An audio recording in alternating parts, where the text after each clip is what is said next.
Happy Friday, SMITE fans. You are watching Phase 2 SOC Finals over here in North America, just prior to the SPL today. That'll be starting at 3 p.m. Eastern Time. Dulcet and Mifflin, though, are going to take you through this big matchup between Too Much Xbox and CoinPoin United. I am back, though, Mifflin, and no one missed me more than maybe you. I couldn't do it without you, but the chair reads, they were awful. I kept thinking about how much fun you were having at the beach. I just wanted to be there with you, man. And now that you're back, I feel like we're back home, you know? Right. We're by the hearth. The fire is back in the home, and the fire in both of these two teams that we see in the finals here. 2 O's for them, both in the semifinals, especially over Gone to Tahiti for CoinPoin. That's a team that we have seen find some good success here in the SOC, but some interesting names maybe between these two teams, Mifflin. But this is kind of the beauty of the SOC names where, you know, not as immediately recognizable, getting a chance to really show their stuff.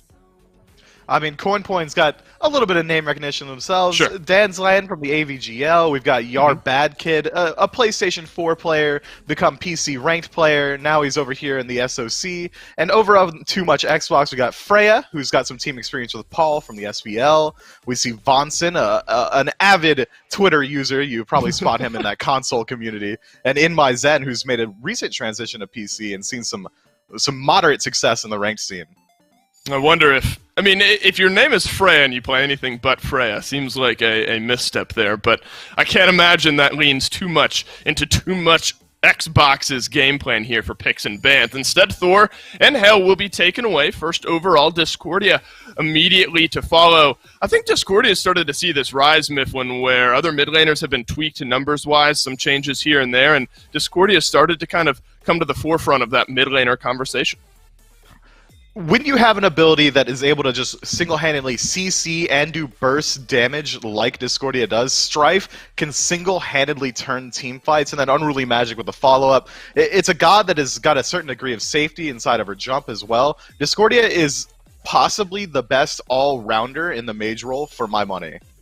He's got a lot of utility and damage to top it all off. Now, Nike, maybe largely, if not solely thanks to Sino in the SPL, has really started to see a resurgence, and in particular in that jungle role. Won't see her here in game number 1, Raijin. So some mid lane priority. 3 out of 6 bans, you could argue, are mid lane gods. So we'll have to see how these mid laners adapt in the pick ban phase. But Ullr first overall. That has been kind of a thread we've been able to follow, that Ullr flex first pick, potentially even first ban priority throughout a lot of the weeks here in the SOC, SCC, and SPL. He's going to bring pressure no matter where he goes. If you drop it in a mid, you know that you're going to at least have the wave pressure and potentially get a first red buff invade. If you drop him into the duo lane, you can generally leave him on an island, and he should be able to take any 1v2, or at least just drag some pressure over to his lane as he just pushes it out. He's a fantastic flex pick. He does tons of damage. Recently, we've seen Ullr shift towards a more mage-style build with Transcendence, Jotun, Crusher, all these CDR items. I mean, this god is just going to do whatever you want. He's going to fit every single draft, so it's no surprise when we see him picked up so early on. I mean, you talk about forward pressure here, and it's not only now with the Ullr, but you put a King Arthur in there and then a Horus to round out your first 3 picks. In-your-face playstyle seems to be the name of the game for Too Much Xbox, at least through their first 3. Run it down. That's what their draft says. We're going to run it down literally everywhere. Duo lane, if this isn't Ullr and Horus together, that is nearly unrivaled kill contention. They're going to be able to just blow up anyone that gets DC'd. King Arthur is possibly the best run it down god in that short lane. Against just about anyone, no one's going to be able to stop his pressure. If it is a Sobek in solo for the Coin Boys, you can possibly not die to Arthur, but you're not going to be able to match the early game rotations. So if King Arthur decides to leave a little bit earlier on, try and force some fights around mid or Gold Fury, Xbox might just have the edge. Oh, we've talked a good bit about the duo lane now for Xbox, but the Coin Boys have a decent duo lane of their own, assuming Yamoja is, in fact, in that support role, the Ho Yi as well. So there is some setup and potentially kill pressure there as well. This might be a fun duo lane to watch, Mifflin. It could be. I'm worried about the pre-5 for the Coin Boys, right? Ullr is going to be able to bully you out. He's not going to hit that level 5 spike like who you will with his ultimate, but the raw damage potential, the CC, all of that, what Xbox's squad is bringing pre-5 is going to be so hard to contend with, especially for Yamoja. This god has very low mobility. A lot of her abilities really don't come online until around level 3, as you usually see them max out the 1 first.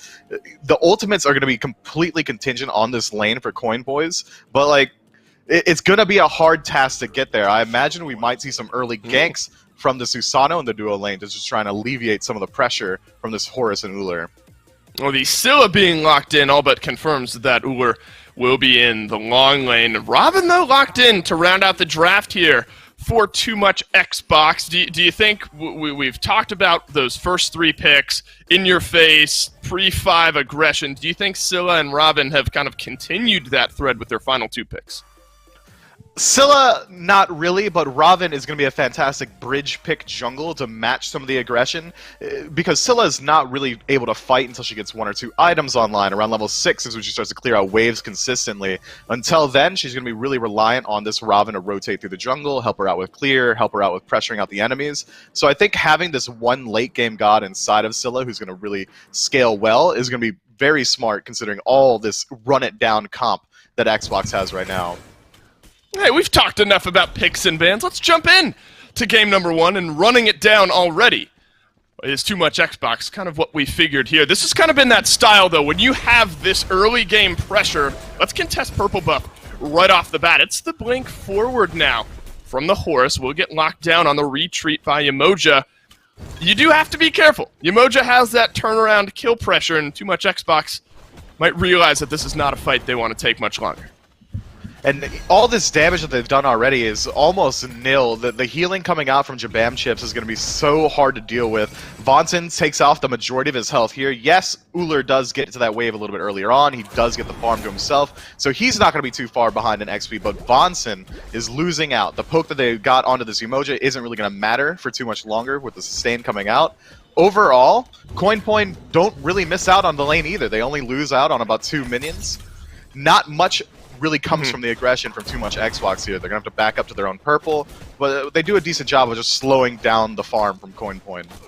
My Zen is at least able to hit that level 2 mark before having to return back to his own purple buff. Oracle's locked down here by Coin. That's the mid and jungle rotation over. And in talking about Too Much Xbox's draft, we didn't really get a moment to touch on Dan's Land yet. The Ra maybe more specifically. I feel like this is a pick we've started to see, but kind of few and far between, where it does provide some utility. The healing is absolutely there, can help you kind of sustain sieges just a little bit longer.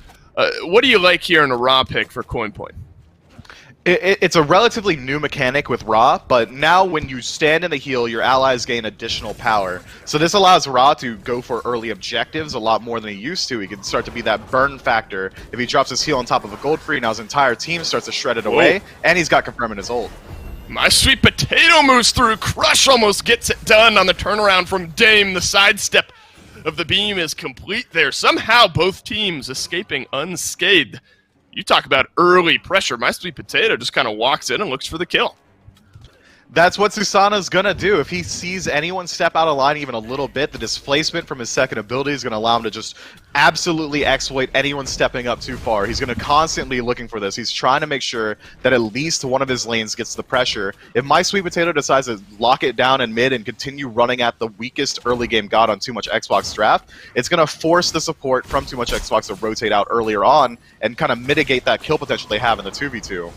Well, the blue buff invade is now happening here. Too Much Xbox looking for fights all over the map. Chips is going to stay alive there as Freya will be plucked on back by Wicked. My Sweet Potato missed out on first blood. Last time we'll be able to find it here. Freya says no. That's the teleport right on back from My Sweet Potato, and both teams are going to escape back to their own side of the map. So, I mean, Xbox doesn't necessarily pick up. They don't steal away that blue buff right away, but it's an early invade where they're able to walk away unscathed.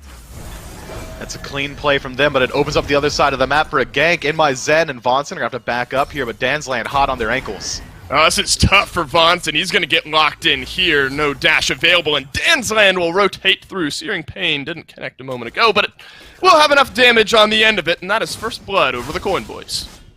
That's a rough start for Too Much Xbox. You draft all this pressure, you draft it everywhere on the map. You're essentially saying, we want to win every single step of the way, even including mid, despite having the Scylla with a Robin pickup. You should expect that you get the pressure over Dansland on the Raw, but so far they've been getting poked out everywhere on the map. The rotations from My Sweet Potato have been doing a lot to alleviate the pressure, and CoinPoint are getting off to a hot start with a team that arguably scales way better into the late game. Yeah, especially over on to Vonson. I mean, it's not for a lack of trying. I mean, the purple buff invades were there, attempted once more. Was quicker on the rotation from Dansland there to be able to move over for a kill. We kind of have talked as well about Too Much Xbox, maybe looking for this early game presence, as in my Zen is going to realize that without the Horus, laning is a touch more difficult when you're still going against Yamoja and a Ho Yi there, so back under the tier 1 tower he goes. Do you get a sense maybe of late game identity here from CoinPoint? I mean, a Sobek so tough to deal with in a late game, a Susano as well will be able to find these 1v1s. Do you kind of get maybe opposite mindsets for both of these teams? To some extent, the late game that CoinPoint has drafted is strong, but it's not necessarily the strongest we've ever seen. It's just the comparative relative strength to Too Much Xbox post 25 minutes that we're worried about. But Wicked, certainly worried about his own blue buff, might have to trade out his life trying to contend it. Does have to use the ultimate, backs up a little bit, gets out safely. Vonson just playing all over the map this game. Doesn't seem like he really cares about the Gold Fury. He's not too worried about the duo lane anymore. This is the second time in 5 minutes he's rotated towards that solo side of the map. That's leaving up so much potential for CoinPoint to just shift their focus towards the objective. Already pointed out that Dansland on this Raw is going to absolutely shred these objectives, as well as has a ton of confirmed for it. Vonson's going to have to be careful if he wants to keep rotating over to the short lane. Yeah, now Jabami Chips as well has rotated out of that long lane.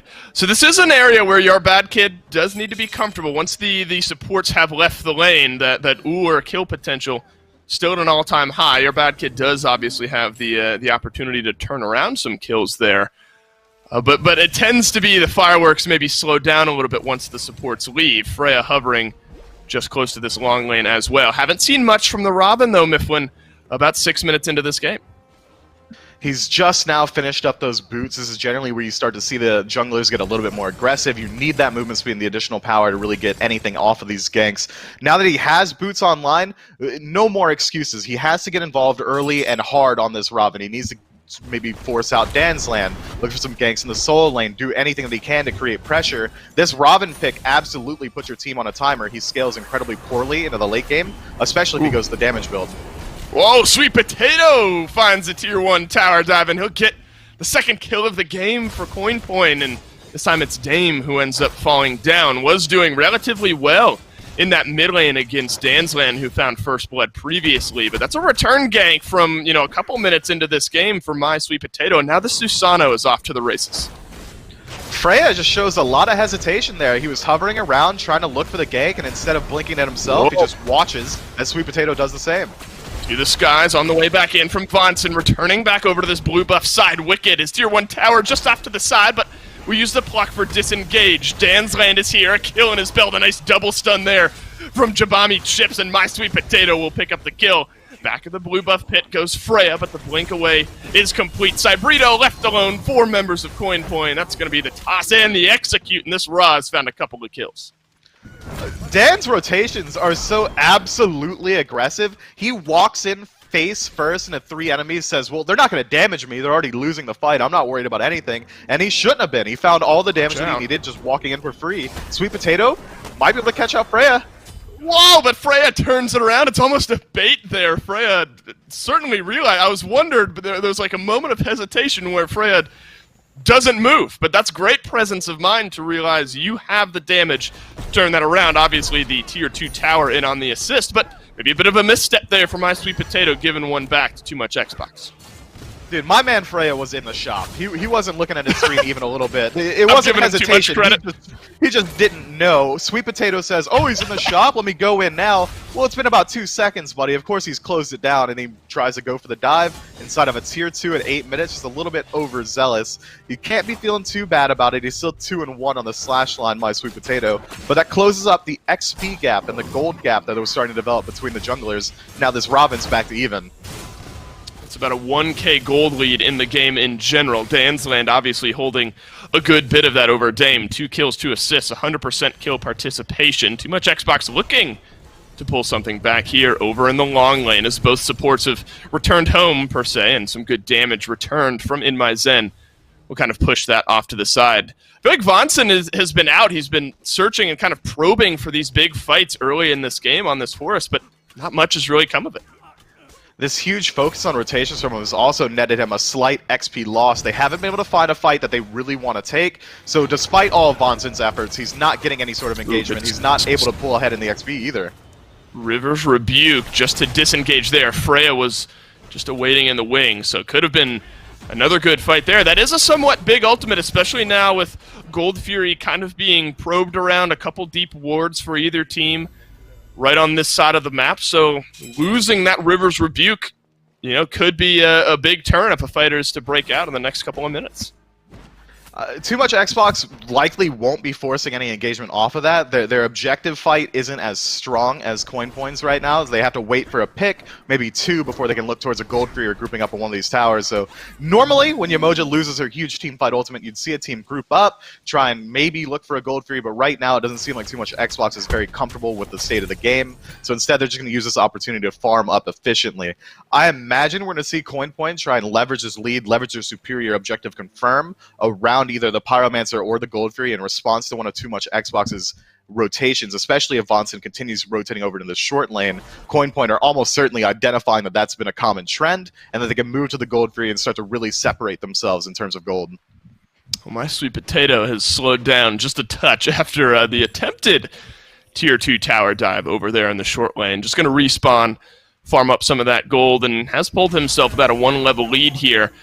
I mean, you kind of look at XP across the board. I mean, Dansland obviously is going to be ahead of Dame at this point in the game. The rotations have been just a little bit better. Cybrito maybe looking to bait in Wicked here. Has used the pluck, but the ultimate will start out here this time, and nothing else will come of it as Wicked will be able to get out of this one alive. So Freya making his presence felt over here in the solo lane. Might actually be able to turn around for the return gank. Ultimate connects down onto Wicked. We'll have the pluck available in just a moment. And there is the dash, but Tier 1 tower is no safe haven, and Freya has found his second kill of the game.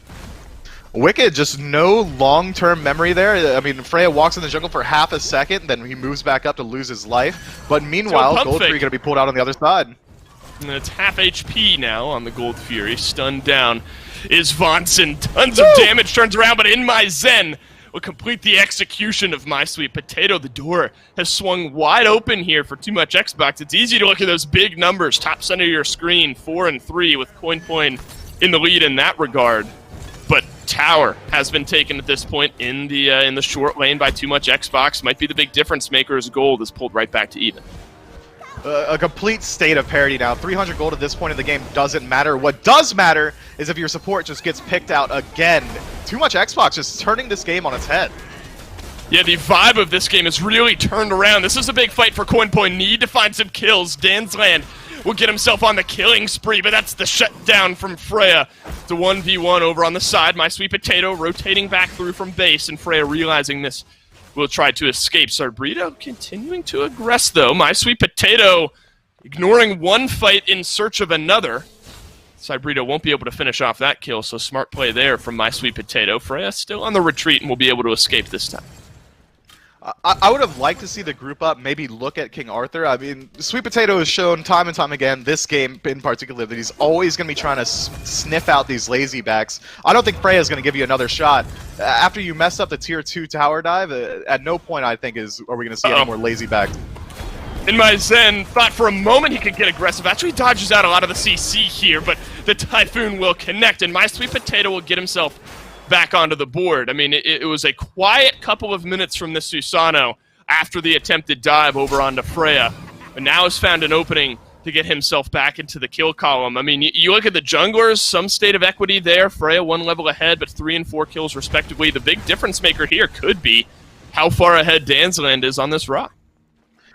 That's something you have to be concerned about, but with the level differential on Freya right now, he's going to be such a huge factor in these fights, and that's why we're starting to see CoinPoint start to target out Freya, try and look for this Raven, and make sure that he can't be a huge differentiating factor in these team fights. He's able to sit on the back line incredibly efficiently. We've seen that with his build, he's already got enough damage online that Sobek can't really ignore him. He's got Brawler's Beat Stick to deal with some of the healing coming out from Ra. He's going to be so integral to the team fight for Too Much Xbox that CoinPoint are going to have to shift their focus and shut him down, which is going to create space for Dame to play however he needs to. It'll be very difficult to kind of deal with Freya here, and we've talked a little bit about Dansland and this Ra. He's gone pretty aggressive on his start, picked up Dual Morb first overall, so talk about a massive power spike there for him. Get some extra movement speed as well, and that kind of fits into maybe the playstyle we've seen out of him. Get some extra movement speed, rotate into these fights a little bit quicker. This is potentially the most aggressive Raw I've ever seen. I mean, Doom Orb online, that's not something you would expect to see. Normally, I would expect to see a stacking item or some more utility, like a Breastplate of Valor. Instead, he's almost playing it as if he's like a Hebo or some sort of carry, just constantly running at enemies. So if that's your playstyle, Doom Orb going to absolutely fit it. A storm potentially brewing over here by the Gold Fury, but it's going to be just over the Oracles, and Too Much Xbox will be able to lock that one down. We've reached 15 minutes in this game. Still, I mean, maybe call it even gold-wise. There's about a 500 gold differential here. Maybe a lot of that still continuing in the mid lane as both junglers have made themselves effective up to this point. Vonson continues to search and kind of probe for these fights, though, and as you'd expect out of this Horus, but at 0-3-1 for him specifically, it's maybe been a tough early to mid game. Recently, he's started to shift his focus more towards farming. He's starting to hang out in mid a little bit more, leeching some of that farm there. He's rotated over back to the long lane and leeched some farm there. He's been able to close up that XP gap, but he's got to look for aggression. He's got to try and group up with Freya, group up with anyone that he can, and look to constantly fight into this early game. You want to exploit the gods on CoinPoint before they hit their late game power spikes, before this Huyi gets his crit online, before Dansland decides to go into any sort of utility or get some more additional damage. You want to look for these early engagements, try and get a gold free off the back of it. Too Much Xbox's draft is so frontline centric that they need to force aggression as fast as they can. Well, hey, here's some aggression, Mifflin. Vonson will move in, and Dame, well, I'm a monster, and execute away to the skies. Used up here with Cybrito in the backline. Dansland a bit caught out here. Could this be the second death of the game for the Riot? Sure is, and Dame will complete it. Sunbreaker down over onto Freya, and that's our bad kid picking up his first kill of the game, and it's a double kill on the fadeaway shot, but Dame, he's got a double of his own. Wicked doing his best to retreat beneath the safety of a tier 1 tower, but a triple kill from Dame will have something to say about it. My sweet potato, he's not going to poke his head in there. That's a big fight for Too Much Xbox. Dame was able to free cast the entire time. He goes into the ultimate and he spends about 5-6 seconds lining up his shot because no one on CoinPoint was able to move in, able to put any sort of pressure on him. They had to deal with that front line of Bonson and Freya just running it down. They couldn't truly get through him, so Crush comes through 2-3 times. We see constant damage from Zen as well as he free casts. The front line of Too Much Xbox is doing exactly that, running directly at the enemy team, creating space and allowing for their backline carries to do whatever it is they need to do, and they get a clean 4-for-2 exchange in favor of Too Much Xbox. In Mifflin, I mean, so much of what we've set up to this point was, well, CoinPoint are searching for these fights. They have, you know, My Sweet Potato out to a lead. There is some semblance of equality between where the Susano and the Robin were up to this point. But it was really Dansland that was the big standout. We say, well, most of that gold differential, XP differential is there. This is completely flipped now. Dansland dives so early in that fight, he gets a couple of assists, but Dame now has picked up a clean 3 kills. He's now got a level lead. It was 2 just a moment ago. The lead in this middle lane is not only nullified, but is completely swapped teams. One good fight is all it took. The XP, the gold that Dame just got from that engagement is so absolutely huge. And now he's also got a Soul Reaver online. Additional power, Ouch. additional pen. He's going to be able to blow up any of these backline divers on the side of CoinPoint. Now the dynamic shifts completely. Before it was Too Much Xbox has to find some way to shut down Dansland. Now, Coinpoint's got to do something about Dame. This guy has been running uncontested in the back line. He's been able to free cast. That can't continue. It's why you're losing these engagements. If you start to see Sweet Potato to play around the edges of these team fights, not engage them as he has been in the past, and look for Dame in the back line, we might see some shift in dynamic again. But if Dame's allowed to continue doing what he has been, which is whatever he wants, it's going to be rough going for Coinpoint. We're going to jump right back into the action, and it's too much Xbox over on this Pyromancer. A couple moments ago, we were thinking, no chance Xbox forces these fights around the objectives, but you can feel the confidence swap here. Zen is going to get Typhoon underneath the Tier 1 tower, and that's My Sweet Potato pulling one back for Coinpoint here. So you lose a Pyro on one side of the map, but you're able to kind of slow down this Uller. 1, 2, and 4 now for In My Zen, and that's going to give, your bad kid maybe an opening here to pull a little bit of a lead in that Hunter role. Every single bit of positive aggression coming out of Coinpoint has been off the back of Sweet Potato. If they win a team fight, it's that Sweet Potato engaged it incredibly well. If they get a gank off, it's always Sweet Potato doing it on his own. I'm worried about the 5-on-5 engagement that Coinpoint has. We haven't seen them group up as 5 and be able to leverage the stain that we expect to see out of Yamoja. Wicked hasn't rotated out of his lane in time for an engagement to start up off of his pluck. Nothing's really gone their way like that, and because of that, Sweet Potato's had to play this pseudo-support role where he's always the first one into the engagement. He's walking directly at the enemy instead of playing around the side of it. If too much Xbox group up as 5 and Coinpoint hasn't shown that they're willing to do the same, Sweet Potato can't do that against multiple members. He has to keep looking for these disjointed engagements, these 1v1s. If Xbox just group up and disallow that, I'm worried about how Coinpoint's going to be able to respond.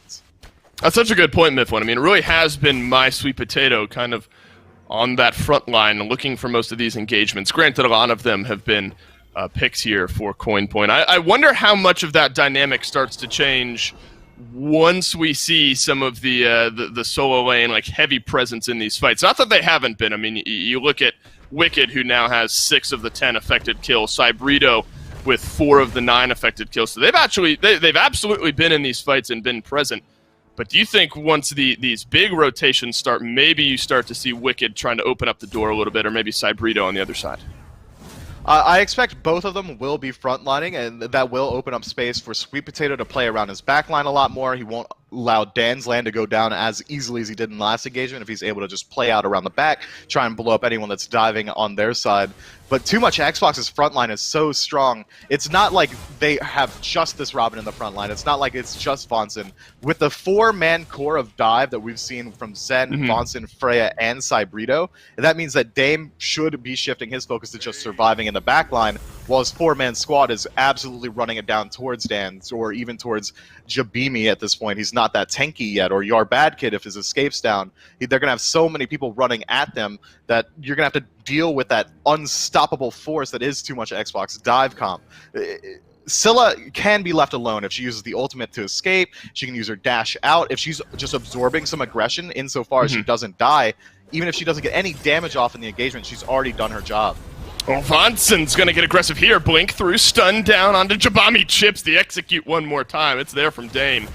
So River's Rebuke will crash down here. Bad Kid elsewhere has found the kill over onto Vonson, so 1-for-1 trade, but that's the Aegis out for a good bit of the damage mitigation there. Typhoon through, but My Sweet Potato won't find the execute he was looking for. Cybrito will knock him up and put him right back down. It's a 2-for-1 trade with too much Xbox coming out ahead. Coinpoint's just playing so hesitant at this point. Too much Xbox get to engage the fight. Immediately they get a free pick on a Jabimi, and then they back up a little bit. They regroup. They get ready for the Goldfear to respawn. Then My Sweet Potato says, well, we can't just lose one and get nothing.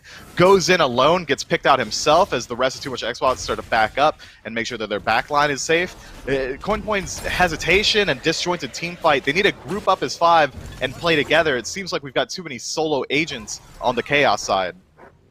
There was an attempted steal there from Coinpoint, but it is going to be Fury number 2. 2 of 2 in this game already. Or Too Much Xbox Primal Fury this time around. And maybe a good moment here as Dame is going to rotate through, looking for the root onto Dan's land, but that one won't connect. When we brought up the Doom Orb, first item overall for this Ra, moved in to some pen with the Spear of Deso. Now a Lotus Crown to round out that Ra build where he was off to such a roaring start, maybe the obvious choice in that Doom Orb. Do you maybe open yourself up to not needing a massive power item because you've built that Doom Orb first overall? No, I think that, it's a lack of focus on the build. If you want to play a utility-based Raw, you look towards more cooldown, you look to get maybe a Rod of Asclepius or a Lotus Crown or any sort of survivability item, and instead, he's gone this damage-centric build. He's got Sphere of Deso, he's got the Doom Orb online, so we're looking at a Ra that should be dealing a lot of damage, but then he shifts it towards this Lotus Crown. That's slight protections. It's going to be a passive defense buff for anyone that is affected by his healing. That's all valuable in of itself, but he's not playing a utility-focused Ra. He's looking to deal maximum damage, and instead, this could have been a Soul Reaver. It could have even been a Polynomicon, so that if he does find any damage in engagement, he should be able to finish it off anyone on his own. Instead, he kind of goes halfway between fence-sitting on his build as he picks up a utility item. It's not going to really focus out. It's not going to mesh well with the rest of the damage in his kit, and it's not enough utility to make up for the fact that he's really pretty squishy at this point still. Well, this little interaction really gives you a good mindset or a good magnifying glass where Coin Point are right here. They have to back all the way up while Too Much Xbox complete the pyro, and the fight is in. Dame will delete Jabami chips from what looked like over half HP there to the skies is up from Vonson. Where will he choose to go? To the left. Looked like the answer here, but back towards the FG is the ultimate answer to that question. Coin Point moving themselves in. It's Fire Giant started up in half HP now.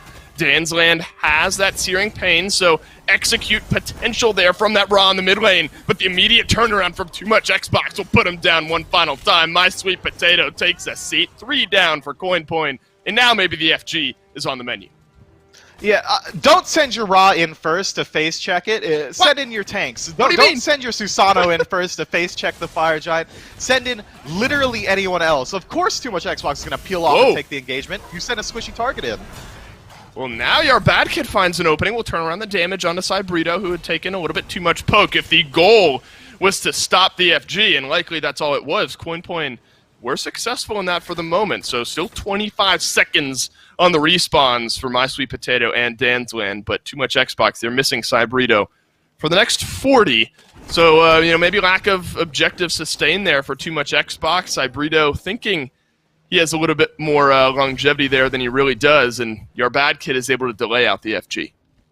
Your Bad Kid really built this tank buster item set. He doesn't do it so he can kill the backline. Cybrito, you can't walk at him for free.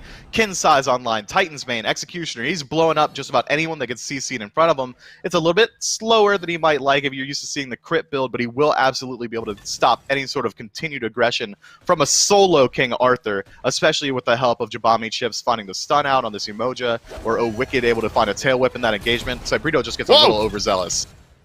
Well, Wicked can't find literally anything there, and that's the setup and knockdown from In My Zen. So 3 kills now on the board for this Uller. Fire Giant is started up now. Freya, Dame just playing zone, while In My Zen and Vonson are going to do most of the damage to this FG. Scylla now rejoining. I'm a Monster is there if you're worried about execute potential to the skies used for a little bit of vision. Dame will hold on to the ultimate, and Too Much Xbox will lock down the Fire Giant for all 5 members.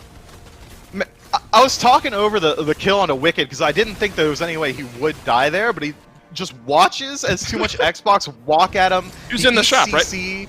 All of his abilities were up, Dave. I can't read that. He had Pluck. He could have just left. He had Tail Whip. He could have peeled for himself. He could have used his ultimate and walked away. And instead, he just kind of lets the warm embrace of death enthrall him. And he just goes back to base so he can check out that grayscale screen one more time.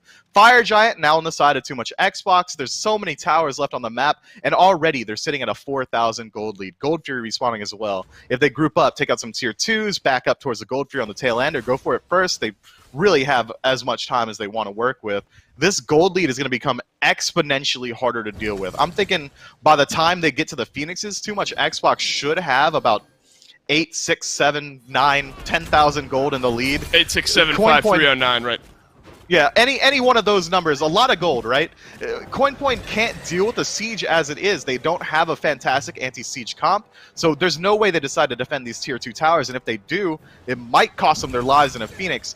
They should just wait it out around these Phoenixes, wait for the back from Too Much Xbox, and pray that they can hold it down and dive deep on a Dame to kind of crush some of the aggression that Too Much Xbox has been able to use. Well, it is 7, the ultimate number of the gold differential once the long lane Phoenix is cracked open here for Too Much Xbox. And maybe along that same vein, a little bit of a misstep of words there. This seems like a game that just kind of slipped away from CoinPoint. They had all this early game aggression. They had themselves the kills in the face of what seemed to be a game where Too Much Xbox were going to be doing most of the early game dominance. Where does this kind of slip away, in your opinion? My Sweet Potato had some early kills. Dansland off to a roaring start. Dame, you look at the difference he's had now. Starting off 0 for 1, 0 for 2, and now roaring on this Scylla. What kind of goes wrong?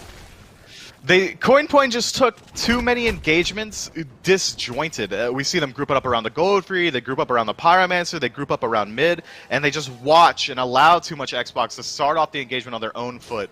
They have Sweet Potato up front on every single fight. That's not where you want your assassin, but he's shown that he's the only one who's been able to effectively find the engagements, so he has to play this pseudo frontliner role. From there, Too Much Xbox say, well, there's a squishy guy standing in front of us, we're all tanks, maybe we'll just blink in, set up some CC, allow Dame to free cast in the back, and CoinPoint is almost always losing at least one member at the beginning of every single engagement, so they have to play the rest of the fight on retreat. They have to play it on the back foot. They have to just maybe fight into a deficit, and it hasn't worked out for them.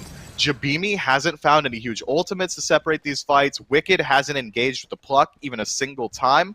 Every single bit of CoinPoint's aggression has been off the back of one of Sweet Potato's engagements, and then Dansland's damage, or your bad kid chasing out someone who's going a little bit too deep. They haven't truly started a 5-on-5 engagement of their own volition just yet, and it's starting to show. If Too Much Xbox is allowed to do whatever they want, of course what they want to do is win the fight. Well, Vonson wants to keep the fight going, but nobody went to the skies with him. That's an opening now for CoinPoint to maybe find a kill. A little bit too deep from Vonson there. Into the base of CoinPoint he goes. That's the signal to retreat here. There was a moment where it looked like a free kill for Freya on a Dansland. Burns the Aegis off the Ra there in that mid lane. But instead, it's now the support for Too Much Xbox that goes down. The unbridled aggression needs to be followed up with some teammate support. Vonson, big question mark for me, but he drops his ultimate. Maybe he was assuming that the rest of his squad would go with him, but he goes between the Phoenixes alone. No one's there to help him. Even if he does, best case scenario, find a 4-man knockup, it doesn't matter. No one on the side of Too Much Xbox was in range to follow up on Vonson's engagement. CoinPoint accurately identify that, immediately collapse onto him, find the cleanest pick of their lives, and now they're able to just kind of stagnate the game a little bit, reset, get the Pyromancer for themselves, and get ready to defend the next fire. Well, regardless of where this game is at, My Sweet Potato has reached that late game potential. Nearly found a kill over onto In My Zen. It's Cybrito now that's full-blown retreat. Wicked will blink over the wall here. A couple members of Too Much Xbox in range to maybe help support King Arthur. Plenty tanky enough, but that just buys him a little bit of time as Dansland will collapse for that kill. This is an opening now for CoinPoint United. Now just one member down. For Too Much Xbox, it's Cybrito for the next 50 seconds. Fire Giant's already respawning. CoinPoint can look to just go ahead and take out this tier 2 tower, then immediately back up, look for the Fire Giant. They have Raw Sustain. The ultimates are available for Huyi and Yamoja. They could send one member to just zone out, the rest focus on burning out this objective. They could turn the game on its head. Wicked is looking for that, splits the uprights with his Pluck. That's a River's Rebuke to separate the fight, but Too Much Xbox are going to group together and move their way away from the crashing waves. That's a Pluck defensively from Wicked this time around, so CoinPoint may be sensing a moment to get aggressive there. Looked for it, unable to find it, but now it's the Fire Giant looking to be started up. No relics available for Dame. If he steps up even a second too far, he's going to get plucked into the entirety of CoinPoint. They've got to feel confident going for this engagement. But now, Too Much Xbox already back in range. Vonson to the skies. And to the left. After that one, Dame will drop down Wicked, the opening kill for Too Much Xbox here. Deep into the backline goes My Sweet Potato, but it's a double kill instead for Dame to open up this fight. This might be the one that just cracks the base for CoinPoint. Too Much Xbox fully on the chase. Nice shot from In My Zen. That's 3 in this fight for Dame. It's a double for In My Zen, and it's the deciding, likely the game for Too Much Xbox. Yeah, 40 seconds on the nearest spawn. I think I'm pretty confident saying Too Much Xbox is going to go ahead and run away with this one.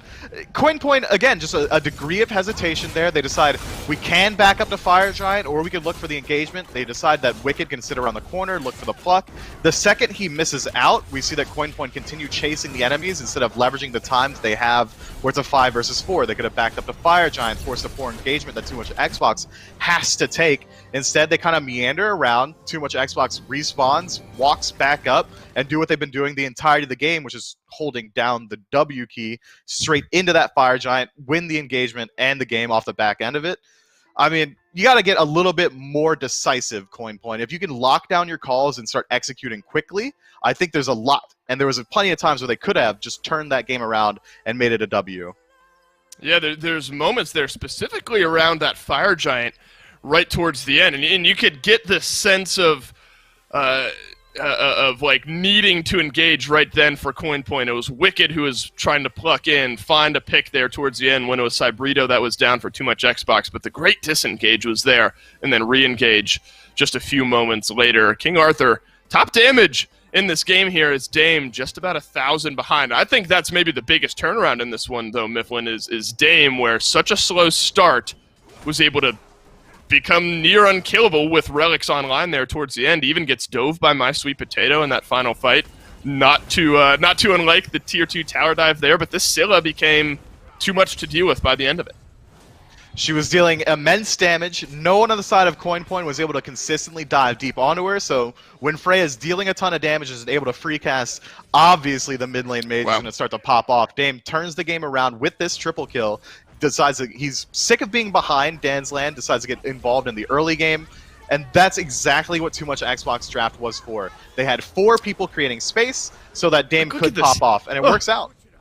He gets a little extra lifesteal there towards the end. My Sweet Potato nearly pulling back that kill, which could have turned that fight around, but it ended up being 3 for Dame and 2 for Zen to round out this game. The full deicide to put this one to bed. I don't want to, like, magnifying glass it too much, but what did you see in this Raw? I mean, we talked about the build. Did it just feel kind of disjointed to you? I mean, early game, it was off to a roaring start. Dan's Land looked near unstoppable. But then just kind of slows down towards the end and couldn't match what the Scylla was able to.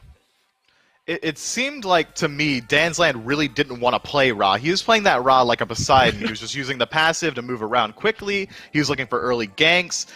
He wasn't using the heal and the team fights incredibly well. The entirety of Coin Point, at no point, I think, decided, okay, let's look for an elongated engagement. Let's back up, use our heal, force these constant fights around these objectives, and really use our healing to pull ahead in a war of attrition. At no point did that happen. It was, all right, let's go in, we'll use our damage, maybe someone gets low, Searing Pain them. If you want to play a straightforward mage that deals damage, stick to Poseidon, play Thoth, play something along those lines. I think it'll fit that style a lot more. He even decides to pick up the Lotus Crown to help out with the healing a little bit, but even then, no one was using his heal. It could be due to the fact that Coin Point's entire draft got kind of steamrolled in those late game engagements by the 5-on-5 dive. They weren't able to hold their ground and actually leverage the heal that way. But even when they were ahead, they weren't trying to use it. I think they would be much better off with a more standard mage. Yeah, I think that's a fair point where you're on the back pedal so much because Xbox is just diving at you constantly. Maybe the opening just wasn't there to really utilize the heal fully there from the Rob. But that's all game 1. We'll see if in game number 2 Coin Point is able to bounce back in. It will be a different look this time around for Dan's Land. It's going to be the Raijin picked up first overall. That's going to do it. That's raw damage potential. He's going to have a slightly weaker early raw game damage as he tries potential? to get that level 5. Yeah, a bit of a pun, but he's got it in spades for sure. My man deals damage. Raiju, the Taiko drums, all that. The second this Raijin hits level 5, he's going to be a huge team fight potential. We see that Dan's Land is the type of guy who likes to rotate in the early game. This is going to be a lot more effective on Raijin than it was on Ra. I'm excited to see what he can do. If Raijin pulls ahead, that can cripple a game. It's not... It's way scarier than an ahead Ra. That was such a good one. I'm so bummed at the lack of reception for raw damage potential, but we'll save some face and move on from it. I think Jingwei and King Arthur continue to be the high damage potential gods as we know, and Xbox continuing in that same vein. A little bit of scaling time up there from that Jingwei. but the King Arthur locked in certainly worked out there in game number 1. Now, on the flip side, let's take a look at this Hercules where, I mean, you talk about early game potential, high damage output, maybe throughout the game. Hercules has certainly got it. Hercules is one of the few guys that can honestly win a 2v2 on his own. If he goes in, he finds these huge driving strikes, he's able to use the Earthbreaker to displace the enemies. He does a ton of damage for maybe the most damage of any support possible. I would have liked to see him paired with something a little bit more aggressive than a Hachiman. On-Her comes to mind. Even Ram, something that's going to be constantly looking to fight instead of this Hachiman, who's one of the safer gods. He does have decent fight potential, but a lot of his kit really lends itself towards elongated engagements. He's looking to poke from a range, use the MP5 that comes from his kit, or use the ultimate to escape out of any sticky situation. When you have a Hercules in your lane, I almost want a pseudo-mage inside of my hunter who's just going to be constantly following up with aggression and abilities and things like that. I'm not sure that Hachiman's able to match that nearly as well as something more aggressive like a Cupid or an On-Her. But regardless, this Hercules should be able to run it down that long lane and find plenty of damage no matter who they decide to put over there.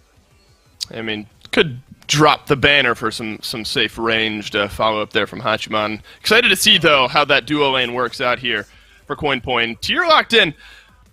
I mean, I was hesitating to even bring it up. Is there any world, now especially with Tier being locked in, you see flexibility between solo lane and supporter, or is this 99%er Tier in the solo Hercules in that support role?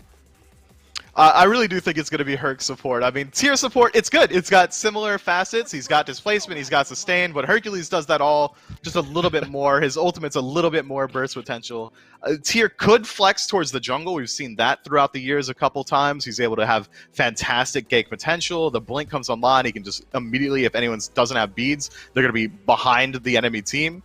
But with Camazotz getting picked up, I think that he's a much better jungler than Tier is right now. He's also a much better solo laner, which is what makes the confusion come through. So maybe CoinPoint just banking on the fact that maybe Xbox doesn't know what's happening over here either.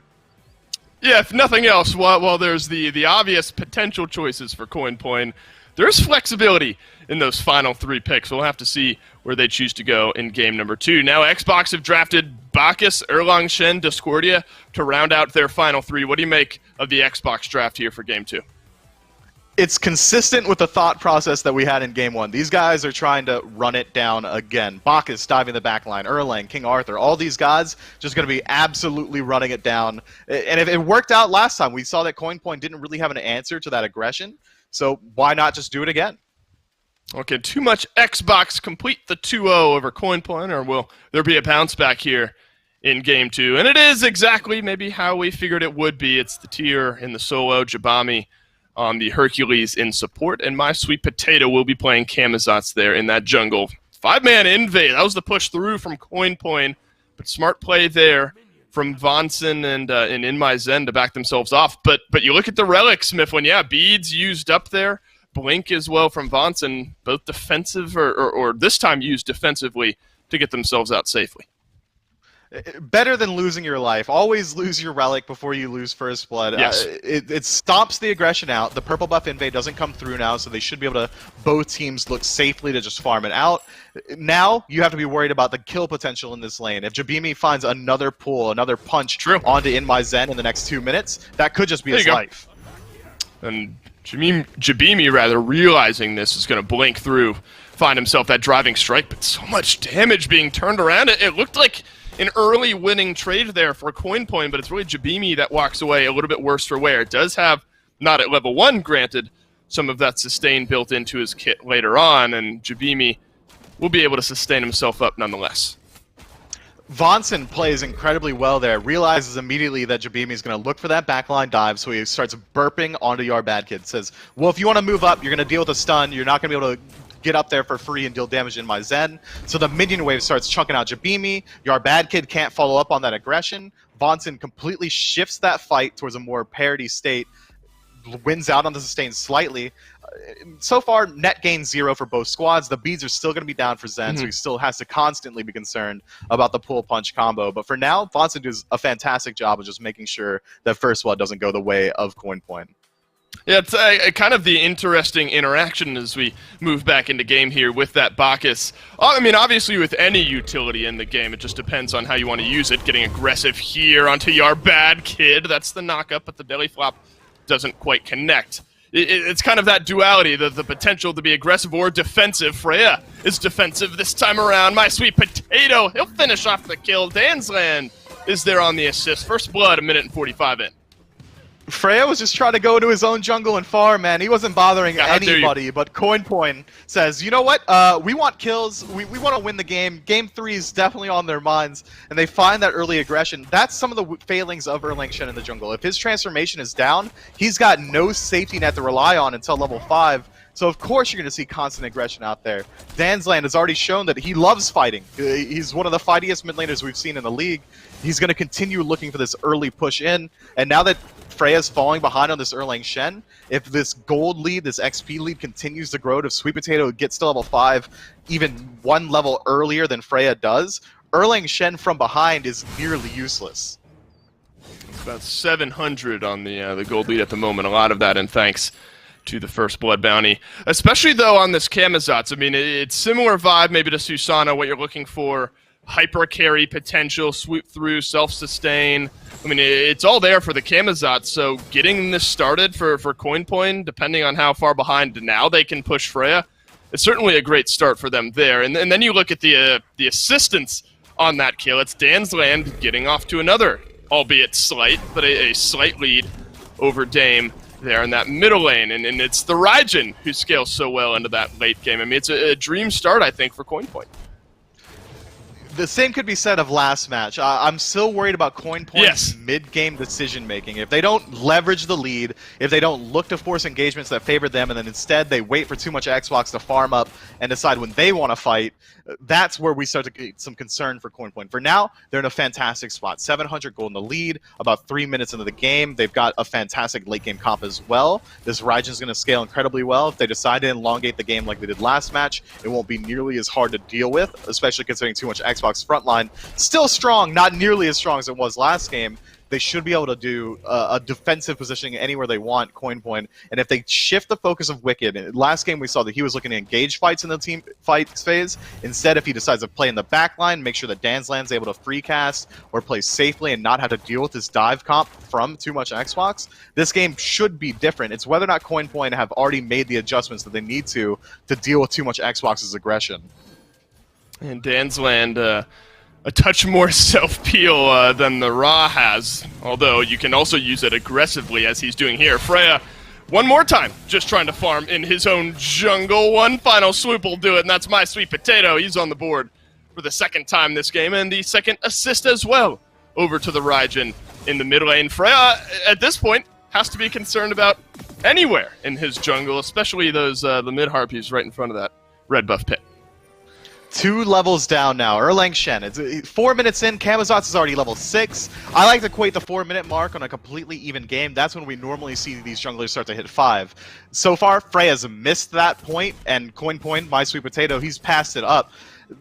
You gotta be concerned now. Freya can't look for a continued aggression. He gotta play a little bit further back. He needs to catch up in XP. If he falls behind even anymore, if he gets another death to his name, CoinPoint is going to be able to absolutely steamroll team fights as Freya plays this catch-up game. And I said it earlier, Erlang Shen, worthless from behind. Right now, he's only got boots and a tier 1 mace. He's missing power spikes across the board. Well, this could open up the killing in this game for too much Xbox, and it is able to do so, but not after losing Freya for the 3rd time this game. Brutal start to this one for the too much Xbox jungler, but that's not all she wrote just yet for this fight. My Sweet Potato is here on the assistance as well. No bat out of hell. There will be a stun down, but he's going to leap out of it, keep himself alive there. So the damage potential certainly at an all-time high, but a 1-for-1 trade. But again, it's Freya now for the 3rd time this game. All 3 of CoinPoint's kills on the Xbox jungler. And Freya doesn't have his ultimate available anymore, so his already lacking gank potential is going to go down even further as he waits for that to come back online.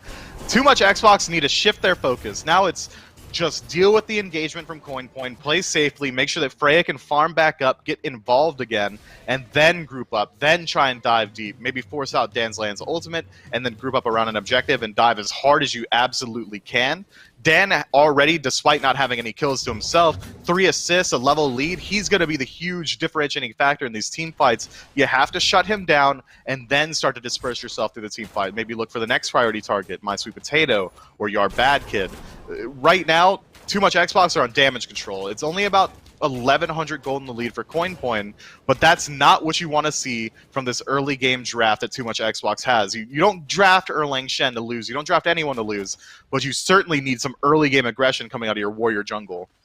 And especially when you, I think, start to compare what happened in Game 1, where it was really Freya who wasn't kind of getting dove on repeatedly. It was Dame in that mid lane who drew a lot of pressure. There is a potential gank for Freya here in the solo lane, but Jabami Chips is rotated through as well. Could be a 5-6 man affair here by the blue buff of CoinPoint United, but Wicked will be able to leap away. Jabami Chips drops down the boulder. Freya taken quite low, and it's Jabami Chips who finally execute the kill. Side Burrito, he's still in it as well, searching for a kill, but Dansland, he'll put him down with nothing to show for it. A 2-kill swing now for CoinPoint. Still maybe more on the menu here, Mifflin, as it's Dame who's knocked back and looking for his Tier 1 tower.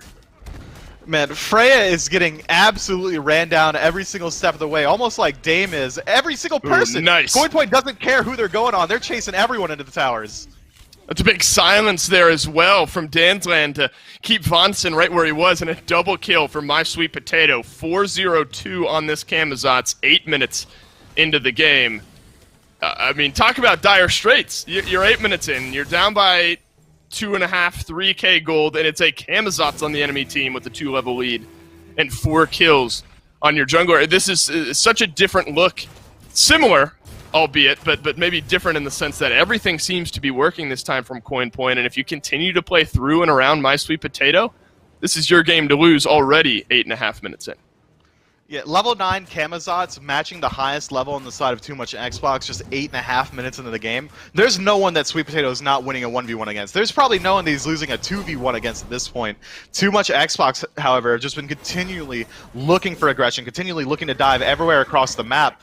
It's not working out. Freya is spending so much time ganking. He's already behind. He needs to get some XP online. He needs to get some tankiness or some additional damage so that he's some sort of threat. Because right now, anytime an engagement starts up, Freya's the first one down. Then anyone who's been trying to help him out in the engagement on the side of Too Much Xbox, yeah, he's going to follow behind because there's no damage output from your jungler.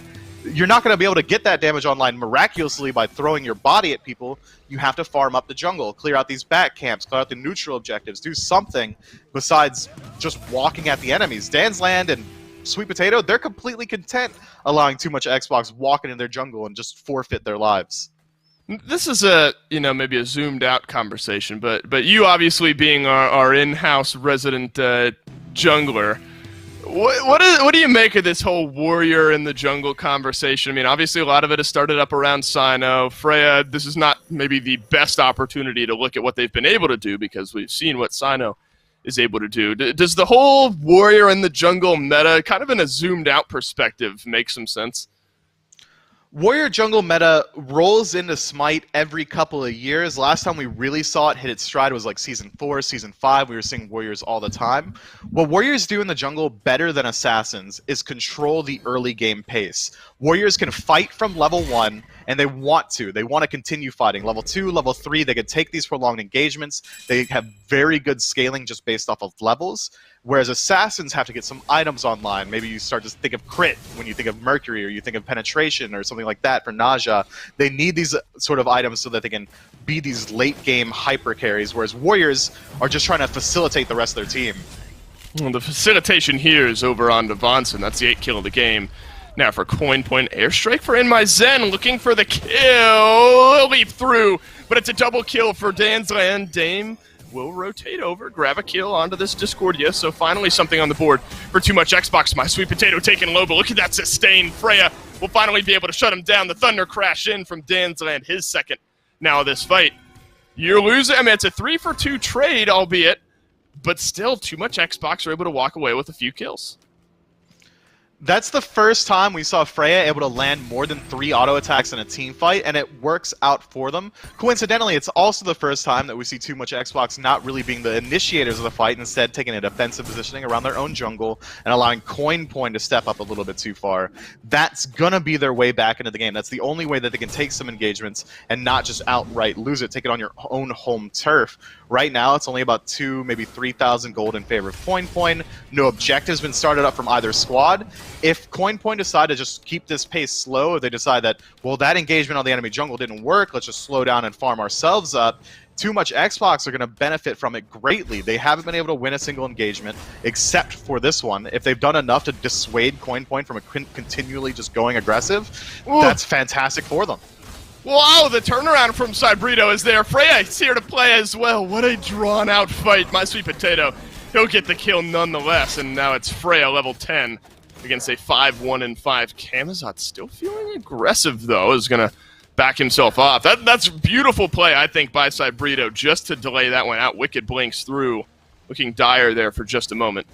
Jabami is, though, going to rotate over. It's a level 10 Hercules, a level 10 Erlang Shen. Nice 9 turns Blessing to pull a couple in, but ultimately, maybe a little bit too much damage. The heal is big here to maybe delay any re-engage from Coin. And now Vonson will rotate over to complete the support presence here in the solo lane. And ultimately, as we stand, as drawn out as it was, it's a 1-for-1 trade with both solo laners going down. That's still going to be a net positive for Too Much Xbox. Anytime they trade out anything evenly with the deficit that they're at, they've got to feel good about it. Now Coin going to start up the first objective of the game, trading this aggro back and forth. But Dame, already there, loses the ultimate. That would have been a great start. Actually, technically connects onto Jabami in the back line. Certainly not his priority target there. It is enough, though, Mifflin, to delay Coin from continuing and potentially even finishing off that Gold Fury. Our bad kid has beads as well as the ultimate to get out alive. And we've now seen a couple times where Too Much Xbox look to rotate over onto your bad kid, maybe find a pick here in this long lane. I feel like maybe in a similar vein to how defensive a Jing Wei can be, it's got to be so tough to put that many eggs in ganking a Hachiman. I mean, yeah, dash, CC immune ultimate that speed boosts him across the map while he rides a horse. It's the second safest hunter in the game, and it's not that close, but he is still incredibly safe. Jing Wei, obviously the safest guy in the game. Even when you do get forced back, you can just fly back in the lane. But this defensive positioning from both teams in the hunter role is going to continue forcing the fight to happen around the Gold Fury. My Sweet Potato, he jumps onto In My Zen here. That's bad out of hell. All 3 swoops used, but In My Zen will pop the Aegis to mitigate that final chunk of damage. See, knockback not there. Wicked looking to engage. He's got 4 members of Too Much Xbox looking at him here. Jabami will toss down the boulder as well. Watch out for the backside. My Sweet Potato is going to rotate through. Dansland will melt down some final damage from the Taiko drums of My Sweet Potato. He's here to play as well. Freya is going to get Raiju'd, but the follow-up slow and damage hasn't been there. There it is. That Erlang Shen's not getting away. A double kill for My Sweet Potato. Too Much Xbox only able to get 1. Hold on, the fight's not over. In My Zen gets some aggression himself, loses out on the beads, but has to force Wicked back off. Gold Fury hasn't been pulled out just yet, but Coin, no one's alive. Might as well just go for it. Any 2 members should be able to blow it up. So what was already a good fight in favor of them is only going to get better as Gold Fury gets stripped away.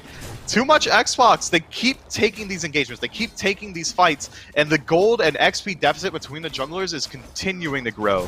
Now Sweet Potato, level 15, 3 levels up on his opposition.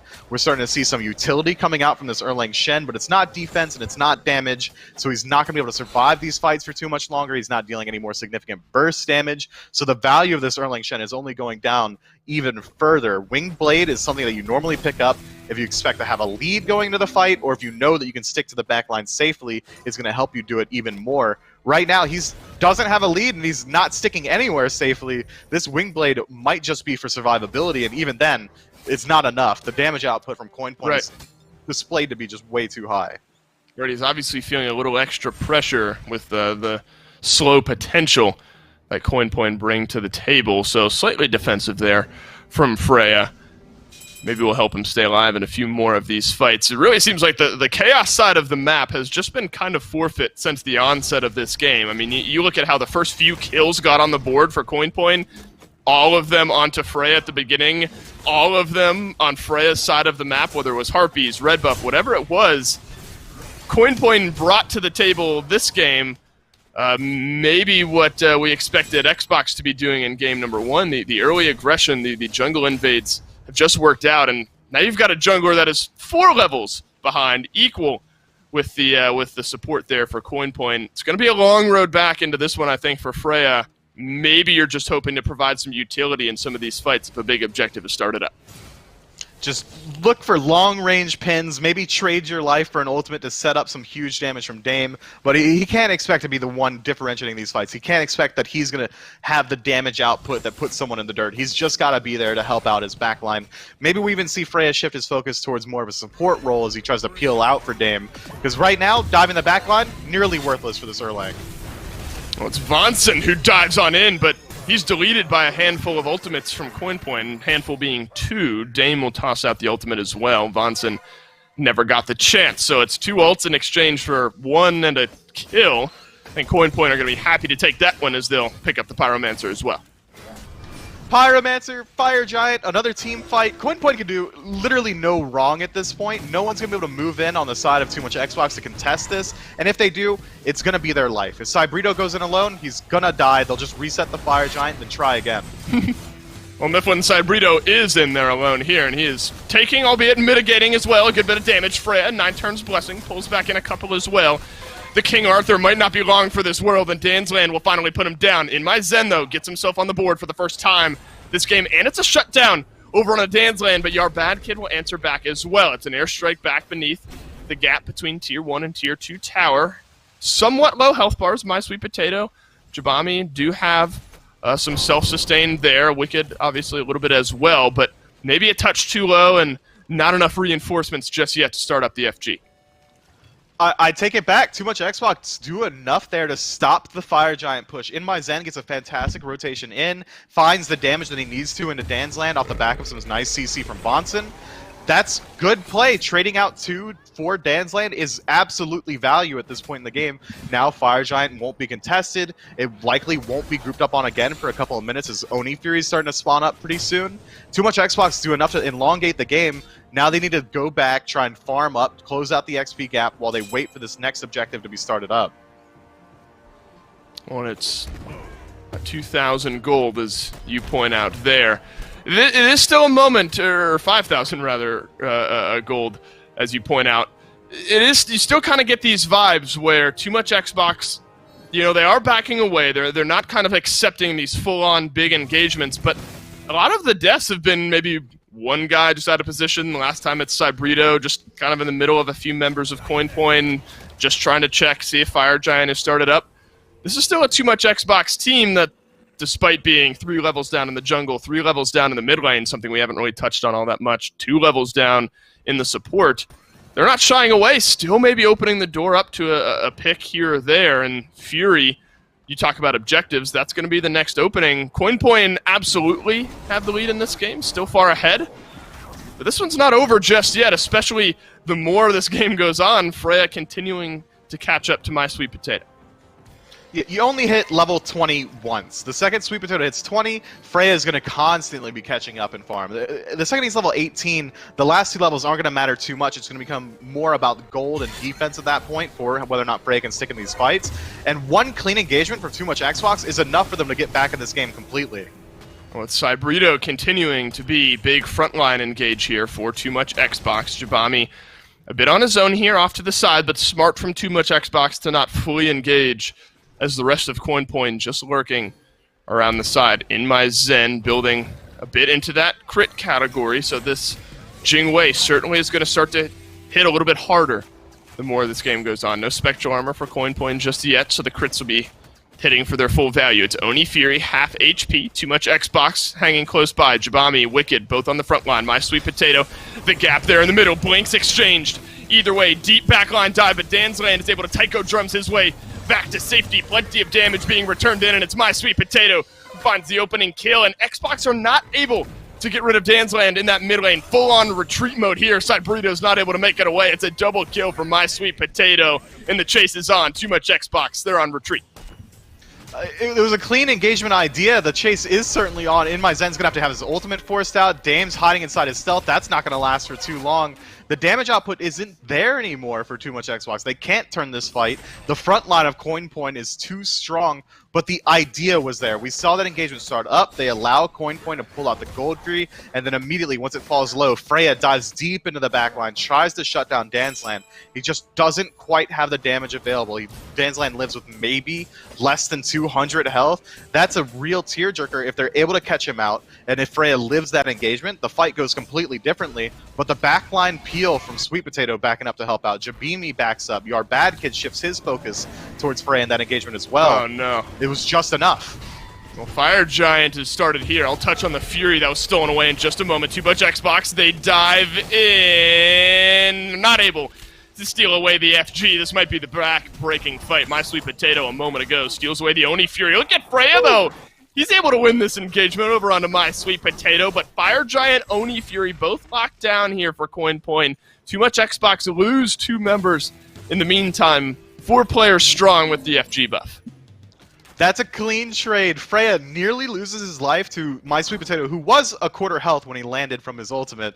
Almost still wins that engagement, but Freya picking up that kill means that one dive agent on the side of Coin Point won't be able to do it nearly as easily. So just in trading out that kill, getting that Fire Giant buff off of Sweet Potato, Freya creates a ton of space for Dame in this next engagement. It means that no matter what, Zen won't have to be worried about getting blown up before he can get his ultimate online. The damage to structures should be a little bit lower since Sweet Potato doesn't have Fire Giant either. But still, 4 members strong on the side of Coin Point with Fire Giant, 2 of which being fantastic frontliners. They don't have to worry about sieging these objectives. Sweet Potato losing it out is nice for Too Much Xbox, but it's still, having your Fire Giant on a jungler might be one of the, if not the lowest impact roles to lose it out on.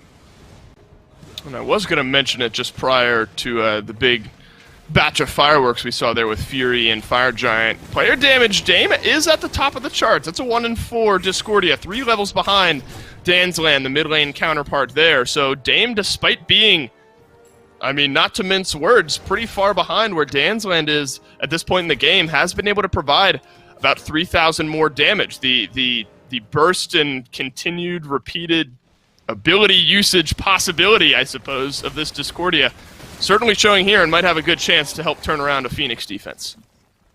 Yeah, I think it was Finch that said it to me that dealing damages on mages from behind might be the easiest thing. I think his exact wording was, "Oh, you're going to walk at me while I run away? I guess I'll just throw an ability behind me."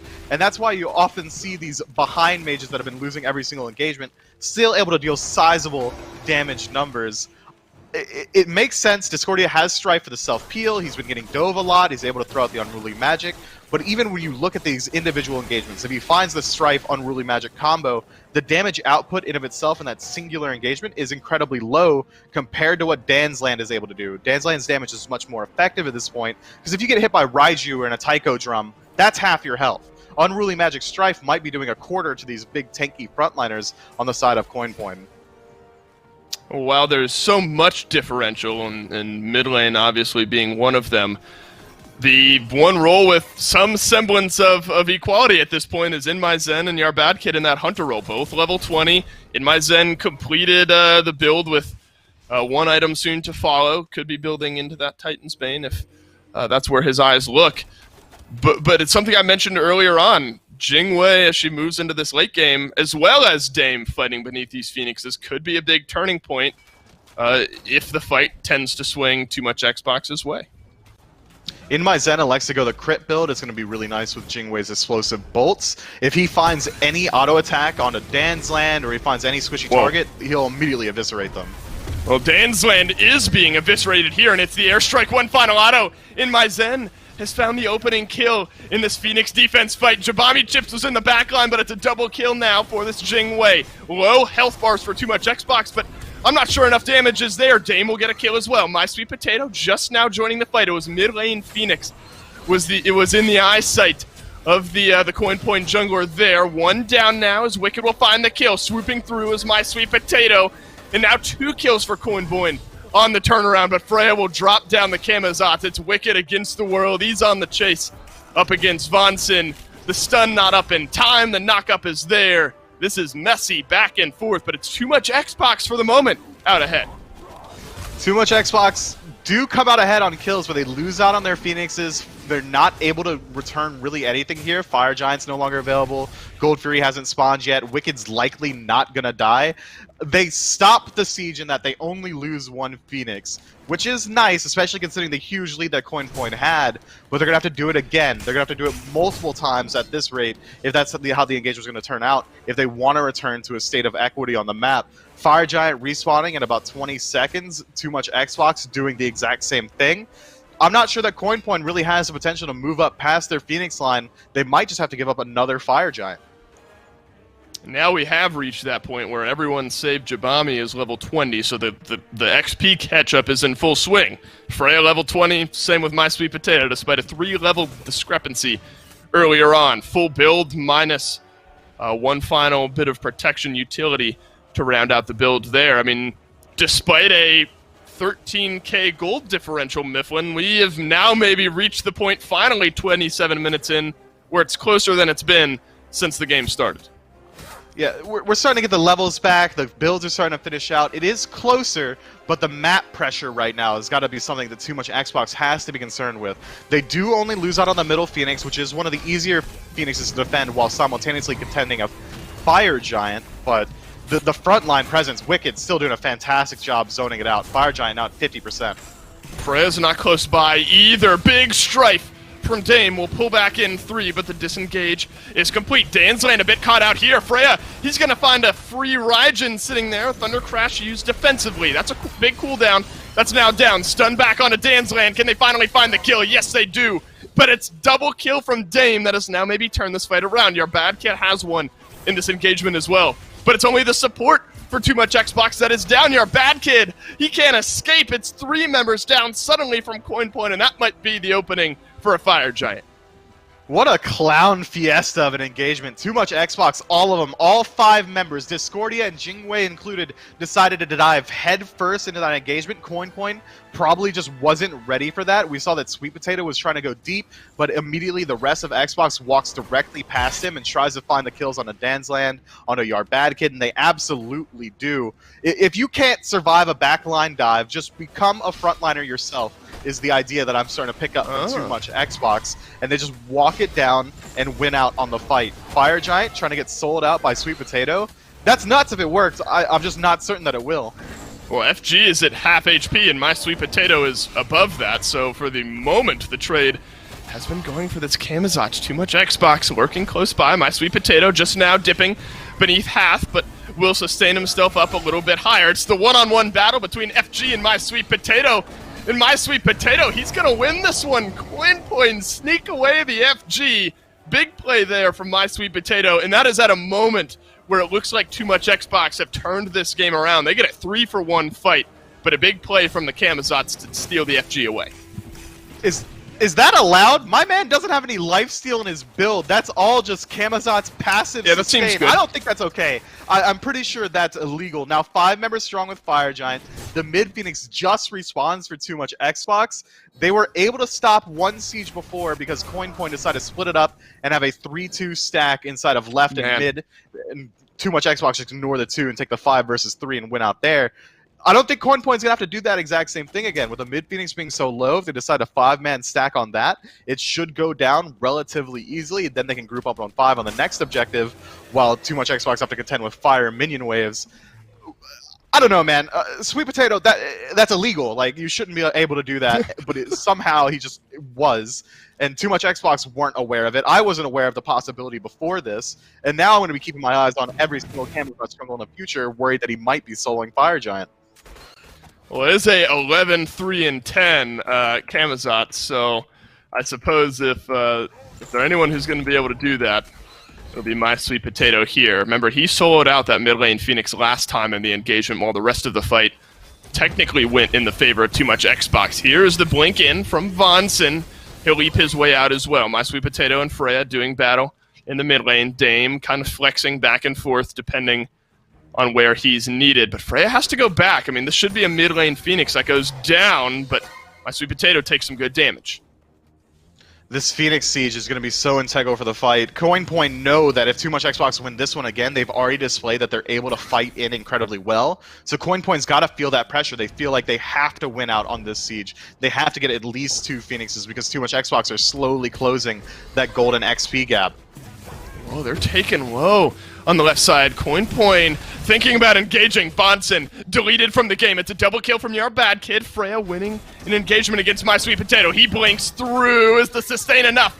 Not this time. Dame's still alive. Will Strife back in a couple. In my Zen, he's still alive, and he's pouring out damage in the back line. It's a mid lane Phoenix down. 2-for-1 trade elsewhere on the map. CoinPoint out ahead, and it looks like the left side Phoenix, it'll go down as well, and I think they're going to be able to disengage to top it off.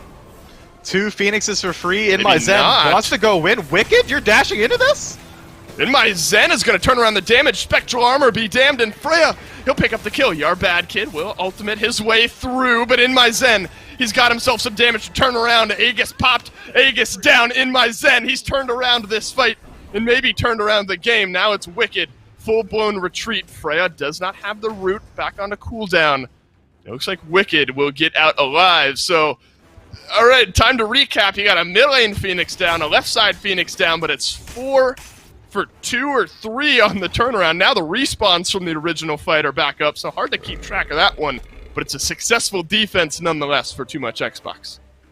Sweet Potato takes out the mid Phoenix on his own, but he has to trade out his ultimate there, lose about 90% of his health as well, rotates into the fight, gets shut down, and from there, Too Much Xbox just kind of stick in deep.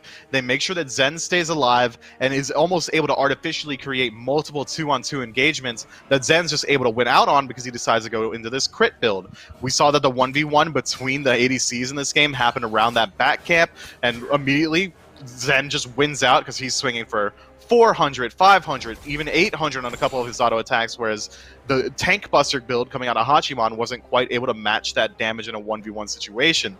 So that's clean play from Too Much Xbox, but by that same note, they still do lose out on 2 of their Phoenixes, the long lane Phoenix and the mid lane Phoenix, the 2 highest priority Phoenixes in the game. Now the only one left standing is on that solo side. You're not going to be too worried about having to defend that one as Fire Giant respawns, but having those Fire Minion Waves flood in means that the slight presence that we saw from Too Much Xbox on the last Fire Giant is going to be cut again as they have to deal with all this building pressure on the map.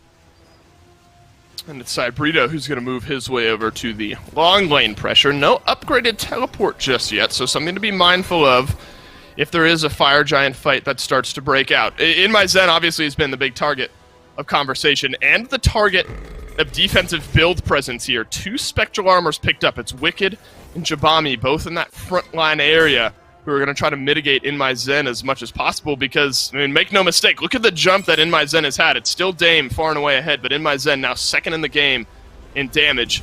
Cybrito looks to round his way behind the back. Dan's Land is going to pull some damage through as well. Tycho drums, but Cybrito has no chance here in this fight, but maybe he's done his job. Maybe he's locked down My Sweet Potato. Cybrito will fall to the Kamazat's a defensive bat out of hell. Freya moves his way in. 1-for-1 trade. Rampaging. Talk about the turnaround for Freya in the jungle. But the health just a little bit too low as Wicked will find a shutdown as well. Vonson, he's in full-blown retreat mode. It's going to be In My Zen and his support, and maybe not even that. In My Zen potentially against the world here on a defense.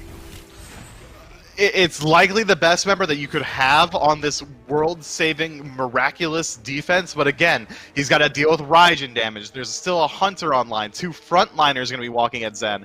He's going to have to play perfectly, and CoinPoint are going to have to play pretty poorly for them not to be able to end the game here.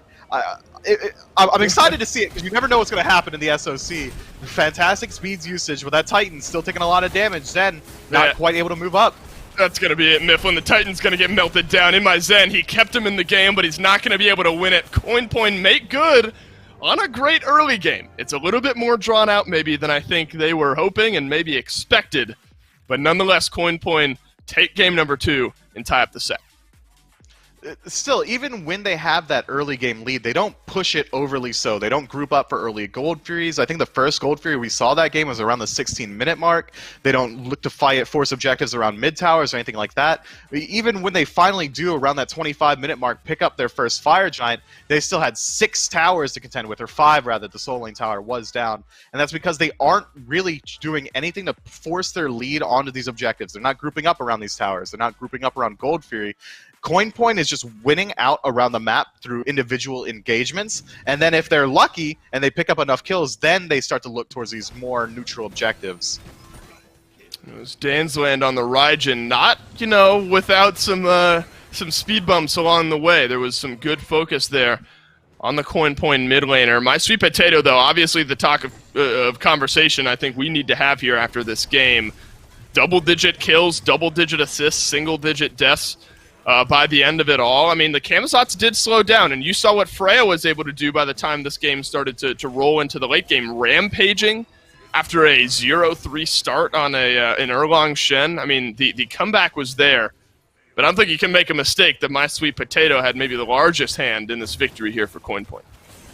Single-handedly, he removed Freya from the first 25 minutes of this game. I mean, doing that in of itself, had he not also killed everyone else multiple times, that's enough. But instead, he decides that he wants to rampage on literally everyone on the map. He takes these late-game engagements, he takes these deep engagements in the enemy jungle, and he's just able to control the pace. Freya has to be frustrated off the beginning of that game.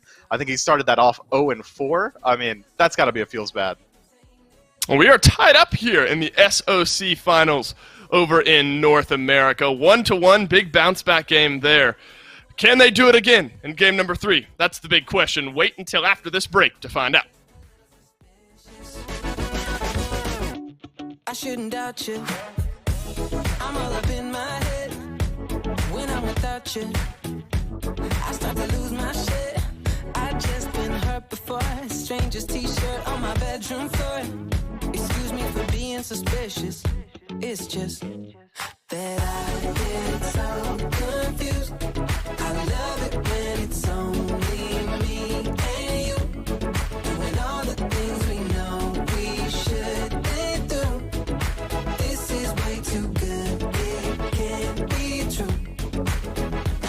So tell me what your game is, girl. When you touch me, feel so good, I can't contain it. When you love me, I'm so confident, yeah. When you say I'm the only one, I must admit it. I get suspicious, just a little suspicious. I get suspicious, just a little suspicious. I get suspicious, just a little suspicious. So tell me what your game is, Cause I haven't slept for days, not slept for days, yeah. Baby, love is never painless, no. Excuse me for being suspicious. When you touch me, feel so good, I can't contain it. When you love me, I'm so confident, yeah. Yeah, you say I'm the only one, I must admit it. I get suspicious, just a little suspicious. I get suspicious, just a little suspicious. I get suspicious, just a little suspicious. I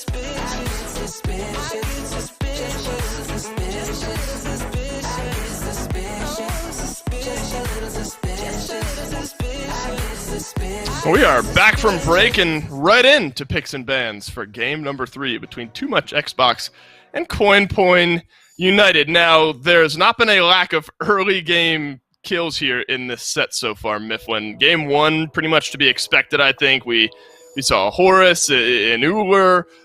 So much early game in the draft there for game 1, but it was maybe overextension or over-aggression potentially from CoinPoint that brought them some early kills in game number 2 here. I don't imagine there's much pick ban that changes, though, going into game number 3. Uller is a bit of a difference, though. Getting rid of the Uller, that's smart. I mean, that god almost single-handedly brought pressure into game 1 for the duo lane on the side of CoinPoint.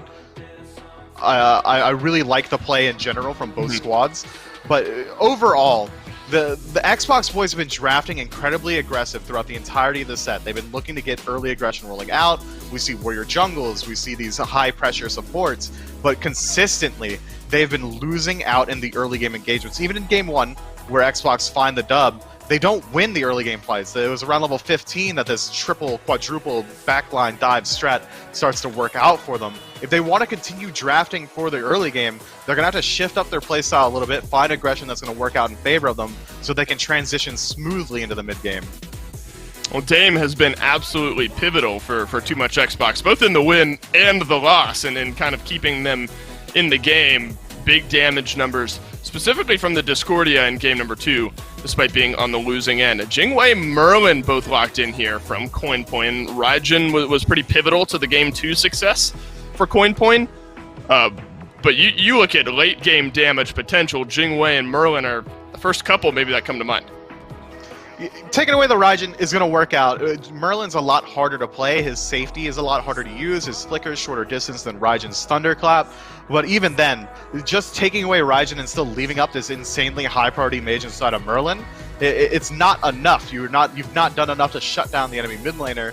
But the addition of the pickup of Hercules, we continue to see an aggressive jungler coming out of Xbox, then you can start to leverage that with the additional aggression that Raijin allows, and that 3v3 strength of the support jungle mid stand-up from Xbox, maybe we start to see them actually win out in these early game engagements. CoinPoint right. picking up Kuzenbo, though. That's saucy, and that's one of the few guys in the game that says, oh, you landed your skill shot on me? Let me punish you for that. Take some damage. Yeah, and I think that's a good conversation to have, the kind of the overarching way that all of these games have gone. It's been CoinPoint out in the lead early in both of the games. It's just Xbox were able to successfully delay in game 1, almost successfully in game number 2. So that's got to be, I think, the first thing to address here, whether it's in picks and bans or just in play style for Xbox. Let's not give up first blood or the first few kills this time and see if we can win it just the old-fashioned way without having to stall out and come back in. Daji will make that somewhat difficult. Obviously, high damage and high utility potential depending on where those Palows will hit. Jormungandr for the first time here in this set. Do you like him in the solo lane?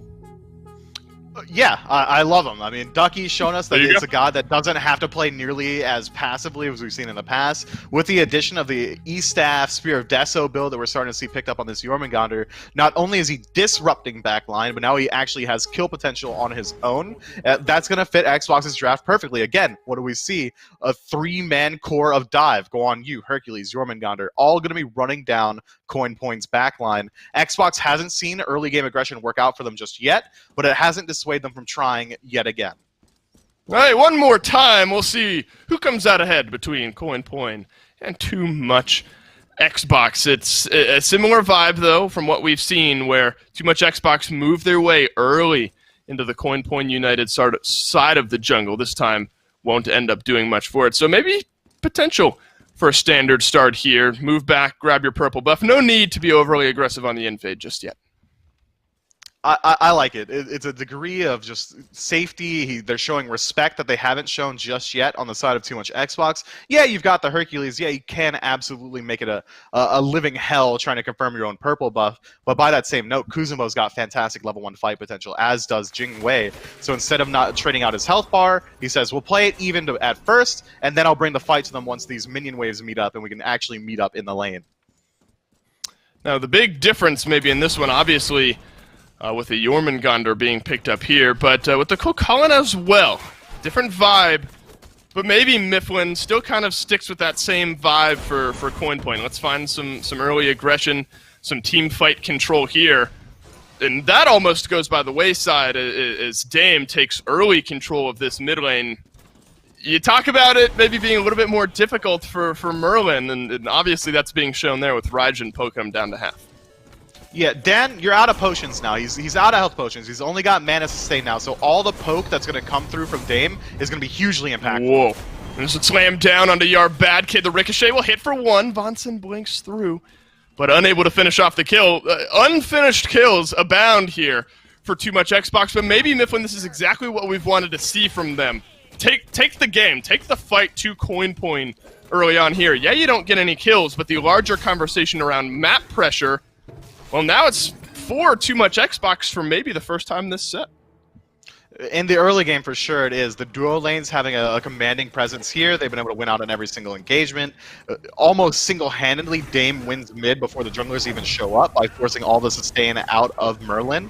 So if this fight goes on any longer, if they decide to all stay in lanes until they can finish up their boots, for the next 2 or so minutes, Too Much Xbox have every single fight that they could possibly want. If Dame continues to put out pressure on a Dan, none of that's going to get recouped through sustain. The same can't be said for Coin Point. They're going to have to play passively and play safely and just maintain their health bars and mana bars as they try and group up, play safely, get those boots online, and then they can try their hand again at the early game aggression.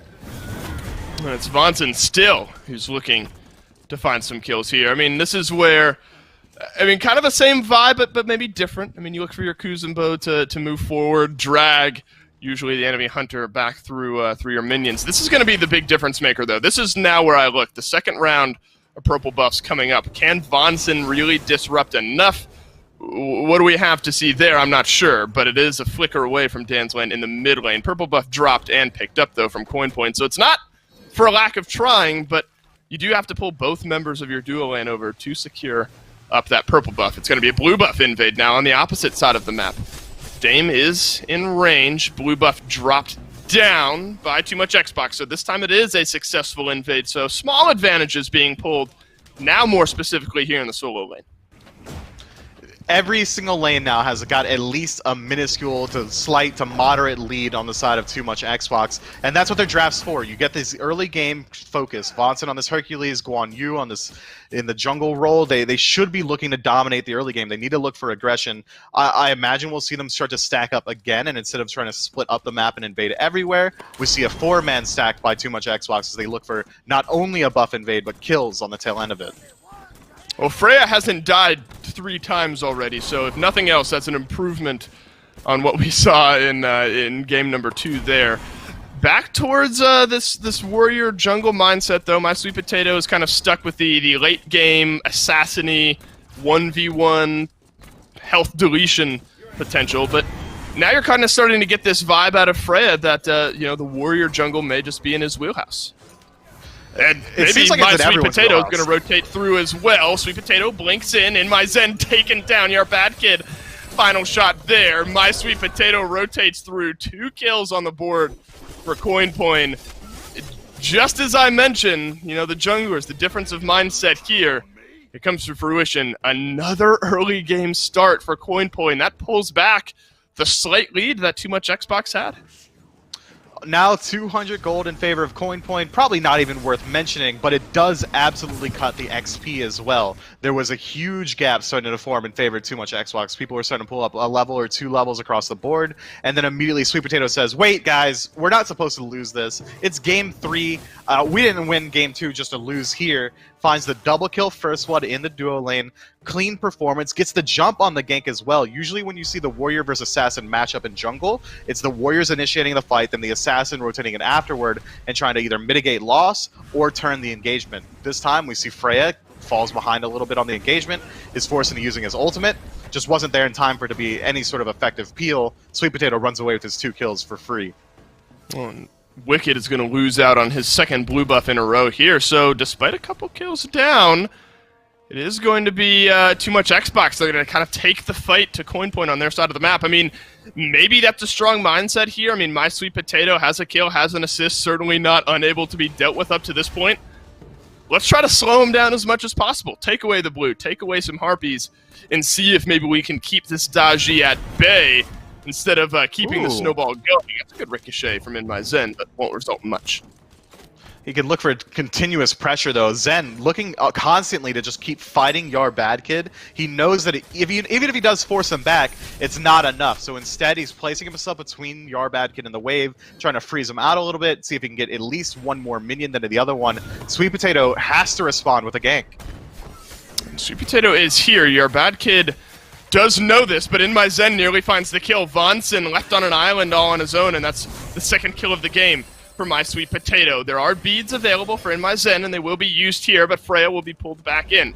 Dame on the rotation back through as well. Freya cavalry charges in onto My Sweet Potato, finds the stun. Not enough damage. Ricochet nearly connecting from range. Gotta be frustrating up to this point. Dame will take to the taiko drums, but it's Dan's land instead that finds the kill. Low is Freya, and Freya with the fadeaway shot will be taken down by Dan's land, who has a double. This is one after another.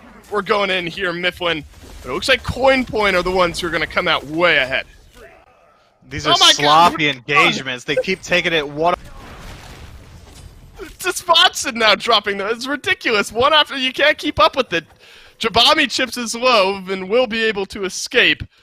It's 2 kills total by the end of it there for Too Much Xbox, and My Sweet Potato rotates through, finds another kill. Maybe the big winner there, Mifflin, is Dan's land, but still even. 200 gold, 200 XP. Cybrito, though, is going to finally move his way in and get himself a blue buff, but at what cost? It's going to be the Jormungandr sweeping on through, has to take in to that World Serpent. Oh no, he got the blue buff away from Wicked again. So while all this fighting has been going on here on the long lane side of this map, the short lane continues to kind of pull over for Too Much Xbox. Freya taken down here. Jabami chips will find the kill. Cybrito, maybe you've stayed too long, my man, and he certainly has. That's the 8th kill of the game here for Coin Point United.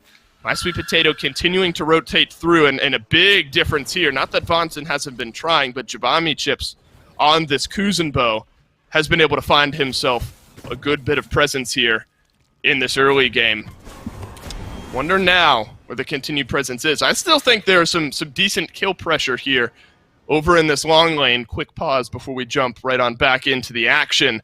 In my Zen, Yar Bad Kid, that's kind of the back and forth tug of war maybe that we've seen up to this point. We'll not to worry, everyone. Mifflin will be right back in just a moment, but the back and forth of this game has been there, and I think the big thing to look at is where the XP and where the gold are up to this point in this game. I mean, you're at 300 XP, 300 gold, despite still the continued early game presence from Coin Point.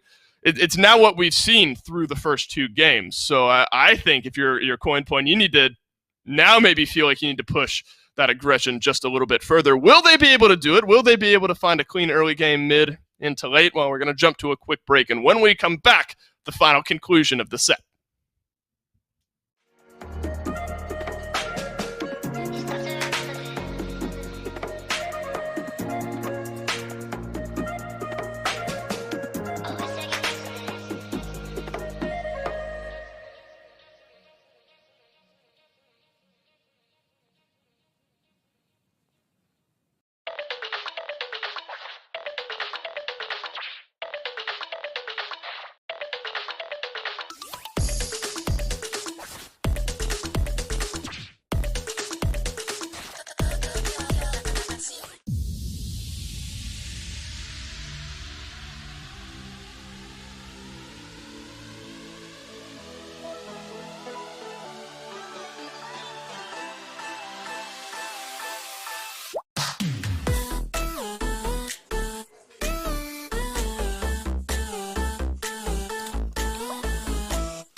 And we are back into the final game between CoinPoint and Too Much Xbox. Mifflin, so speechless at what we've seen up to this point in this game. Needed to take a breather, so we've tagged in Aggro here. But Aggro, as I was kind of mentioning prior to the break there, while it is 8-2 in kills, the gold lead still just hovering around that 1,000 mark.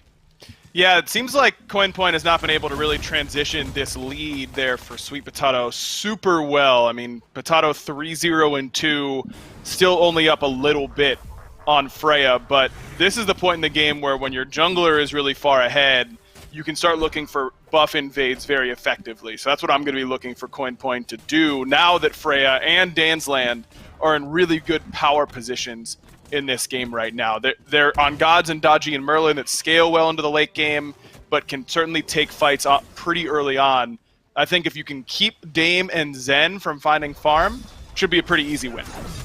Well, now is the time to invade because your solo laner and Wicked hasn't gotten a blue buff in a minute. That's a defensive really use of the Palaus there from My Sweet Potato, and we'll have to disengage, but watch out. Dame has joined the fight elsewhere. World Serpent still ringing through in the backline. Dansland trying to pull back in some damage, but Thunder Crash will silence him out. Bonson is able to find the kill. This is a fight that started off maybe for CoinPoint, but Too Much Xbox has too much damage, and we'll get a couple of kills. Man, that's a tough fight to lose there for CoinPoint because you have this lead in the mid-jungle, but Sweet Potato gets focused out very early. Really great damage coming out from these warriors of Guan Yu and Hercules. When you've got double warrior like this, sometimes you end up a little bit low in the damage department, but the prot shred there from Guan Yu makes such a big difference to make sure that not only are you not lacking damage, but you feel like you're doing a lot of damage even to the assassin who's ahead. And even though Too Much Xbox only get a couple of kills and Wicked still gets his blue buff, I like the aggressiveness that they're showing. Because I think if they sit back on their hands and they allow CoinPoint to start being the aggressors and start being the ones who are finding these buff invades like I was just talking about, it's a pretty easy lead to snowball. But Too Much Xbox being the aggressors is a good sign. There's a slight flip of the script where Wicked has had his blue buff taken away the last 2 or 3 times. Will invade in onto Cybrito's blue buff this time and snag one there for himself. It was a good rotation through, I think, from really all members of both teams. Dansland pulls another kill out here in this one. It's that scaling potential, though, in the mid lane where Dame throughout the first 2 games has really been kind of the linchpin of Too Much Xbox, keeping them in these games despite early deficits. So Raijin here certainly has the potential in game number 3 to do much of the same. And it's one of those picks that just scales really well into the late game. You've got great front line with this Guan Yu, Hercules, and Yorm on your side. So I'm definitely looking at Dame to be a power player in this game. But on the other side, you've got Da Ji, who really puts pressure on a character like Raijin pretty well because she puts pressure on every backliner really effectively. You've got Merlin, who can really match your late game damage pretty effectively, whereas a lot of other mages really can't. So I think that between Dansland and Dame, one of those guys is going to have to step up and make sure that the jungler isn't getting to them effectively. They're positioning themselves well and putting themselves in a position to carry the game. Jabami chips will move through, and jungle invades have been the name of the game up to this point. Jabami chips is going to try to avoid one more going in favor of Too Much Xbox, and it is a little bit worse for wear on the back end of it, but doesn't necessarily delay Too Much Xbox from moving on forward in there. Massive difference, though, and I think it's, you talked about the Daji, and it's now down to a 1-level differential. Fred, 2 levels down here just a moment ago, but this is exactly what we saw in game 2, where Freya on a warrior in the jungle technically hasn't gone 0 for 3 in the first couple of minutes, but My Sweet Potato off to an early roaring start. But it was Too Much Xbox who was able to delay things and kind of keep things in the balance. So Freya, not unfamiliar with early discrepancies in the jungle. And honestly, on these warrior jungles, you're kind of relying on your base stats a decent amount. Those levels are super important for you, so to fall behind early is tough. But you're still going to provide the utility. And right there, you see the utility provided by Freya. That prot shred helps burn that Gold Fury a little bit faster than I think CoinPoint was probably ready for. Still think CoinPoint's positioning wasn't great around that objective and clearly needs to work on their map awareness. But overall, I think that is more burn than they probably expected out of the Guan Yu, who's behind at this point. And that pulls the gold lead right on back to even. maybe 400 or 500k for CoinPoint now that the first tower of the game has been taken down. This is maybe the biggest turn from what we've seen in the early game where Wicked had been behind for a good portion of it. My Sweet Potato, though, finds an opening on a Freya. 2-level differential will do that to you. Now Freya, for the third time this game, has been taken down. It's a 2-level lead now where we stand. For the next 25 seconds, My Sweet Potato could pull that out to somewhere around 3. So you got a 4-0-2 Daji at this point. You're feeling nervous, I think, to your point, Aggro, if you're maybe anyone, but specifically the carries here for Too Much Xbox. Well, someone's got to feel worried now, and it might be Wicked, but the fact that he's already taken down this Tier 1 means he only has to walk around that Tier 2 tower, and thus is pretty safe after the fact. I think that Freya definitely needs to be concerned when he's farming isolated that he can get hunted out just like that by My Sweet Potato. That's what Daji wants to do at this point. Now that she's got her Hydras, is a big power spike for this character. She auto-cancels so well. Good ultimate down from In My Zen. Airstrike's gonna trade it out. Both leaps will reach the ground, but it's My Sweet Potato who's rotated in. Freya is here as well. Damage numbers in favor of Too Much Xbox here in this fight. Long-range attempt at a kill confirmed from Vonson. Palau from My Sweet Potato. Catches onto Vonson. Might be able to pull him back in underneath the tower. Freya doing a good bit of damage to Jabami. Chipside Burrito from range will complete a kill onto Wicked. Low health bars for everyone for CoinPoint underneath this Tier 1 tower. There's the dive. You just gotta wait for the minions. It's gonna be a full-blown sweep. 1 kill away from the deicide of Too Much Xbox. They find the fight they've been searching for. Really, really odd engagement that takes a long time here on this side of the map, but in the SOC, you know, these teams are not going to be nearly as clean with their shot calls and their mechanics, and I think that things like Guan Jungle make a lot of sense in this level because that extended engagement really favors you having this utility healer on your side. I think you see it come into play pretty big right there, and with the way Smite is right now, even when you fall behind, if you can win a fight like that and get a whole lot of farm, get some shutdowns, look at how close Freya is now to being all caught up. The fact that Wicked dies getting soloed on that right side to a Yorm just should literally never ever happen. That's a huge mistake by Wicked, and it makes him really late to join this fight.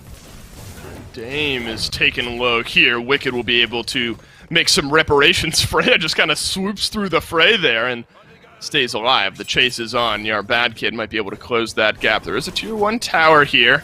One final shot, maybe two, is all he needs. The heal is enough. Sunbreaker is down. Our bad kid will finally finish off that kill. Looks like CoinPoint maybe just trying to take that 1 kill and go home. This is kind of what bit them last time. The health bar's too low when they found that opening engagement. And now one final charge of that World Serpent may keep the fight going. It certainly does. It In My Zen grabs another kill. Really nice ricochet. Earthbreaker just a little bit wide left there from Vonson. I mean, it's just one team wins a fight, overextends, spends too much time, gets punished for it, and then the team that's doing the punishing then gets punished in turn for the exact same mistakes. You know, we're learning down here, Dave. We're still learning a little bit. It feels like as both teams kind of copying each other with the mistakes and. Again, Sweet Potato starts getting a huge lead.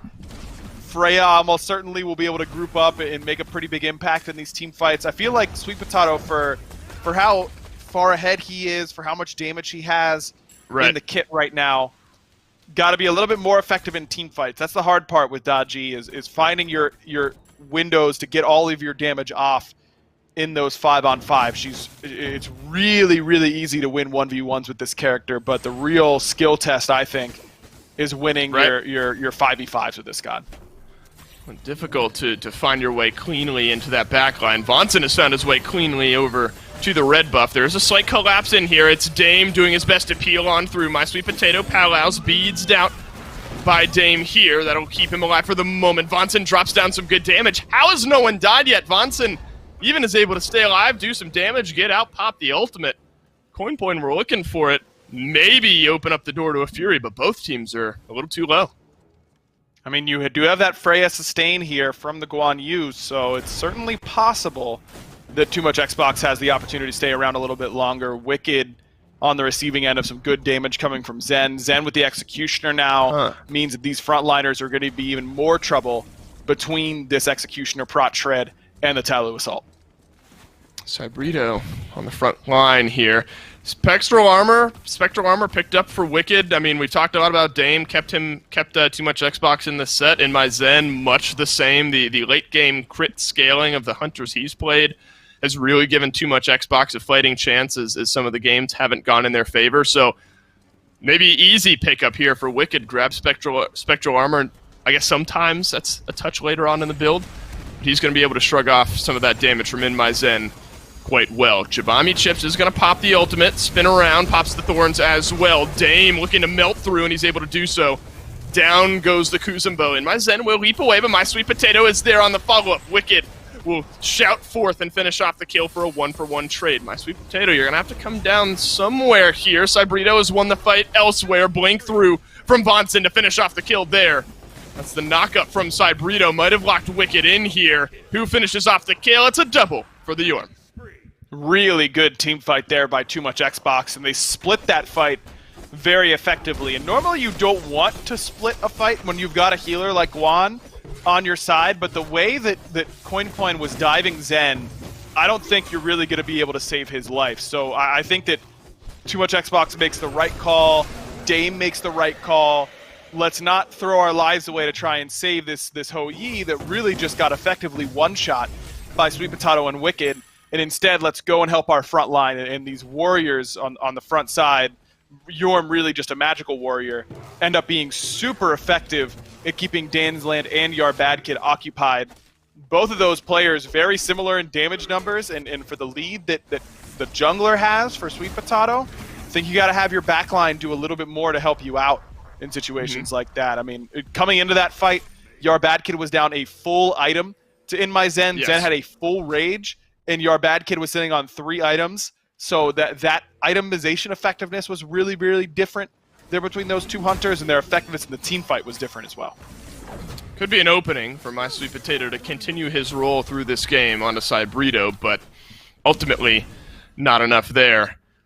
Potential collapse from Vonson, but won't end up coming to fruition. Mifflin and I talked about this a little bit in picks and bans, but kind of the not only tanky utility potential of a Jormungandr, but with this build specifically, you go Jade Emperors, Gem of ISO, Ethereal Staff, you've got some melt potential onto the back lines as well. I think so too. I mean, you've got a lot of damage, and this is kind of this hybrid build that you want to see, and it's good understanding by Cybrito of exactly what his composition needs him to be doing. They've got plenty of front line. They don't really need that much of that from him. They need him to be outputting damage. The damage output on In My Zen right now. Who will win the fight? The up-down. It's in time. There's an Aegis there, but In My Zen who complete that animation, find the final shot over onto Yar Bad Kid. That's a fully stacked rage. That'll do it to you. My Sweet Potato looking for a return kill. Dame, Tycho Drums. That only immunes you from CC, not from damage. Pulled back in is Vonson, but it's My Sweet Potato on full-blown retreat. Solo laner still off on the right-hand side of the map, so for the time being, a 1-for-1 trade is what we've got. I mean, that's exactly what you want Daji to do, but again, the concern comes back to how effective Zen has been in this game in comparison to what Yar Bad Kid is putting out. I mean, Zen had that 1v1 basically wrapped up. The fact that Freya came in was really just for the assist and making sure that Yar Bad Kid might use an extra relic or something like that, which he does. So now Yar Bad Kid, who's already, I think, struggled to match that effectiveness, now is going to have an even tougher task of doing so when he has neither of his relics while Zen has both of his.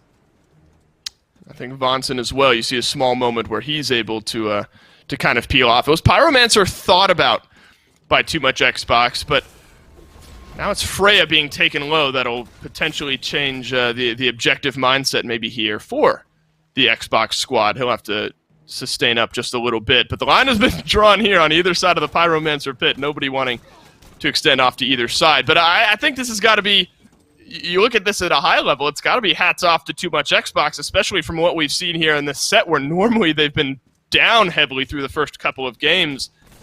This time around, they've seemingly found their team fight and given themselves a fighting chance around this Pyro. I mean, Freya just backed, so this is a bit risky, but Too Much Xbox make the right call that no one from CoinPoint is going to be local, so they are able to sneak that one away with relative ease. I do want to see Too Much Xbox start to take fights, though, because this Daji is not getting a whole lot weaker. Dodgy, everything she does scales at 100%. She's super strong late game. And you've got this lead in your ADC role that, again, won't be there forever. And those relics are coming up from your bad kid. I'm just surprised at how patiently Too Much Xbox are willing to play this. I feel like there should be a little bit more urgency. Right, especially with, where everything is on their side, a 4K gold lead. A lot of this game, I mean, when you really started to see some kills flare up, it was usually an engagement from CoinPoint, a disengage, and then sudden re-engage from Too Much Xbox that has turned some of the fights for themselves. So you almost wonder if their mindset is too stuck in the ways of, well, we'll let them engage, potentially overextend, and then try to turn things around. CoinPoint, maybe on the flip side of the coin, won't overextend in some of these fights as the game goes on. Maybe they're going to start playing a touch more patiently. We have slowed down, though, Aggro. 24 minutes in, we've seen plenty of kills to start things off. Over that 1 kill a minute threshold. Fury, both times being locked down by Too Much Xbox here. I think it's a good opportunity for them to not shy away and maybe open up a fight around this big objective. I mean, you look at the itemization advantage, every single role has one. I mean, solo lane, Cyberdo has been able to finish off his Stone of Binding. You've got a lead in jungle as well, or a lead in mid as well as Too Much Xbox explode that Gold Fury as quickly as you'd expect. You've got that Obsidian Shard 2 right there. I mean, CoinPoint want to get this fight going. They know that Dame's already used that Tycho drums. Yep. Yeah, no Tycho drums. Palau's up from My Sweet Potato. Vonson taken low. Some peel from In My Zen on the backline. Dan's Land, though, will find the opening kill. Cybrito able to move into that World Serpent and plug down just a little bit of damage. Third charge is going to be somewhere potentially close by someone from CoinPoint. They've all disengaged here, but he pops right out of the ground. Could be a dead Jormungandr here. In My Zen still plugging away. Good bit of damage. But an up-down on the Thunder Crash is enough for Dame to grab the kill. Push back from Jabami Chips underneath the Tier 1 tower. Tier 2 here in the mid lane is enough to delay the fight, but In My Zen turns around the one more fight. Jabami Chips is going to be the sacrificial lamb here. It's a 2 for 2. Again, just overextension after overextension. Both teams get punished for it, as you would expect. I mean, Cybrito, the first charge going in, sure, you've got 2 to get away. The second one going in, I feel like he forgot what his own health bar was at the time of channeling that ultimate, because he was really low going into it. And then it's correct from CoinPoint to just stick around and make sure they get that kill pretty freely. But then the overextension onto Dame, and in all of these wacky back and forth fights, they favor the team that has the sustain. They favor Too Much Xbox. And that'll open up the door here for the FG to be started up. Only Wicked is in range. Tycho drums from Dame will be used for objective burn, and Too Much Xbox will complete the FG. But then an immediate disengage. This has been the MO for Too Much Xbox. Let's do a big objective, finish it, and then immediately try to move ourselves back. And they're successful once again in grabbing an objective and moving themselves away. I love the idea, though. I mean, you use Frenzy, you've got this prot tread there from the Guan Yu, let's utilize it. And then finally, someone is able to eventually make a call to get out of danger. For the first time, it's felt like all game, a team makes the right disengage call, and doesn't overstay and use too many resources to try and get greedy for kills. So Too Much Xbox now in a good spot in this game, in control at this point, but have to see if they're able to siege properly, because they've got the sustain on their side, they've got Raijin poke, they've got a lot of really good tools for sieging, but CoinPoint has this Kuzenbo that's hard to siege against. They've got this Merlin that's one of the best siege defense characters. I think this might cause some trouble for the Order side. Well, there's no objectives left on the map outside of non-respawning towers, and of course the Phoenixes thereafter. So Too Much Xbox are going to have to take the fight to CoinPoint this time, and underneath the Tier 2 tower. Maybe a smart call from CoinPoint, sensing a Tier 2 tower not worth much of a fight. Wonder if Too Much Xbox are going to just get these Tier 2s and back and spend their gold, or if they're going to try and jam a Phoenix right away. They shouldn't have too much gold in hand. They'll have a good amount after these 2 Tier 2s. This will give Freya his 6th item, which is pretty big. It'll allow Dame to finish off a Spirit Robe, but he's a little bit short on Mantle. Lets Zen finish off his Mantle. It looks like it will be a full reset, where this does really limit Phoenix Siege time. And Right. remember that once this Fire Giant falls off, it's good. The next one's going to be enhanced. So you're not getting this next one nearly as easily as the last one that you got. So I do think that there is some argument to making sure that you can get a Phoenix. These first Fire Giants, I say it a lot, they're really there to guarantee your next Fire Giant. That's what you want to do with the first one. They guarantee your enhanced Fire Giant, because enhanced is usually what you end off of. And you do that by pushing out waves, by eliminating all the towers, by stripping all the buffs, and by getting at least one, if not two Phoenixes. And now you've only got a minute 20 in order to make sure that that happens for Too Much Xbox. Well, this would be a hindsight type call where I agree with you. You can make the argument really for a full-blown push or going back and spending 1 minute remaining on that FG buff, so certainly time for a siege here, and then maybe a Fire Giant thereafter, depending on how the opening moments of this one go. Vonson looking for the fight immediately. Pushed back by Jabami Chips, but a return push over onto that Kuzumbo will put him into the awaiting arms of a couple members of Too Much Xbox. It's Cybrito now, in between the first and second Phoenix over here off to the side. World Serpent used from him as well. We've has one more charge, yes, so he'll have to disengage, and there is some safety beneath the mid lane. Phoenix, My Sweet Potato, re-engages here on the back line. No defensive utility just yet for the Jormungandr, and Dan's lane will capitalize, but watch out for Dame. He's turned around some good damage here as well. Freya taken quite low. A 0-for-1 trade, and no Phoenix picked up just yet. Maybe Wicked here goes down, and a couple final shots ring through, and the Phoenix will finally fall. Man, if I'm on Too Much Xbox, I think I let Cybrito know, like, hey, bro, I don't know if you saw, but Titan Forge just hot-fixed Yorm. He actually only has 2 ult charges now, so make sure you're getting out with that second one. It's really important, because my man's just so greedy with that World Serpent also. That's twice in a row that he has been quickly punished for going in too deep with that second charge. Yeah, feeling like he's got all the room in the world in order to make plays. He certainly doesn't, but Dame now maybe caught out. Touch, I don't know if you call it a lazy back on your own side of the jungle, but Dame is going to grab the red buff. My Sweet Potato will dash through and get rid of the Too Much Xbox mid laner. Now especially aggro. 30 seconds left on that Fire Giant respawn, but 50 seconds left on the Raijin death timer. This is now an opening for CoinPoint. Really good chase out by CoinPoint. It's pretty low risk for them. I mean, you know that Too Much Xbox is really resetting almost everybody. And yes, that's a lazy back from Dame, but you also have to, as a frontliner, you kind of have to have this sixth sense. You know, it's just it's a muscle memory thing that you can't be the first one to back. You've got to let your backliners back first. And that's still on Dame, but it's really on everybody. It's tier 2 tower that's being sieged here. Still 15 seconds left. FG has respawned. Is enhanced variety here. CoinPoint making no mistake, wasting no time, starting up the Fire Giant. You're not going to be 5v5 for a moment here until Dame is not only respawned, but walked back from base. So good delay here. Cybrito this time will World Serpent maybe back to the side of his team.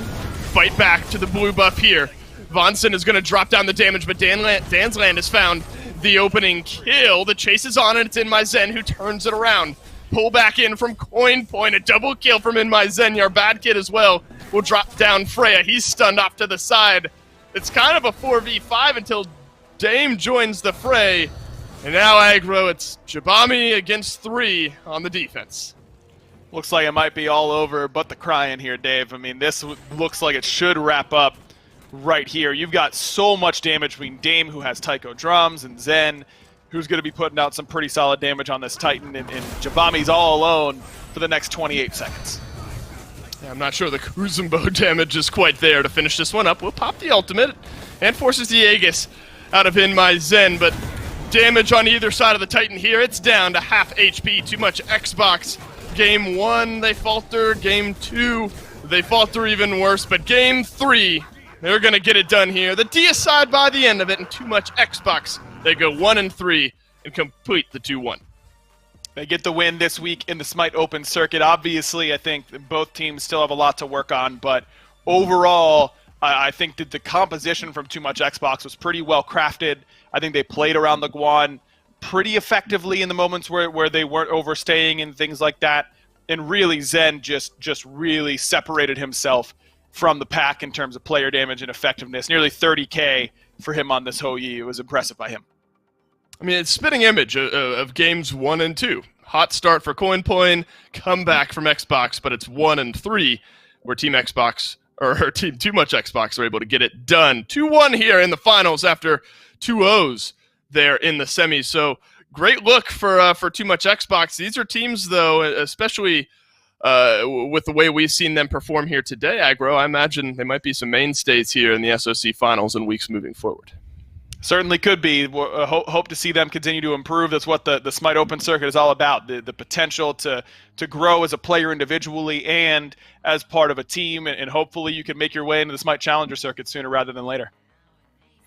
Well, Aggro, that does it for the SOC to start off this week in SMITE competitive action. Ladies and gentlemen, we've got the SPL coming up soon. Radiance versus Ghost will kick off this week. Stick around right after this.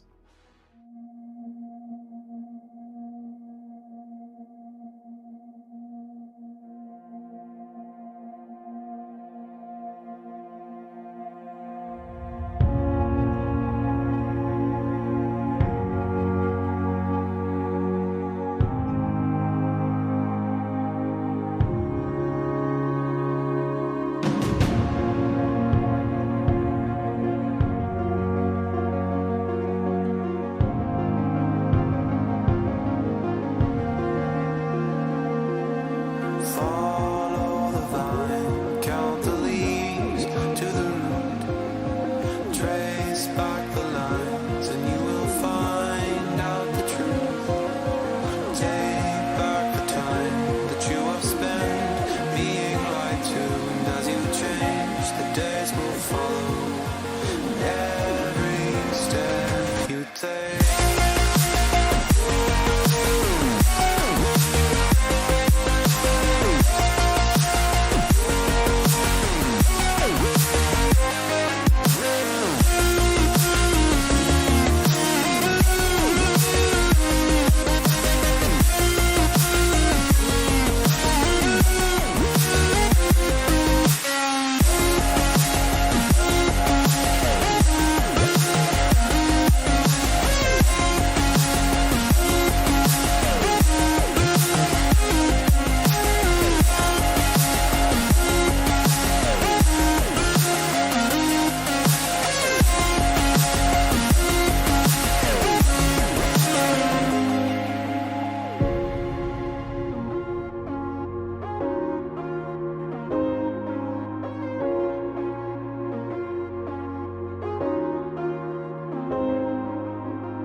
Follow the vine, count the leaves to the root. Trace back the lines and you will find out the truth. Take back the time that you have spent being lied to, and as you change, the days will follow every step you take.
All right, welcome into another SPL weekly recap for week 8 this time, and this time it's with Finch and Gore instead of Finch and Dave. Dave enjoying a little bit of time off here right now, so Gore happily stepped in to help us out. Remember, we wrote these recaps for each other. We're reading them for the very first time right now. So let's all kind of jump into it together. We kicked off week 8 of the SPL with E United versus Obey. Actually a pretty close set with the revitalized Obey taking their previous 3 opponents to 3 games. E United is also a team that has seen some struggles over the past few weeks and seems in desperate need of a win. However, like Dolson, the moment his skin sees sunlight, regardless of sunscreen coverage, E United would be burnt in back-to-back 45-minute games to give Obey the 2-0 win to start the week. Now, this set was an absolute blast to follow if you are a fan of any team except United. A couple interesting picks in the mid lane for Wolfie and more warriors in the jungle for Sino would continue to show an Obey team that has found a game plan that continues to work. Someone needs to work out a giraffe strat around taking away every warrior in the game up against Sino. There were some silver linings for United in this set, notably a miraculous base defense by Scream and a nice first blood in game 2, but that's about where it stopped. Obey cap off the set after a miraculous Jormungandr from Ducky and brilliant damage from Wolfie. Remember, if a couple game 3s go Obey's way, this is a team on a 4-game win streak. No one can be brushed over in the SPL right now. Ladies and gentlemen, in lieu of Dolson, we had the best human of us all, Gore Miser. It's all yours to finish off Friday. Oh, man. And then, you know what? Before I even start reading, a little nervous about this one, but I'm going to do my best Dolson impression for you guys. Looking handsome? Check. Quality chair memes? Check. What about that God-given talent? Oh, that's yet to be seen. Either way, it would be a tale of 2 stages throughout this set as Sanguine took on Renegades. The hyper early game would belong to Renegades, but Sanguine did a stellar job of playing through their lead. Whether that was Shinto or Yarkor and presenting Renegades with terrible choices. Sanguine also showed their killer instinct, only needing small windows of opportunity to seal off both games. The set actually started well for Renegades. Venenu's spicy Chang'e mid-pick seemed to be too hot for Sanguine throughout the early game, but it's just too tough to get Sanguine off their groove. Some heroics from Shinto on Merlin allow for Sanguine to retake control of the game and win despite being behind early. Wait, no. This can't be right. There's no way people are still letting this guy play Merlin. Finch, you must have made a mistake. Oh, no, I just checked, and that is indeed right. Renegades somehow seem frustrated in Game 2, taking bad fight after bad fight. They take a truly head-scratching fight behind Sanguine's Tier 1 tower 7 minutes into the game, and then overcommit after a great gank from Panatom in solo. Then they try to force a fight near the Fury, but every fight, comes up Sanguine. Sanguine get an 18-minute Fire Giant and channel their momentum into an easy set victory. All right, Finch, what do you got for us on Saturday? Yeah, there was something in the water this week proving a lot of very fast games. And the first set on Saturday was no outlier, Gore. Knight and Ghost World Championship roster rematch, round 2, Electric Boogaloo. Here's your weekly game themes and bullet format brought to you by Dave Dolson Olsen. Paul, very good at healers. Stop giving in Hell and Aphrodite, even if he doesn't know why you're banning it against him. Cubo and Sam are here for the Warrior Jungle meta. And Knights, they love some game 3 wins. This set was somewhat weird. in the best way possible. There was fast, aggressive SMITE being played in all 3 games. We would touch 30 minutes just barely in Game 2, and we're a few minutes beneath that mark in Games 1 and 3. Paul and Cuvo just sort of take over Game 1 despite a decent start for Ghost. Sam would go back-to-back on First Blood, but kept that ball rolling in Game 2 on the Vamana. Just doesn't seem right not seeing him on an Assassin. Not unlike how it's not right seeing anyone but Dave attempt to sell you a chair. Come back soon, Dave, please, because I cannot do it. Game 3 had Ghost hoping for another org change to disassociate themselves from what we saw after just 22 minutes of game time, where the Knights die a total of 4 times. The Knights continue to be the team that will either blow you out of the water or stumble in a contested set. It's the form of this time, and the Knights are on a roll. On to Saturday with set number 2.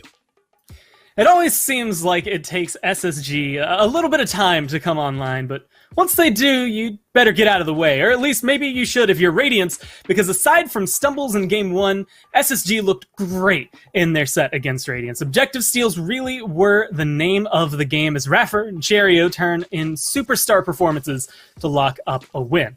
Radiance's team fight and target selection actually looked great. It was their objective play that really hurt them in this set. In fact, I've seen 15-year-old emo kids more secure than their objectives.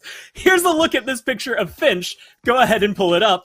That's more secure than Radiance's objectives. Jesus Christ! Constantly losing Furies and Fire Giants to Raffer makes a difficult task impossible, and even though they win Game 1 narrowly, it would be the last time things looked good. It was the Cherio show in Games 2 and 3, and between his Kali and Pele, he barely gave Radiance's duo lane a chance to play the game. Even when Radiance tried to take the fights elsewhere on the map, Dardez or Nika would step in and shut it down. We'll pour some out for my man Cyclone Spin, because it was not his day as SSG win it 2-1. Am I allowed to talk about this one? Are you sure?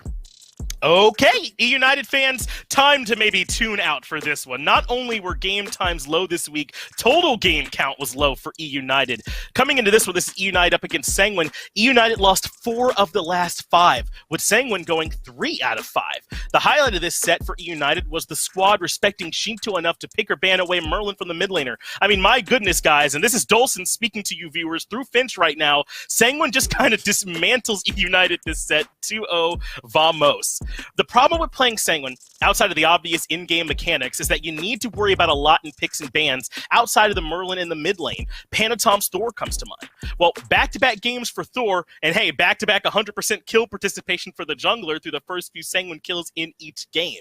Game 1 would be drawn out by a couple return kills around objectives by E-United, but comes to a close after the base finally cracks in 34 minutes. So Game 2, 18 minutes. Yeah, this game was shorter than everyone's breath when Gore Miser is on the screen. That's right, Gore, you take our breath away. Not to underplay the miraculous early game that Sanguine had, but the boys just sort of walked into E-United's base 18 minutes in, got a couple more kills, and killed the Titan. Why doesn't every team just do that, huh? Take us home, Gore Miser, to finish this one off. Well, here's something that I know for sure.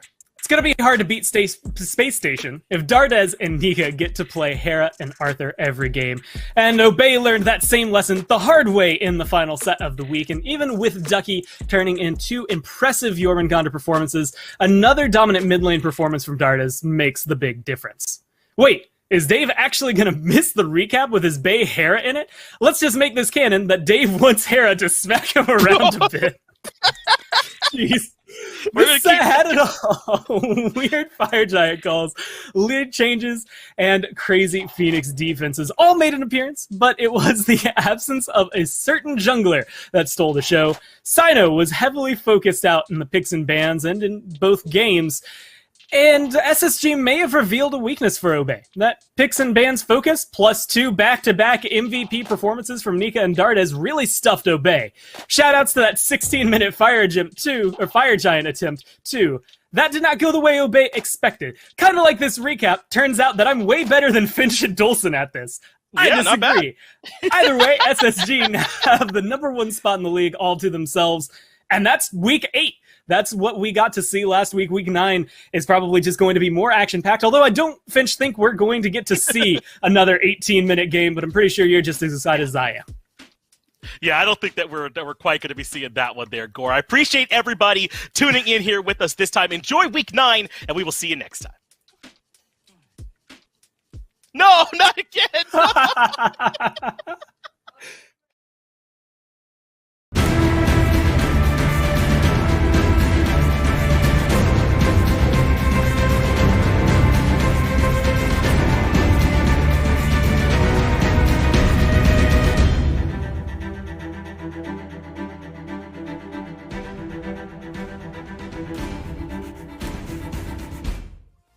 And the SPL is back, and we've got a great slate of matches for here on Friday. Welcome in, everyone. Dolson and Mifflin to start off the day here on the desk. Mifflin, high contest. The four teams we're seeing today, the last teams to reach that 12-game mark.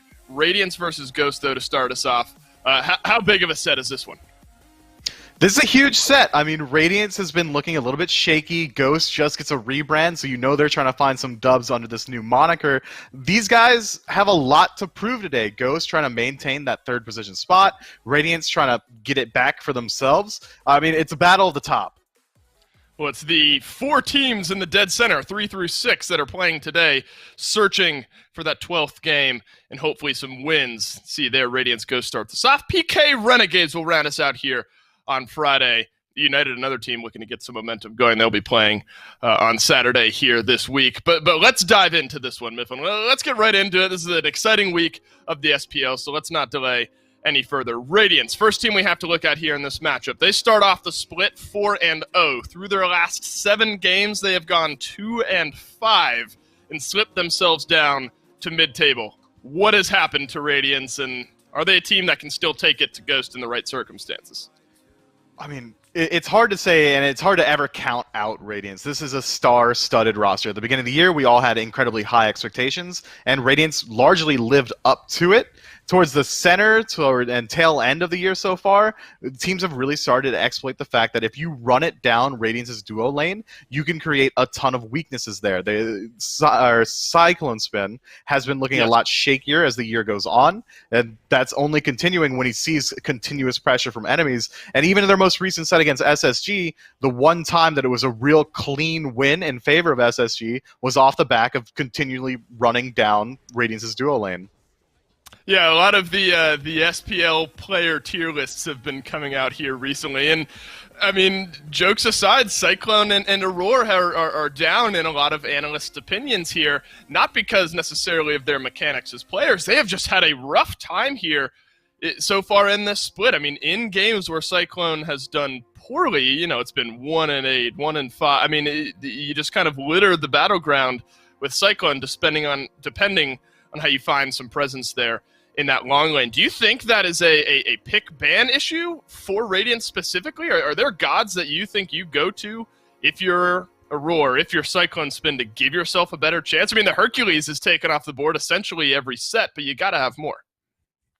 That's a harder question than I originally thought. I was like, yeah, you could just ban them out. But Cyclone and Aurora are looking inconsistent largely outside of the picks. One game, Cyclone can make Rom look like the best god in the game. An 11-1 slash line jumps out to me in recent memory. And the next game, he can almost immediately be removed from contention despite being on the same character and be 0-5, 0-6 on the Rom. I think they haven't found, Radiance that is, a play style inside the duo lane that can play from even or behind. They are so contingent on getting off to a strong start and continually putting the pressure out that maybe they just don't know how to play back in that lane. They don't know how to play slowly. They continually put themselves in these positions where it's either we're going to pop off or we're going to lose. And recently, they've been losing out in those trades more often than not.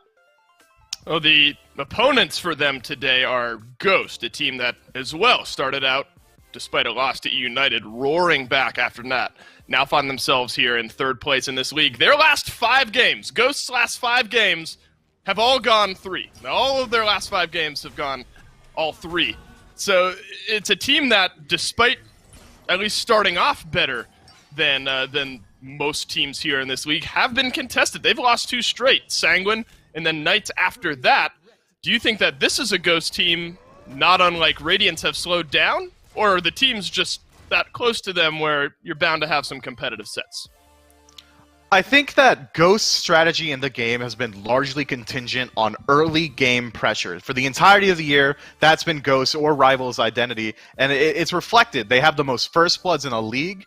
PBM tied for most First Bloods individually in the league as well at 6, and that's the support for Ghost. That's nuts to think about, but if they get off to a slower start, if they aren't able to steamroll the early game, that's when we see that the majority of Ghost roster starts to fall apart. They shift their focus out of the duo lane. They make PBM rotate into mid, and they start to play around Twig there. That's largely a weaker strategy, maybe because they're not used to playing around it nearly as much. But if Ghost does get off to a strong start, I'm talking just 1 kill in the early game. If they can pull up First Blood just a single time, that's when they really start to pop off. The majority of their games, I think they have 14 First Bloods right now. No, it's 18 total for Ghost. Of those 18, I think they won 15 of those maps. And just to kind of complete my stat, of the last 5 sets they've had, again, they've all gone 3 games. They are 2-3 in their last 5 sets. So this is a team that's going to look to build some momentum going forward. You talk about playing around Captain Twig. I think that's a big strategy that Ghost will need to adopt here today in order to beat Radiance. Captain Twig, the man himself, how is he feeling up against Radiance? Well, listen and find out.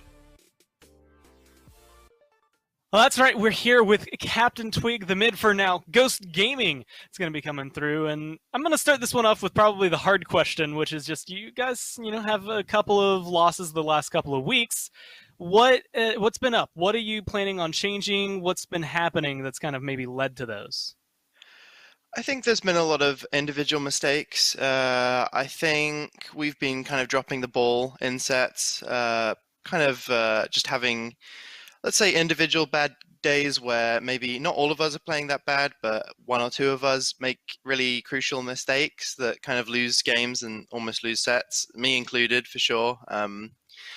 Hopefully we can just clean that up, turn up to game day as a 5-man unit and just play really clean.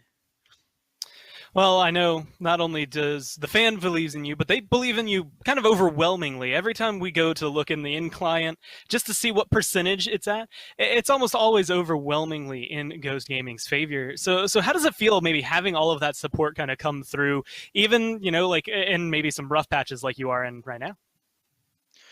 It feels really great. I mean, we're all so grateful for all the support we get, and it feels good to feel like we're the favorites. That if we do play our game, that we will get the wins. And yeah, I mean, I think it's great that so many people believe in us.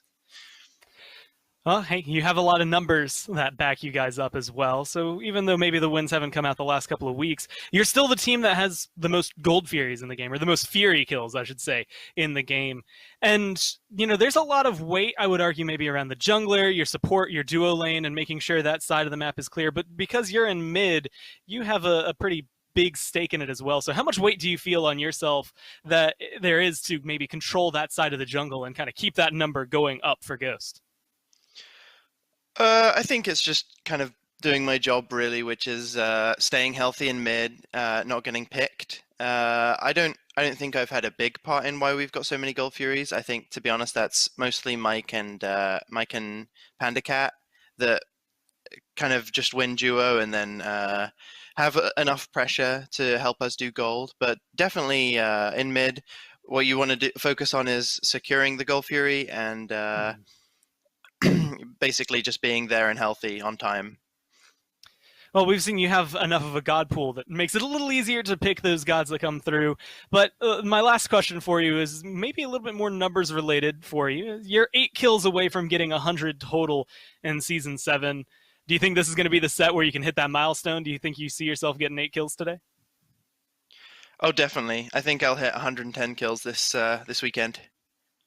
There we go. At least 18 that we're coming forward with. I'm excited to see it. I know the fans are excited to see it as well. So good luck in your games. Thank you for your time. Thank you. Nothing but confidence for Captain Twig moving in to the set up against Radiance. Let's waste no more time. Picks and bans for set number 1 of this week in the SPL. Ghost versus Radiance about to kick off. Now, Mifflin, we haven't really been able to talk about, but I think a fun battle to watch throughout this set, maybe even specifically in picks and bans, is going to be adapting against Sam for Soccer. Sam for Soccer with 1 fewer sets played. He has 11. and Shinto has 12, is second in the league here in kills, so a chance for him with 7 today to overtake that top spot. How important do you think junglers are going to be here in the pick ban phase?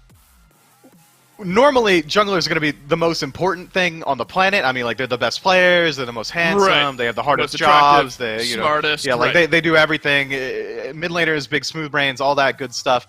But Hey, put what away are you your going to graham do if cracker. you're Radiance?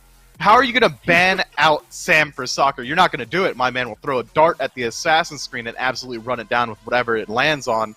So I think, if anything, it's not going to come down to the P's and B's. It's whether or not their teams can play well around each jungler. And the same could be said of adapting. This guy's going to play Kali, he's going to play Thor, he's going to play whatever you want him to, and he's going to perform at that absolute top-end level.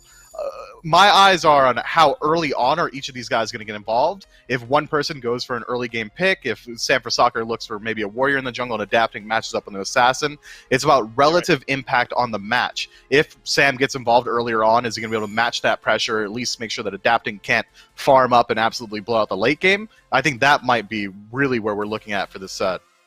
That's a good point. I mean, you look at Sam, and in the last 6 games he's played, not sets, but games, he's played 6 different gods, so flexibility might not even be worth targeting down if you're Radiance, to your point. Thor taken away in that same conversation. Smart pick away from adapting. Now, Aurora, the conversation around where does he go in these picks and bans? Radiance actually ban out the Hercules on their side. Yamoja, first pick overall. Do you like this pick specifically? Do you like it for Aurora?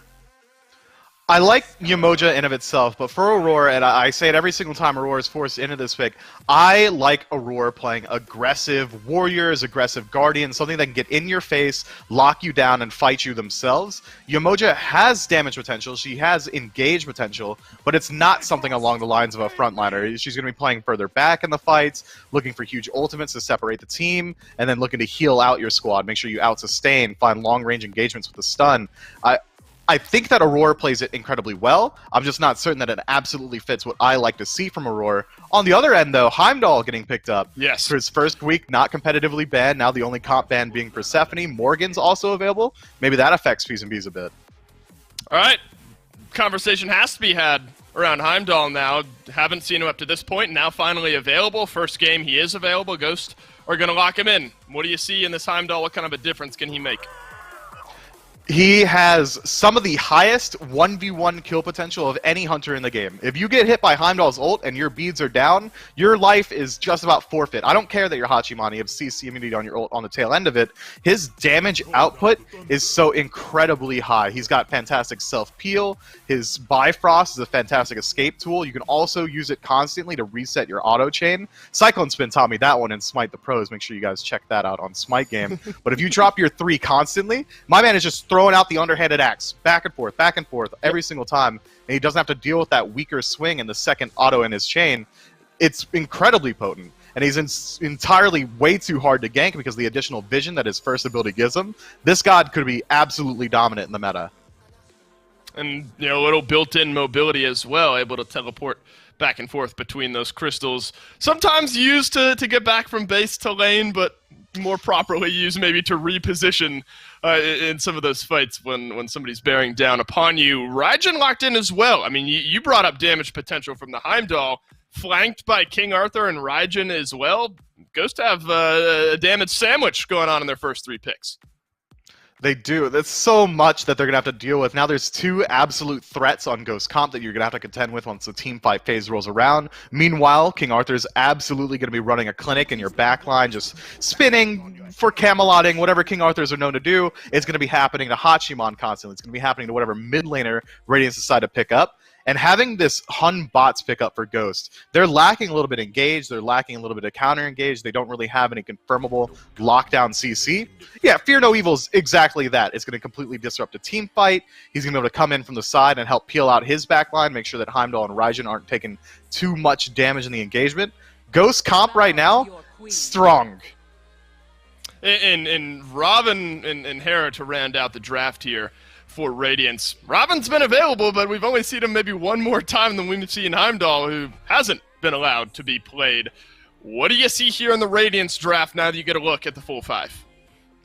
I'm seeing a lot of backline disruption. There's some passive healing that's going to come through from the Umoja. There's a lot of safety in this draft. Looks like they're going to be playing for the late game incredibly well. Hera damage output is insane, as well as self-peel potential, so it's going to allow the rest of Radiance to dive deep and not worry too much about their backline mage. I like what they have here. It's just whether or not they can get into that mid-game state onto the first 5v5 engagement. I think Radiance definitely is going to want to go in with a lead, especially considering the bridge pickup jungle inside of Robin. Well, it's King Arthur, Heimdall, Raijin, Hunbat's Ymir. I mean, you talk about potential for setup and some good damage. Ghosts certainly have it. Quick thoughts, Mifflin. Do you like Ymir to round out the Ghost draft? No, I'm not a huge fan of Ymir. He's so abusable in the early game. If he ever gets caught out, I mean, he's dead. Freeze is the only self-peel. Recent buffs do make him a little bit better. He's fantastic for objective secure. Even if you kill him, that Shards of Ice is going to come through. But overall, Ymir is so easily exploitable. He's going to be a free source of kills if Radiance decide to target him in the early game. I'm concerned. If he makes it into mid unscathed, which most Ymirs don't do, he should be absolutely fine. It's just a tall task. This is a big one. Two teams looking to get some momentum going. Radiance versus Ghost. Game number 1. Let's kick it off. Thank you, Dolson and Mifflin. It's Finch and Aggro here on the call as we move into a set that's not only hyped because of the teams that are in it, but we're going to get our chance to see some new picks here. The Heimdall for Panda Cat, the Ymir with the changes to the wall here, Aggro. What a treat to start us off here this Friday. Yeah, this duo lane is going to be fun to watch here for Ghost, as it usually is. This team likes to play around duo pretty effectively most of the time anyways, and now you've got two picks that really bring pressure in the early game. The Ymir pick is always one that I'm excited to see if I'm looking for a quick one, though, Finch, because Ymir ends games quickly one way or the other. This god often snowballs out of control, ends up bringing so much damage and so much lockdown that he's pretty much impossible to beat. Or, as Mifflin alluded to on the desk, he falls behind, and then he's just food for anybody on Radiance at any given time. And I think that dichotomy for this character is really, really fun to watch, man. He's explosive one way or the other. Polar Mike already taking some poke on this left-hand side, but shouldn't be anything too crazy for him. And you're right, man. Ymir really can be punished quite easily. Big Man Ting's going to be one of the ones trying to do it, as he does his best Dardes impression with the Hera. I don't know if it's entirely fair to credit it all to Dardes, but certainly the one that's putting it into your nightmares out there right now with the way that he's been playing it. So I feel like this is a god that can punish that Ymir, who can find big walls or the polymorph or something like that, and suddenly Polar Bear Mike could have overcommitted to a spot he thought he could have made it out of. I mean, there's good CC here on Radiance. You've got the root from adapting, the polymorph and knockup from Big Man, the crazy CC potential out of Umoja.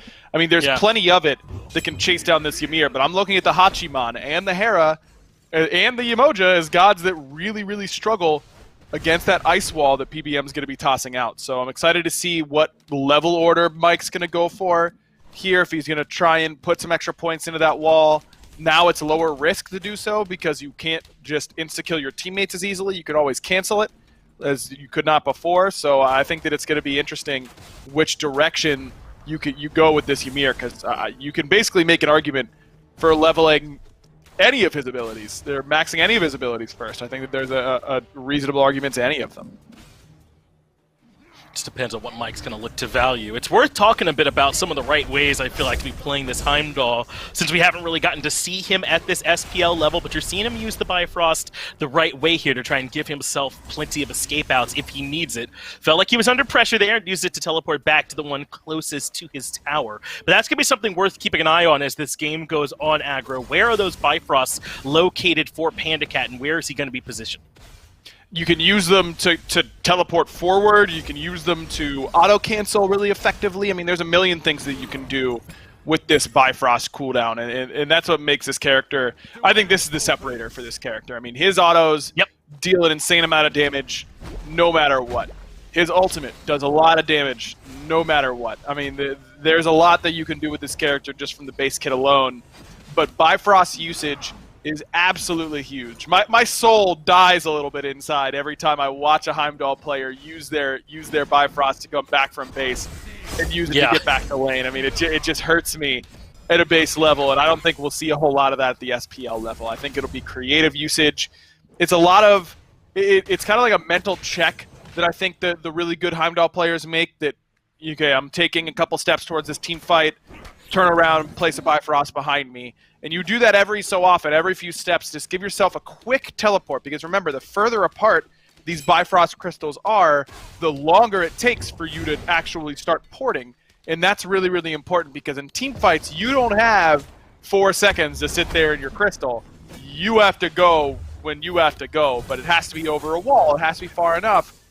It's hard, man. I'm excited to see how well these players in the highest level of competition can really utilize this very, very complex ability.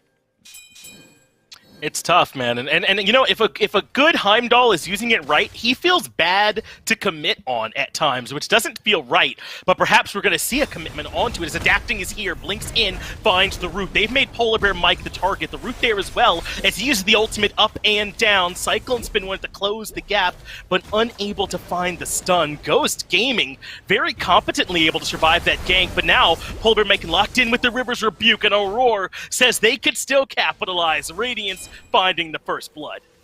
Yeah, Aurora's right, but watch out, because here comes the cavalry from Ghost. Cyclone Spin, no beat. Sam blinks in, but a great ult from Cyclone gets him out of danger.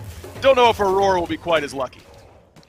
No, Captain Twig should have been able to keep him locked in, but it just wasn't enough damage. Sam didn't really have much mana available to them at that point either, and they didn't want to stick around, maybe without any information on where Adapting might have been at that time either. So instead, it just ends up being that one kill there for Radiant. And aggro at first, it looked as though Ghost had done enough to make it out of that gank, but just a good call from Aurora, I think, to commit a bit heavier.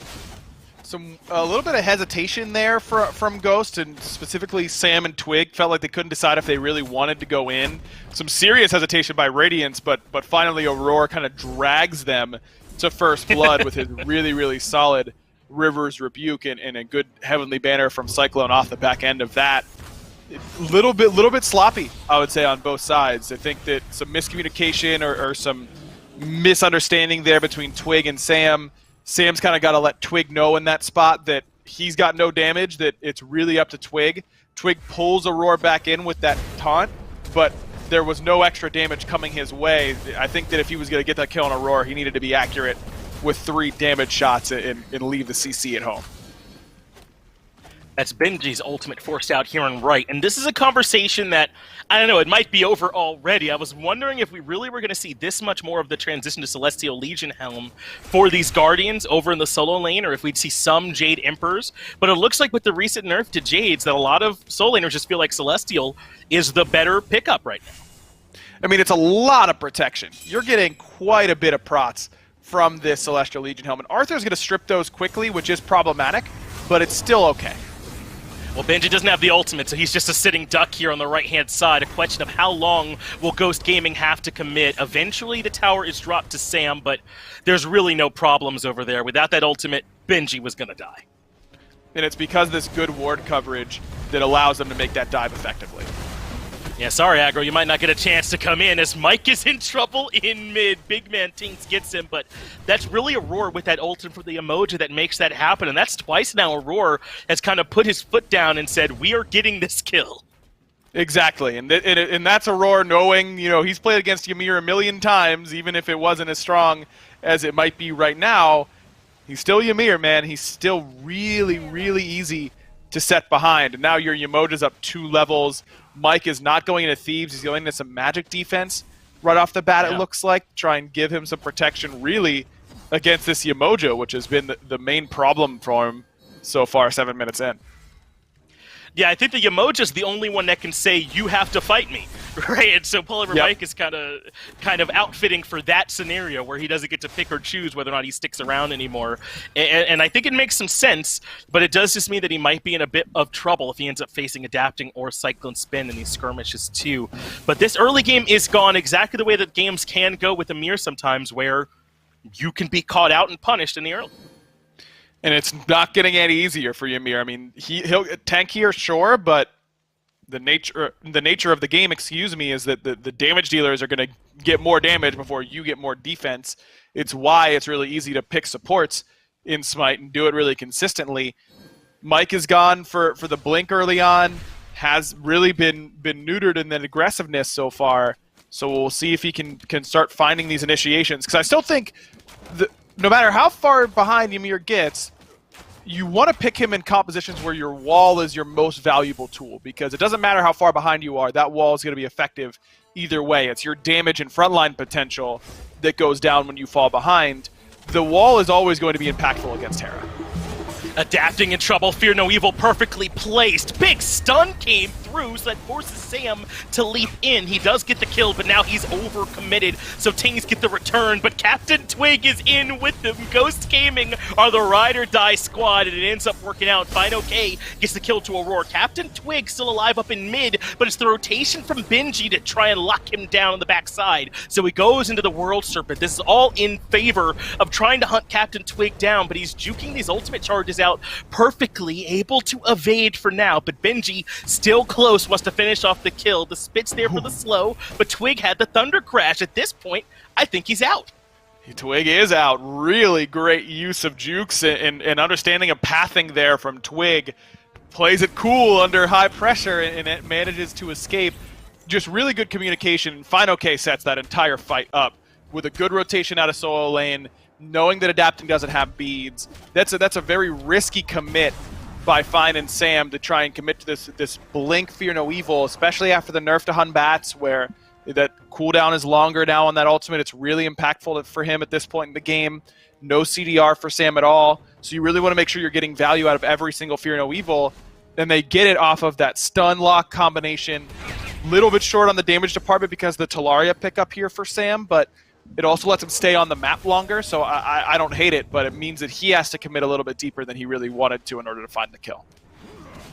He ended up getting traded back out. This is also just a great example, I think, of how your solo laner can use their lead when you help them out, right? I mean, they got that gank onto Benji when they knew the ultimate was down, but Final K didn't just sit in lane with it. He started proxying. I don't know if you saw a little bit ahead of that, guys out there watching, but Sam was able to come down to the jungle because of that space Final K had. They knew that they would have had the numbers advantage. They ended up getting caught out. So it's just good ways, I think, that when you're ahead in solo to still impact the map, as Panda Cat has to use his ultimate defensively to get away from aggression and left. And that's smart by Panda Cat, knowing that he's in danger anytime Aurora shows up on that side of the map. And they're back to collect once more. Benji not going to make it up into the ultimate in time, and another kill for Fine OK over here in right. They have manufactured a lead for themselves in the solo lane by letting Sam gank it efficiently. This is where I feel like the Celestial probably just isn't the call in the King Arthur matchup, because he just strips it so easily from you. He has this big spin that's going to pull all that out. He's going to be auto-attacking you. He's going to be hitting you with a bunch of abilities. No other character peels away those Celestial Legion Helm stacks as well as Arthur does. And if you look at, yes, I know Jade Emperor is like the same cost, it's less prot, but that power reduction is still relevant. I think Benji might live if he has Jade Emperors there.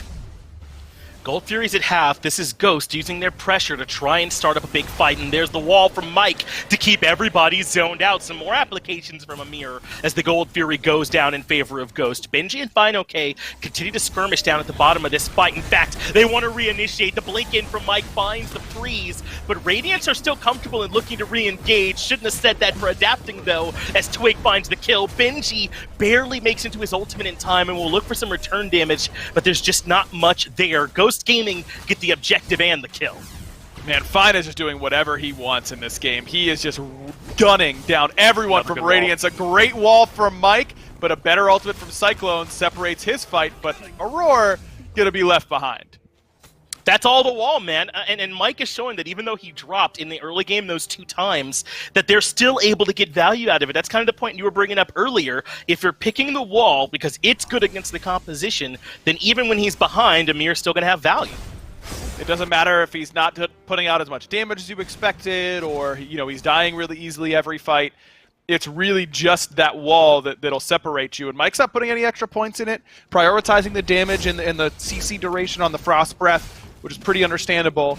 It doesn't need to last that long whenever you're walling off 2 people as well as he was right there. But this game so far has really just been this right side of the map for Ghost. It's been Sam working perfectly with Fine, and those two have made such a big difference in comparison to Radiance. Wow, Benji, which Guardian is the one getting picked on this game? Because I think it might be the Jormungandr. He falls again to Sam on the right-hand side. But now Sam and FineOK got to get out of here quickly. Radiants are rotating over in numbers to try and capitalize, but they're just too late. Even adapting with that high side rotation wasn't able to get there in time. Ghost have really done a great job to kind of bounce back in this match. And I love the itemization here from Fine as well. If you're going to be rotating early, he gets this Oni Hunter's Garb because it's good in lane against the Yorm, it's magical protection, but it's also just gives so much tankiness. Captain Twig could use some of that tankiness as he's locked down underneath the tier 1 tower. Aurora gets the kill credit for it as Radiants find their answer back. That's all they'll get, though, even with all that ultimate usage. And meanwhile, FineOK continues to push up the right side. Man, Aurora's had a really great game so far. I mean, he has really found these fights that have been advantageous for Radiance. Almost every single one of them has been on Aurora's initiation with that River's Rebuke. Right there, you force out Captain Twig's leap. Immediately, we drop the River's Rebuke on the back end. That was really well done. But this is the part that you can't do anything about. When FineOK can just rotate underneath your tier 1 tower 14 minutes into the game because he's that far ahead. Fortunately for Radiance, not a whole lot comes from Ghost Gaming out of it, but they are able to force members out. And now look at this rotation over to left. 3 members of Ghost are here. It looks like they're just going to settle for the purple buff, though, strip that away, and head back to farming. PandaCat going for the very traditional Hunter build right now, and the Devos into Boots, Devos, and the Rage. A lot of the Heimdall play that I've seen has really been centered around taking advantage of how hard he hits with these auto attacks, how good his scaling is on all of his abilities. And a lot of people are going Transcendence, but PandaCat just playing him more like a traditional Hunter means that he's still going to hit really hard with those abilities, but his auto attacks are going to provide more utility. It's not just straight up damage. He's life-stealing a good amount. If you can crit someone coming down with that big overhand shot, the non-cleave, good luck, because that thing slams you, whether or not it's critting you. When it does crit, it's lights out. Yeah, whenever you're trading up against Heimdall and you're like, I feel like I'm trading auto for auto, you're behind. Man, he just hits hard over here in this long game. And that last hit in the chain, the one you're talking about, a lot of the times, it is the culprit. But the real culprit this time has been the right side of the map for Ghost Gaming. To zoom out a bit, FineOK and Sam, their coordination over there has been excellent, and Benji has not really had an answer to it. And occasionally, when he's tried to be more active with his ultimate, it's been to his detriment. If that cooldown is not there, then Ghosts were coming over to the right side to punish. It's been easy, and Benji feels like he needs to itemize for some magical damage as well. He goes straight into that same Onis because, again, if you're going to be rotating early on, this is basically as efficient as you can be for quick magical protection. It's super cheap, it's good magical protection, it's a little bit of health, and it's damage mitigation. And everyone is going to be grouped up right now around Fine because they need to in order to kill him, but you're just getting damage mitigation in that moment. So Onis is just a super strong item, and I love seeing it picked up this early when you know that you're going to have to be rotating. I think it's a smart pickup by both players. Yeah, it's basically an item that says Fine gets to play exactly the way that he has been playing, and he's leveraged every bit of value out of it that he could get so far. The next Fury, though, the Oni Fury, has just respawned, and oh, what a coincidence, Fine and Benji are both on this side of the map. They know they're going to need to be here for this fight, as Radiance look for what poke they can get onto FineOK here for free, but basically, he's patrolling this choke point down here so no one else can step up and contest Ghost. As the Oni Fury falls low, it's down to half, and really only Cyclone Spin and Aurora are in position to contest another good wall, and Ghost get the Oni Fury for free. Radiance has Oracles that whole time. They know exactly what's happening, but there's not a whole lot you can do about it. Both PBM and FineOK's ASC, their average space created this game, is going to be really, really high because Twig and Panda, between the wall that blocks off their vision and the space that they were making, they didn't see a blue jersey that entire Gold Fury pool. They didn't have to. They could take their time getting red buff and asking each other how their breakfast was and all that kind of stuff, and then do the Gold Fury and walk away. Now, this is Oni Fury, so this isn't the best Fury for Ghost to get in this moment because they don't feel like there's a whole lot that they can group up for and use these waves. And because Oni Fury is worth less golden experience than the straight-up Gold Fury, it's a little bit unfortunate for them, I'm sure. That they're feeling like they could have gotten a better value. This is where Primal Fury, I think, is really strong. in games like this where you're starting to snowball leads, but you're not at a point where you can use that Oni Fury. But Radiance get the best Fury possible and still are in trouble. Pandacat wants to get aggressive. So does Sam with the blink expended. It does get the ultimate out from Cyclone Spin, and with adapting here, they should have enough numbers to keep their lives safe. Can't say the same for the Tier 1 tower, though. That will fall to the pressure from Ghost, as they've got 4 members on the left side, so Aurora might need to be careful in the jungle. Freeze lands on him, but Aurora doesn't flinch. He's got beads, but doesn't use it there and remains safe. Twig puts out some good damage, though. Look at the relic choice. Again, Twig gone for the shell. We've seen this a lot from him recently. No Aegis for him. It's a little bit of an interesting call. Yeah, we have seen more of this lately as Ghost, all grouped up, will be able to take down this Tier 1 tower in mid, and looks like there won't be any big skirmish about it. I know you're a big fan of the upgraded shell there in that slot as opposed to the Aegis. Yeah, it just lets you get your damage off instead of standing there hoping that you don't die, which I think is really your job as a mid laner, is not to live, but it's to do your damage. Right, and at least get those skills out as the Fire Giant's been brought down to half. It's still being held for now as Pandacat's in there, but he'll move out without taking any damage from the ring. Nice little use of the Heimdall Bifrost there. Adapting is way on the back top side, though, and I don't know that Radiance recognize it. Big Fear No Evil, though, spells the end for Benji. That means Adapting might not get the collapse he was looking for. He will find Captain Twig, but he still had the Thunder Crash available and is able to make it out. But he dies to the extra damage from the Fire Giant. Ghost get the objective and the kill onto Aurora. Adapting falls too, and ends up being a 3-for-1 for Ghost. A little sloppy there from Ghost, a little bit all over the place, but hey, no harm, no foul. At the end of the day, you trade 1, get Fire Giant on 4. I like what Cyclone does. He just stays at home, knows that he's not going to be super relevant in this team fight anyways. May as well get some gold for the boys. He does that and opens up this left side Phoenix, which is huge for Radiance. Yep. Gives them an eventual win condition, but still, at the end of the day, Ghost are up 8,000 gold and have Fire Giant just 20 minutes in. It's been a great game from Ghost here so far, and what's crazy is it's been a tale of 2 halves of the map, and I would argue that Radiance actually won what is traditionally the more valuable half of the map on the left side, the Gold Fury side.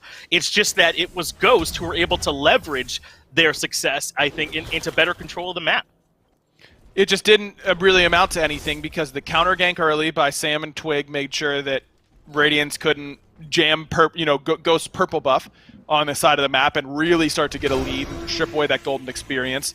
The 2 kills they got on the duo laners were on to PBM, which is exactly what he's down with. And Pandacat's really been able to free farm and be under no pressure at all so far this game.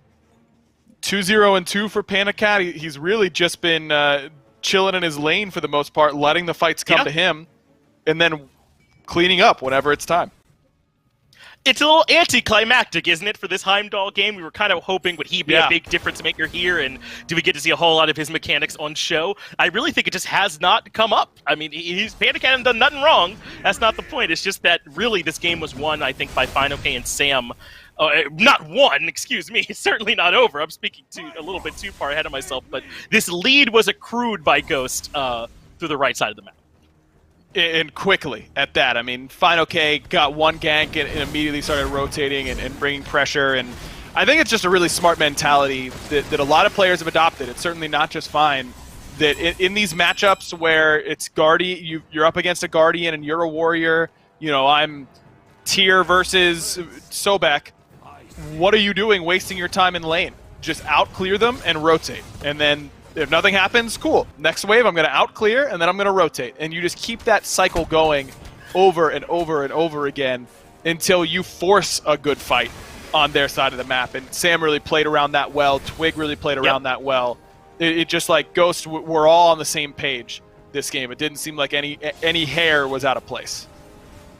Yeah, I'm glad that that's kind of how you rounded it out, because I think that is a big difference maker. I don't know that it was tremendously impactful here that Sam was rotating, kind of into the jungle, using that proxy from Fine really aggressively, but I think that is the right thing to be doing all the time, because more times than not, you will be able to capitalize off it. So Ghost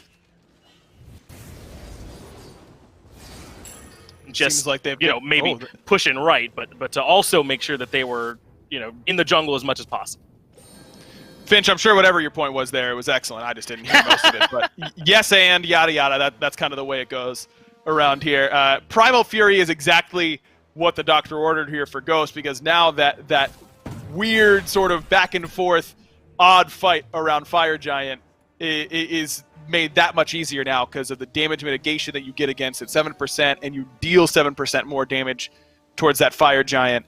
The only bad news here for Ghost is it feels like that next Fire Giant isn't going to be enhanced.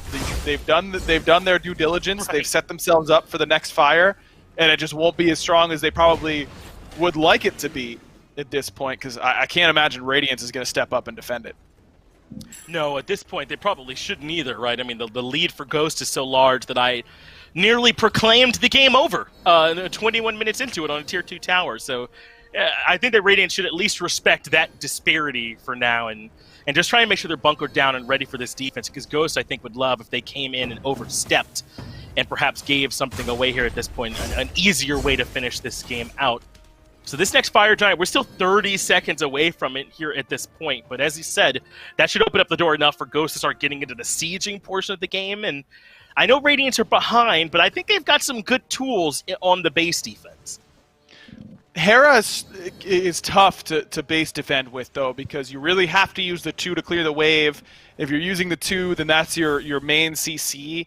You're going to be tossing out, and losing that is pretty tough. But that Argus drop is huge on the base defense. That's pretty easy to find onto a backliner, so that can cause problems for you for sure. Looks like Radiance has just sent Benji to be the hero, try and steal this one away.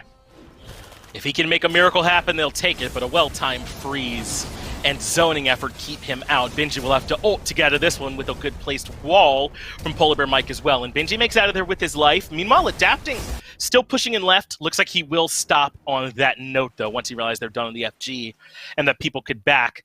This might delay Ghost for a bit as they'll send some members back to clear up this left side, but it's definitely still Ghost's world, and Radiance is just living in it. Ghost can start pressuring wherever they like. And the fact that Radiance is pushing up this duo lane wave is good, because this is exactly where Ghost wants to go. So you're wasting as much of their time as you can, but that's really all it is a little bit of time it's going to cost them before they're right back on the fray and pushing out waves and basically standing on your Phoenix line pretty quickly. And Agra, are you surprised at all that, like, right out of the gate, Ghost were willing to give Heimdall and Amir, some of these new looks a try? I mean, Heimdall maybe not as much so, because, they've been practicing with him, he just wasn't available. But Amir, to come out with them right away after the changes, it seems a bit bold. Yeah, but Mike's been playing these styles of picks for a long time. I mean, it kind of fits his play style and what he wants to do as a support, which is be the aggressor and get fights started off pretty quickly. And there's probably a lot of games where supports go, man, Ymir does look pretty good here, but yeah, he's just not good enough.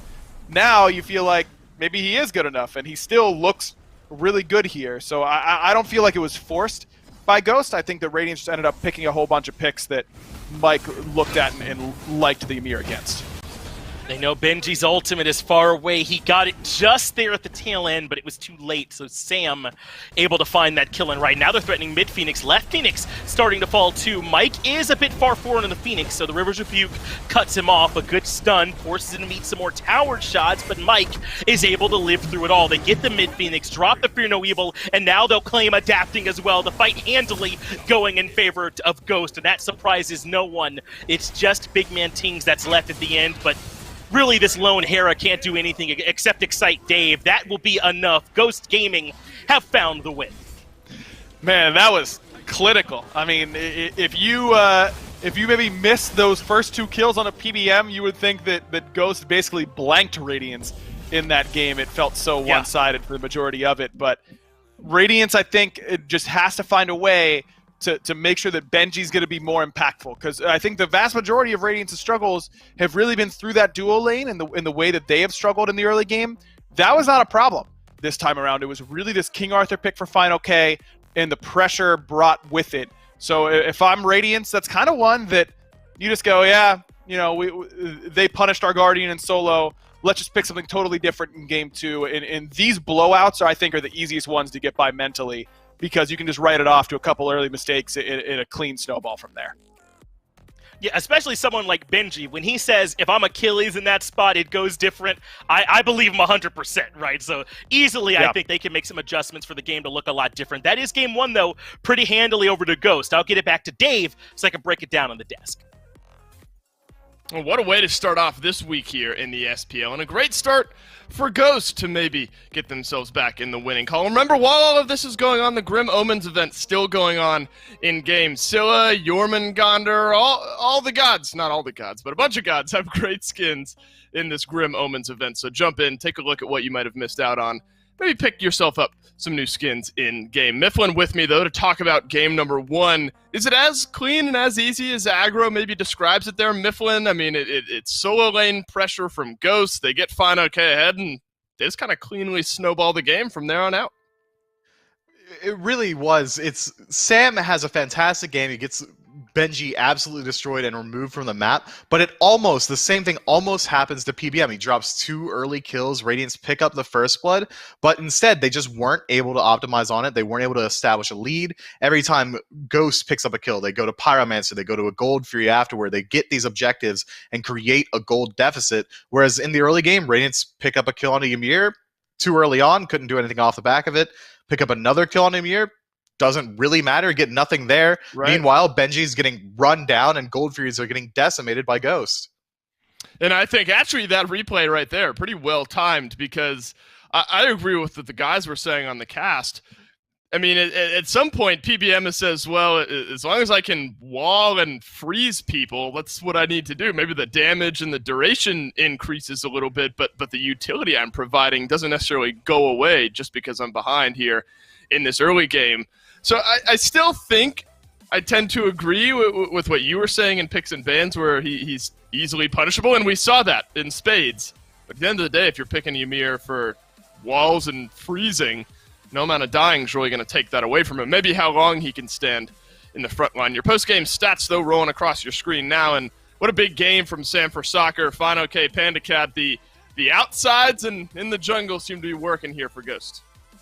Yeah, that game is almost 100% in my mind jungle diff. Adapting picks up this Robin so they can pressure out the early game, and he doesn't. Sam for Soccer gets way more value on a pick that's going to scale better in the late game as well. So in the early, who's winning? The Monkey. Who in the late, who should win? It's going to be the Monkey. He gets the late game first. He decimates the fight. Benji's not allowed to play. Adapting gets incredibly low value from this pick. 7,400 damage. That's something you expect from Robin in the first 15 minutes, let alone in the first entire map. This game should be easy for Radiance. Just go ahead, put behind them. Hey, guys, we really didn't get enough off our kills in the early. We need to really focus up, make sure that we get the stuff after the stuff. That we just kind of got blown out this time. As Aggro said, these are the easiest ones to just let roll off your back. So how are they going to change things up in game 2? It's to be seen. Well, the junglers are all waving their banners and cheering after hearing that. I'm sure the solo laners are thinking about how Fine OK put his lane into a great spot to get ganked, or maybe the hunters are thinking Panda Cat, well, he delayed the game, farmed up, stayed safe, and was able to help carry it there by the end. Really team performance, I think, overall there from Ghost.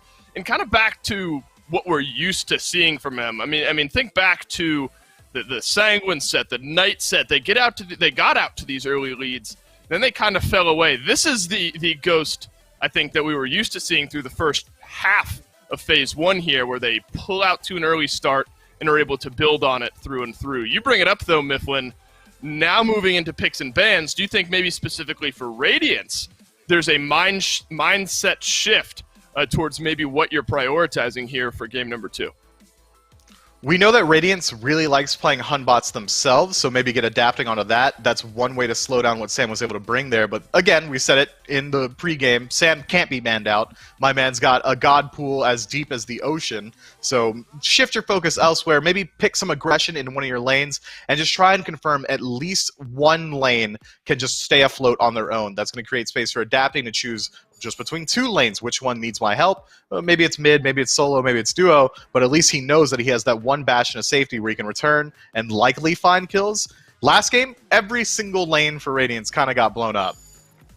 I'm curious here, Mifflin. Maybe you can make some sense of it. Obviously, the conversation around Aurora and Hercules being banned out against Aurora has been pretty prevalent because he's so good on that god. do you find, where do you maybe see some logic in Radiance taking away the Hercules on their own?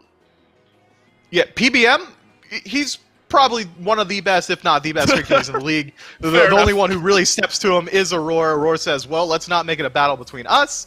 Let's not let the Hercules be the deciding factor. They go ahead and ban it out. And it makes sense. It immediately forced PBM into playing a god that we haven't seen in the league just yet, something that we can't really expect that he's entirely comfortable on. And he does get exploited a little bit in the early game on that Ymir. But overall, just 2 deaths in the first 5 minutes, and from there, PBM doesn't die again.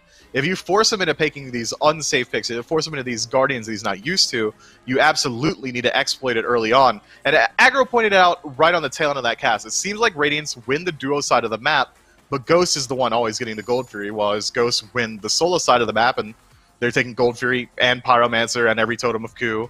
Radiance just need to find out where they can find an objective on the tail end of their kills. Well, at some point, you know, on one hand, it's the Ymir that's getting put behind, and on the other side of the coin, it's, you know, the Jormungandr, the rotations maybe not quite as consistent for Radiance there. Uber left open, though, this time around. The ultimate flex, I suppose, but maybe argue that we've seen him in that Hunter role a little bit more often than not here as of late. Worthy of a first overall pick, though. Absolutely. I mean, we call him a flex pick. We don't see him in mid too often, as you pointed out. Really, the only Uller mid that comes to my mind is Hurrywin. He's not in this set, though. I don't even know why I'm saying his name. Uller's going to get pressure no matter where you put him. If you put him in a mid, there's just about no one's going to be able to fight into him. There's no one that's going to stop his just lane clear. You put him in the duo lane, the same thing can be said, but there's no risk to taking Uller. He's not a god that gets exploited. Usually these high damage hunters, you think of like Artemis, AMC, those guys are immobile and easy to shut down. Uller's got the same level of damage, but he's got a speed stem, he's got a jump, he's got survivability. All of his damage output is easily confirmable off of his own kit, so it means the rest of your draft really doesn't have to focus on this Uller. He's going to fit into every single comp, and that's why we see him picked up so quickly and so early on in all these draft phases. Well, Mifflin, the mindset very similar here for Ghost, actually. Remember, they go Arthur immediately down into the Raijin for Game 1. Now, here in Game 2, it's going to be the Kulkullen immediately followed up by that Raijin. What do you think, though? I mean, obviously Arthur is banned out here, so you can't pick the King Arthur if you're fine okay. Do you like, though, the Kulkullen here filling that spot? Kulkullen is a god, it's kind of like Osiris, where you're really trying to run down your lane. It's I deal damage, I need to deal my damage to someone else, I want to force them out, I want to fight constantly. That's what Kulkullen brings. Fine okay taking it this early in the draft, especially considering there are way more meta picks available for solos still up. Sobek comes to mind, Osiris comes to mind. It's screaming confidence to me. Fine okay is saying, I'm playing like fire, so I'm going to keep burning my enemies. Kulkullen, let me just run it down. I don't care who they're going to bring. I'm going to deal a ton of damage and hopefully out-rotate my opposition. We're going to get another look, very similar, if not almost the exact same for Ghost in their first 3 picks here. No King Arthur available, banned out, of course, as I mentioned. Kulkullen, Raijin, Heimdall, 3 of the pivotal picks, save Kulkullen there in game number 1. I imagine it's a yes, but I think you probably like that Ghost are minding something similar that worked out for them so well in game 1. I like that they are doing similar strategies here, but with Radiance taking away the Hun bots and giving it to adapting, what Ghost's draft is lacking right now is engage. Yes, you've got a frontliner in Kulkullen, he's going to be able to dive the backline, but his CC output is relatively low. He's really only got that huge knockup and then a root when he's transformed. So how did Ghost make up for that beforehand? They had Fear No Evil running around in the jungle. They had this Hunbot who's able to blink in, find the early game engagements, set up for these team fights. With it being taken away, where is Sam going to go to bring that same level of engage? Susano comes to mind, but even then it's going to be a lot harder to deal that same type of damage, especially considering Terra's on the enemy team, and she's going to be impossible to move with that Susano pool. Ull's incredibly safe and has high damage output, and counter ganks from the Hunbots is going to shut down a lot of what Susano could do. Sam's going to have to pull something out of his pocket here. Well, it's not going to be Pele or a Wheelix because both are banned out in the second round of bans here for Radiance. Athena, though, picked up presumably for PBM. We've seen some Athena games here in the SPL, I think notably maybe Aurora on the other side, and hasn't really looked great, admittedly, in that support role. Do you think it's something that could work, though, here in a team comp that's maybe looking for a little setup? Athena's got the best non-ultimate ability in the game. I'm going to go ahead and say it. You can argue with me. Drop into my Twitter DMs. Argue all you want, chat. Confound is so absolutely powerful that it can turn team fights constantly. If you get a little bit of CDR online, it's going to be coming up every 8 seconds or so. You find 1, maybe 2 targets. Set up the single target damage for your squad. Raijin's going to rise you, hit the thunderclap on just about anyone that gets taunted, should drop them down to maybe a quarter health regardless of how tanky they are. I think Athena brings so much to your team, and when you're lacking engage, I can't think of another god that I'd rather have than Athena. Well, there's some good engaged potential with Vamana walking into that back line. Radiance versus Ghost, game number 2, Mifflin. Do you like one draft over the other? If Radiance get off to a quick start, they could absolutely snowball the game with the draft that they have, but what Ghost has is a cohesive thought process. They're saying, Athena's going to dash in, find the taunt, Raijin damage to follow up, and then we've got 2 frontline dive-heavy gods inside of Kukulkan and Vamana that should be able to clean up any sort of damage that this Raijin-Athena combo has, and Heimdall is going to be in that backline as well, just tearing people up. Ghost, if they can make it into the mid-game unscathed, I think I'd just give it to them. Clean for Ghost in game number 1. Radiance looking to bounce back here in game 2. Finch, take us in. More than happy to, Dulcin. Thank you, and Mifflin, yet again, as it will still be Aggro and I moving into game number 2 here between Radiance and Ghost Gaming. And I know that Ghost have brought in a lot of the tools they had last time, Aggro, but I think Radiance took away some of the key pieces, namely the Unbots and the King Arthur. Yeah, agreed. I like what Radiance has done here with this draft. I still think that I'm a little bit concerned about pressure on this right side of the map early, but it's certainly better than it was last game. I mean, Hunbats can defend these ganks pretty well with that Fear No Evil every time it's up. Amaterasu can defend herself much better than the Yorm can against something like the Arthur. So I like the idea here from Radiance. I think their comp scales really, really well into the late game. I mean, you look at what they've got for team fighting, it's going to be difficult to beat.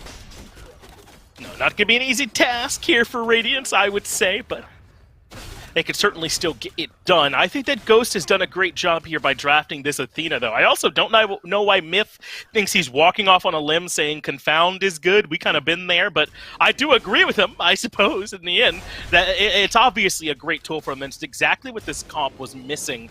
Just how strong do you think that Mike could be here this game with this Athena pick? It's everything that Ghost needs. It's CC, it's setup, it's pretty decent pressure over here early on to make sure that this Heimdall is safe. It's good dive potential. I mean, Sam is going to be stompa in the entire backline, and Defender of Olympus is going to be right on top of him, and no Discordia disjoint is going to stop all that from catching up to you. I think that it fits pretty well with what Ghost is doing here. They've got good follow-up with the Raijin that's good enough off the Athena taunt to often be able to kill frontliners. So I think that Ghost have found themselves in a pretty good spot. I am noticing this tiny trinket, though, from Twig, not that magic focus. So it's going to be a little bit before he gets to Divine Ruin. Interested to see where he's going to go, if he's going to try and go the lifesteal build this time around, you know, Bancrofts into Typhons or Pythags into Typhons, or if Twig's going to change course and go for boots straight into Divine to try and shut down Aurora's healing.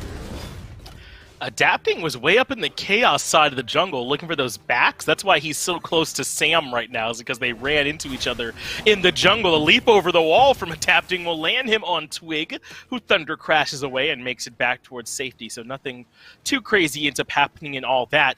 But I do think that, to go back to the Athena conversation, this does let them do a very similar version of what they did last game, which is that if someone uses a critical cooldown on Radiance, Mike can be there right away with the Defender of Olympus to try and capitalize on it. That's what they did to Benji, right? When the ultimate was down in the Ormangonder last game, Ghost Gaming sprang the trap.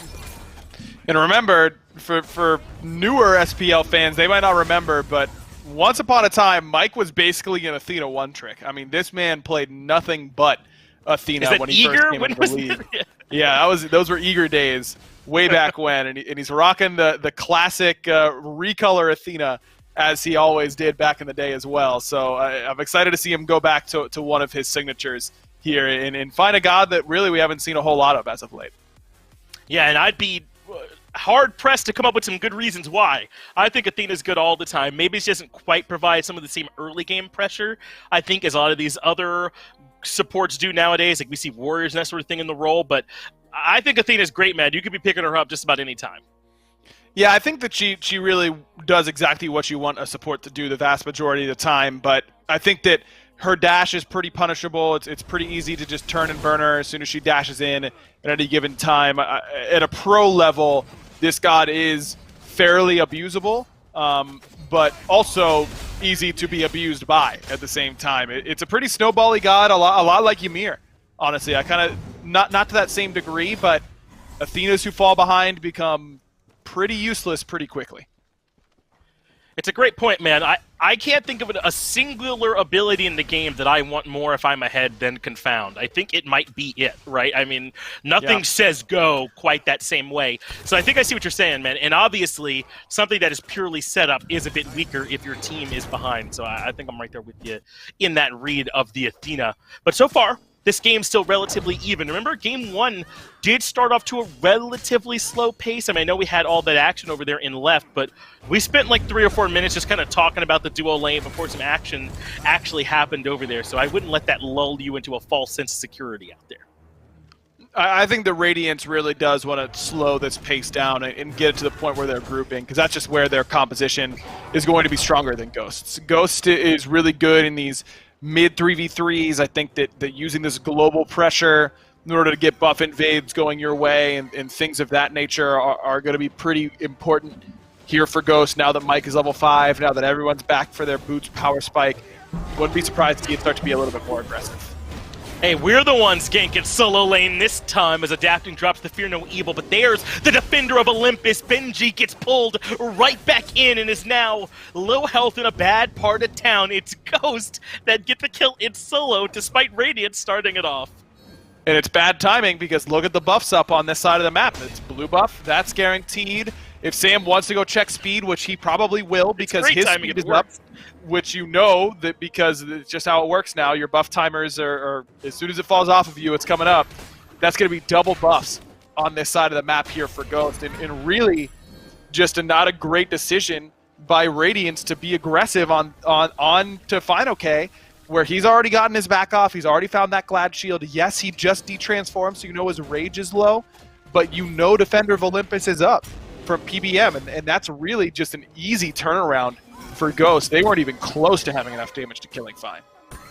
They really weren't, especially when you consider the Defender of Olympus. That play is so much more difficult, made so much more difficult by the fact that you can get that extra help there for Fine, okay, when he's taking all that extra damage from it. And then there's an Athena suddenly in that fight as well for the turnaround potential. So I talked earlier about the chance for Ghost to get aggressive off the back of the Athena, but you can also be defensive like we just saw there. And that's going to suck the wind out of the sails of Radiance. I mean, you get stomped through the solo lane last game. Now, you on your basically second buff respawn, you instantly lose both right side buffs. You don't lose speed that often at this point in the game. And you're setting Final K up to do exactly what he did last time, which was run around the map and just destroy your backline. So I think that is exactly the worst possible start for Radiance, where it's only one kill that they lose. It's really on the exact side of the map that I think already has the biggest burden this game and trying to come back from the game 1 performance.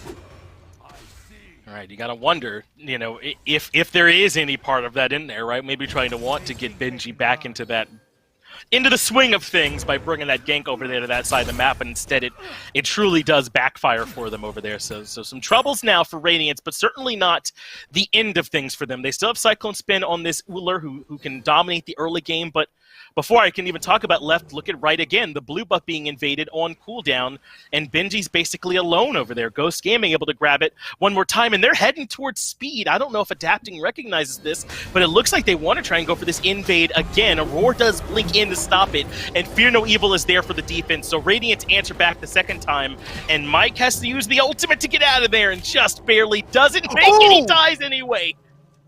That was sick from Adapting. He uses the 3 and then just waits it out until Mike lands. That was impressive there from Adapting. And they get the speed on top of that. It felt like Mike was really invested in that invade, but Sam was a bit sketched out by the whole proposition. Twig really wasn't in a position to help him out. Fine wasn't there either.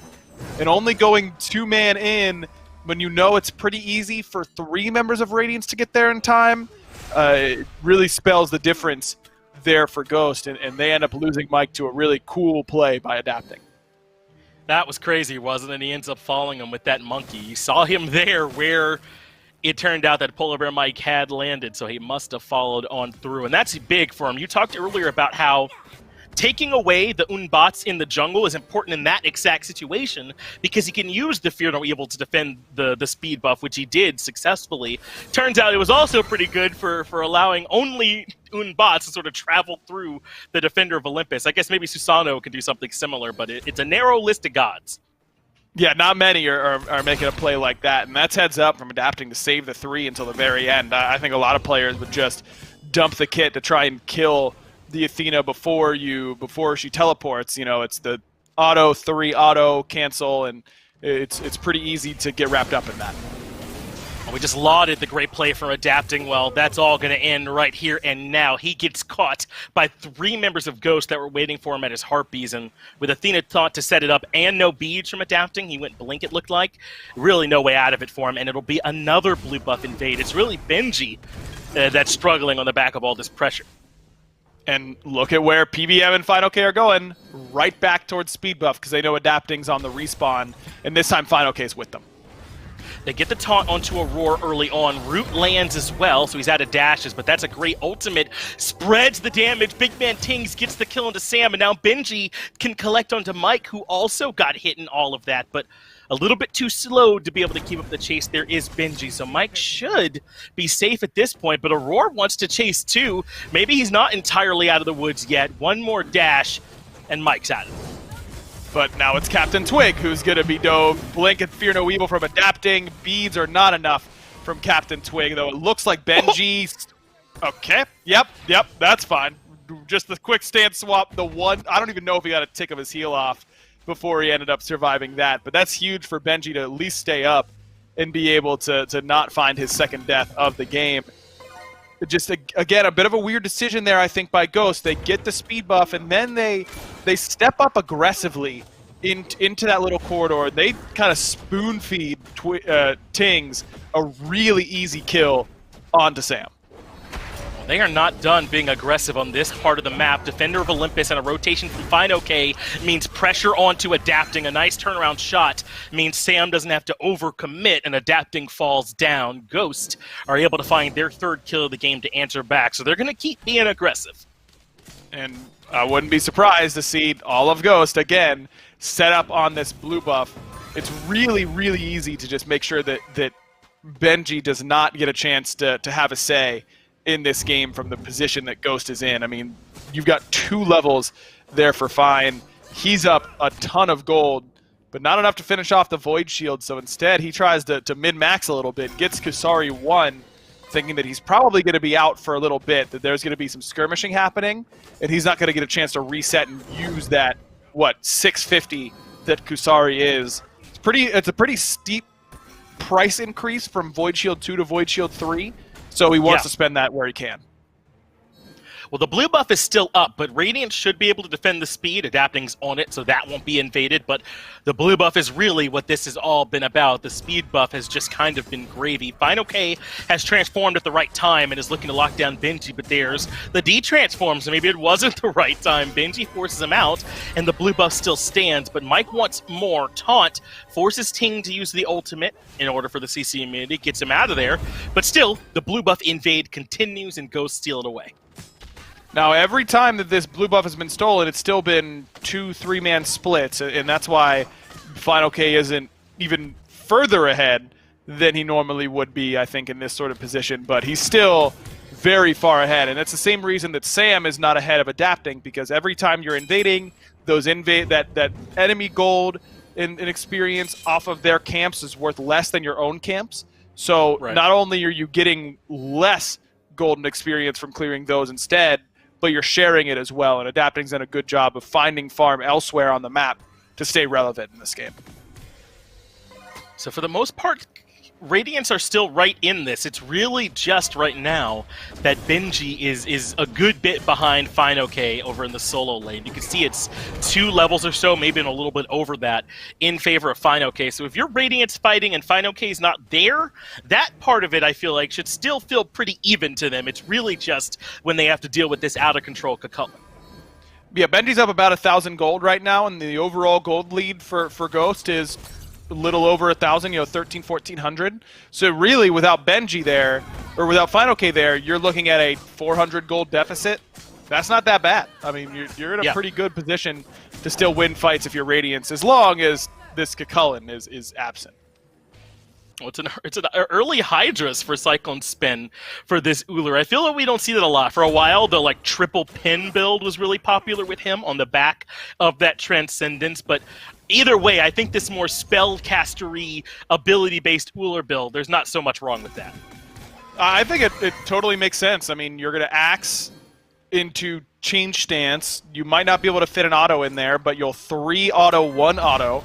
That's all part of the combo, and getting 2 extra Hydras procs really doesn't hurt you too much. I mean, it means that you're going to be really delayed in pen with the way that Cyclone's building, especially now that he's going into crit from here, but ultimately I think it can work with this style of build. It sets him up to 1v1 very effectively. I don't love this build late game. I don't think it does a whole lot for you, except help you push towers, which is kind of a weakness of Ullr, is that because he doesn't have a huge attack speed steroid and is kind of relying on being an Axe stance a lot of the time. Sometimes his tower DPS is a little bit low. This build does help you with that as well, so it covers up one of his other weaknesses. Roar taunted in, no big deal yet. He does get his ultimate off onto just about everyone on the side of Ghosts, but no one on his side. Roar is incredibly low, but is able to get that kill onto PandaCat all the same. Once he lands back down, he will fall to PandaCat in trade, but Benji still swinging away, gets the kill on the Captain Twig, so it's 2 for 1, and adapting once more here from this fight. It's a double from Benji. Big time ultimate there from FineOK, turns things back around, but adapting finds one more. Sam is the last standing member here for Ghost, and it's a deicide for Radiance. Benji having a hell of a fight. Man, FineOK just rotates into that fight and just cannot end up matching what Benji does, despite the massive lead that he has, because this is what Radiance's comp is designed to do. They're designed to group as 5 and be super effective, and that's exactly what happens. Aurora gets good damage off of his ultimate, even though he's the one who gets initiated on by Mike. Mike uses basically the whole kit onto dumping it into Aurora, which is exactly what Radiance really want. A single man taunt into a dash to slow him. They don't really care about that. And Fine dedicates himself to trying to peel Benji off on the backline, and that's just really not what Kakullen's strength is, especially when he has this sort of lead. FineOK can't make his way into the backline because of the pathing and the way that fight started off. And then he's kind of relegated to this peeling role where he's just not going to be able to do a whole lot against an Amaterasu. Benji, on the other hand, finds his way directly into the backline because PandaCat was so softened up by the rest of the damage from Radiance. That's just a huge fight, man, from the Radiance boys, and they absolutely needed it. And it's so funny. We spent all that time talking about how a left side fight could potentially favor Radiance because FineOK and Benji might not be there. I wasn't thinking it'd be the other way around. The left side fight would favor them because of what a great fight Benji had over FineOK. But I think Aurora did a ton of work with his ultimate. I know that he didn't really hit a whole lot of Radiance guys, but he had everybody on Ghost to start it, and that's always such a big swing for you, as FineOK could be getting hunted down, is able to avoid that last hit for the stun, but Fear No Evil does keep him pinned into a 2-man wall stun. FineOK lives through it all, but in the end, it's too much damage. Mike will fall as well, even with a good 3-man taunt. It's a 2 for 0, and I don't think Radiance are done. Sam's been onked. Captain Twig's going to be the first one out the door on the rotation, but Sam hits him on the way out. 4 for nothing on that right-hand side, and you just see the prowess of this composition for Radiance once they group. Ghost's comp is so much better when the map is spread out and they don't allow Radiance to group up. And they really needed to win that Gold Fury fight, I think, in order to keep Radiance's team fight down. As soon as that Gold Fury fight went Radiance's way, I feel like this game is all orange from here on out, man, because I just don't know how Ghost can match this team fight presence from Radiance unless Mike finds a 3, 4, 5-man taunt.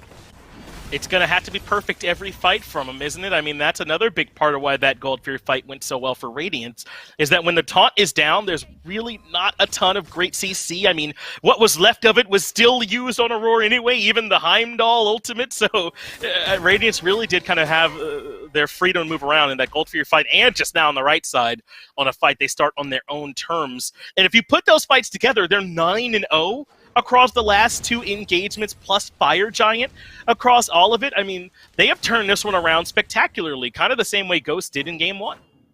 And this is exactly what Radiance has wanted to do from minute 1 with this style of composition. And a lot of credit has to go to Benji and Adapting for getting their buffs invaded really consistently early on in the game.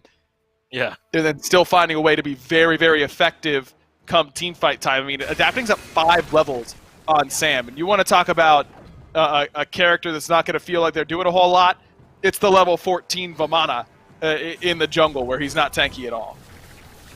It's effectively taken him out of this match, man, unless he's able to find some kind of way to farm back up. But even then, doesn't it feel like he's kind of lost his best time of the game? I mean, I know Vamana can certainly still be strong later, but even if Sam does miraculously catch up, everyone else is already there at 20. He's just joining them, so it doesn't feel great for him at this point. And the lack of Divine Ruin is really surprising to me when Radiance is so about grouping up and being a team fight, and that Terra Ultimate's going to be huge.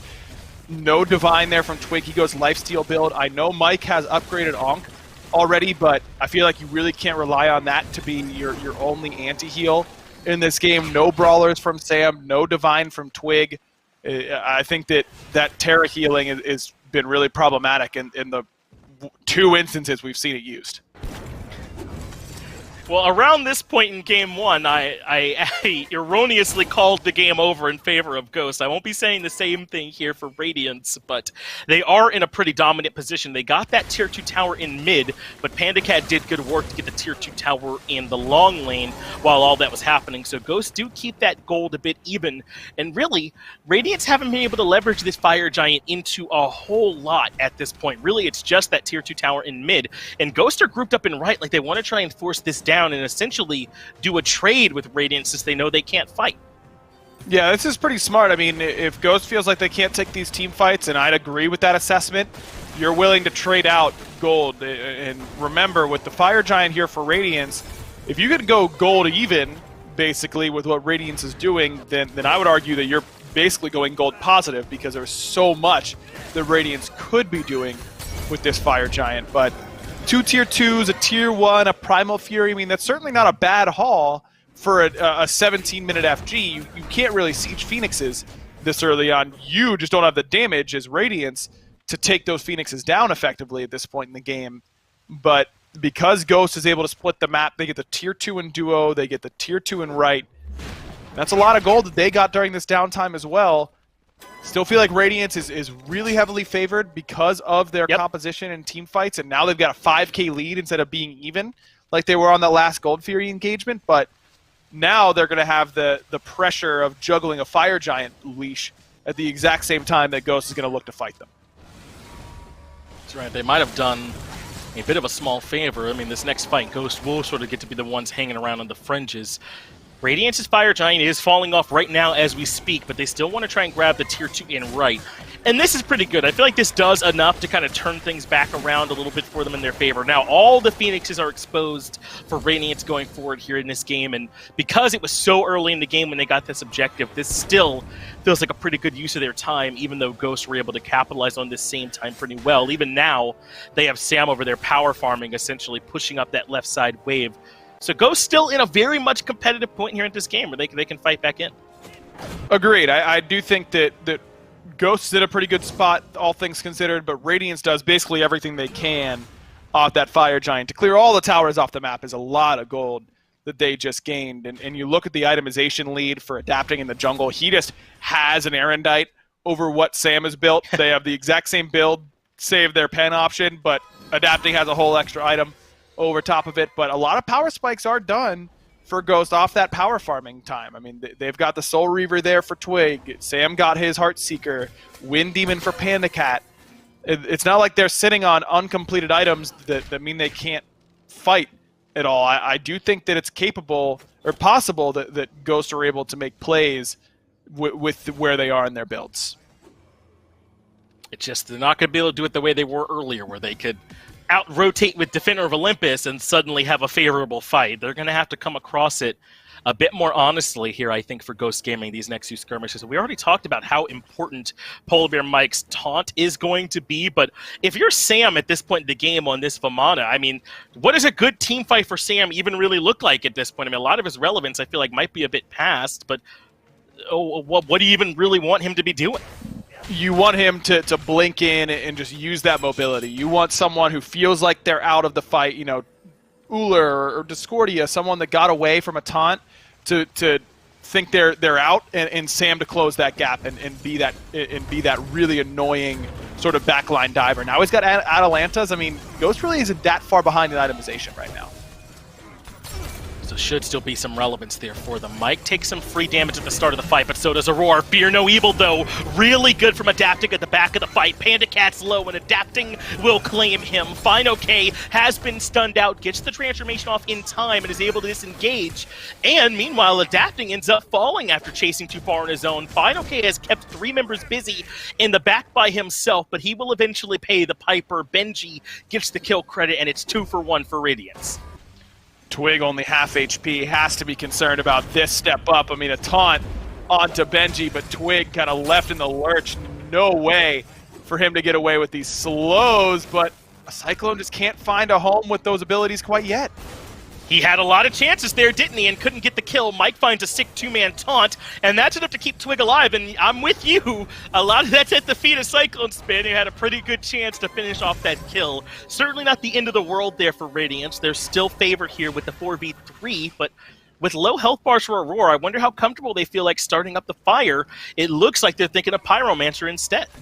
I think Pyro is a pretty safe call. I mean, you know that Ghost is going to be here in force pretty soon.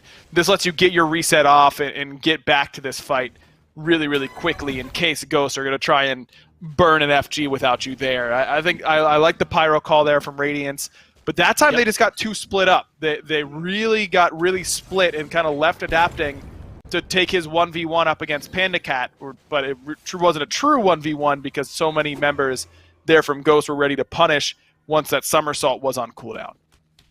I think they just tunnel visioned on Define OK. Maybe they thought they were going to get that kill a lot quicker than they were, but once he created that little bit of space for them near that Harpy pit back there and kind of led them a little bit further on, that was kind of that threshold that made things tough for Adapting, who was still trying to do his job where he'd committed for that first kill and was kind of left alone. So yeah, a bit of target prioritization maybe going askew for Radiance in that fight, but they're still the ones in control as they start up the Fire Giant. They're going to dare Ghost Gaming to step in and find a way to start this fight off. Fine OK takes some free damage at the start as they push him out, but Benji can't get the kill by himself.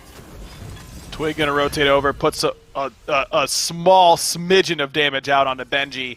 This build for Twig, just when you fall behind, I feel like with this lifesteal build, you just feel like you're not doing a whole lot of anything. And Twig's damage has not been relevant. With Athena comps, you want to kill frontline. That's what she does best. Because they're the ones always there for a taunt, but another big ultimate from Adapting, and the set up from Benji puts that one to bed. Ting's damage, you can sprinkle that in as well, because it was not bad. Now Fine OK stuck in a bad spot, gets striped, and they're able to find the kill. Sam comes in to help, but it's way too little too late, and suddenly it's Panda Cat left by himself, and that Bifrost didn't take him far enough. It's a triple kill for Adapting, and that should be it, aggro. On our way to game 3. Yeah, it looks like it. I just think that the way that this game developed, I think that Ghost had to know, no matter how good their early game lead was, they're on a clock with this type of composition. And I just don't really love the itemization choices. The lack of anti-heal really it stands out to me. I think that when you have this Athena, you really just want to be able to kill frontliners effectively. And I just don't think that Sam nor Twig really built to do so. And Sam's job really isn't to kill the frontliner. But anytime you have an Athena, it just becomes so easy when you can just taunt Aurora in. If they start off every fight with taunting Aurora in, Aurora gets his ultimate off, and then we insta-kill him anyways, that game gets a lot easier there for Ghost. And I just think that they didn't really plan for these team fights as well as they could have. And I think you said it in the moment, Aggro. That Gold Fury fight in particular was a big turning point.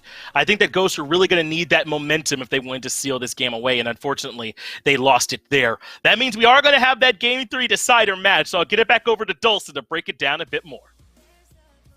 That's right, guys. Headed into Game 3. Great job on the call by Finch and Aggro. Back-to-back 27-minute games, back-to-back clean performances.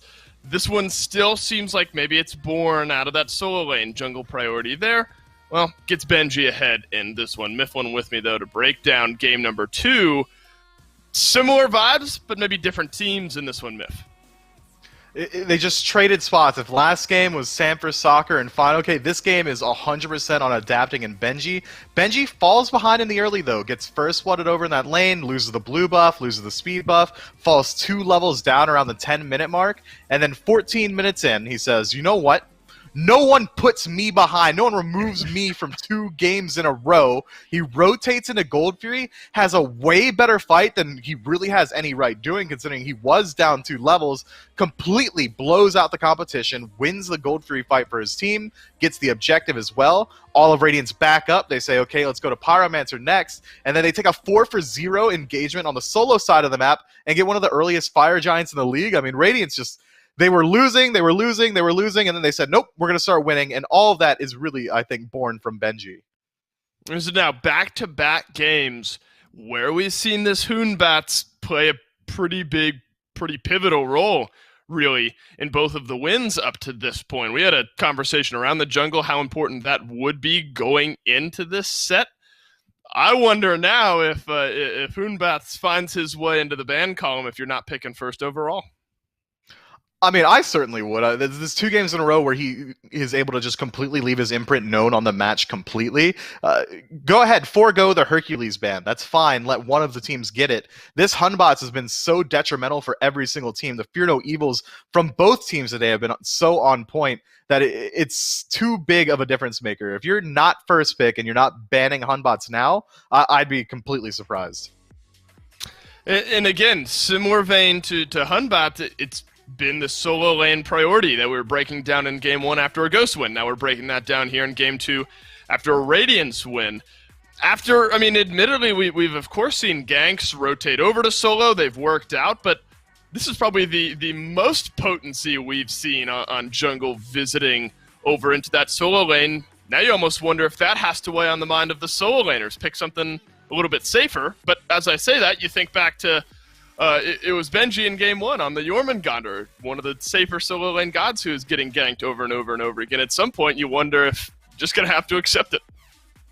Yeah, they're going to come and fight over here. I might as well pick something that can fight into them. So I like the shift. We see Ama get picked up. We see Kakulin get picked up. These guys are looking to brawl it out. They say, if you're going to come to my lane and you want to fight here, I'm not going to make it easy for you. Jormungandr is incredibly safe, but his fight potential is so low. I like the shift in focus towards these warriors, allow them to get involved early on. And a lot of the difference makers, a lot of the leads that have been established in the solo lane haven't been happening in the lane. It's about the rotations in a mid. It's about looking for these team fights around these neutral objectives. That's where these solo laners are really starting to differentiate themselves.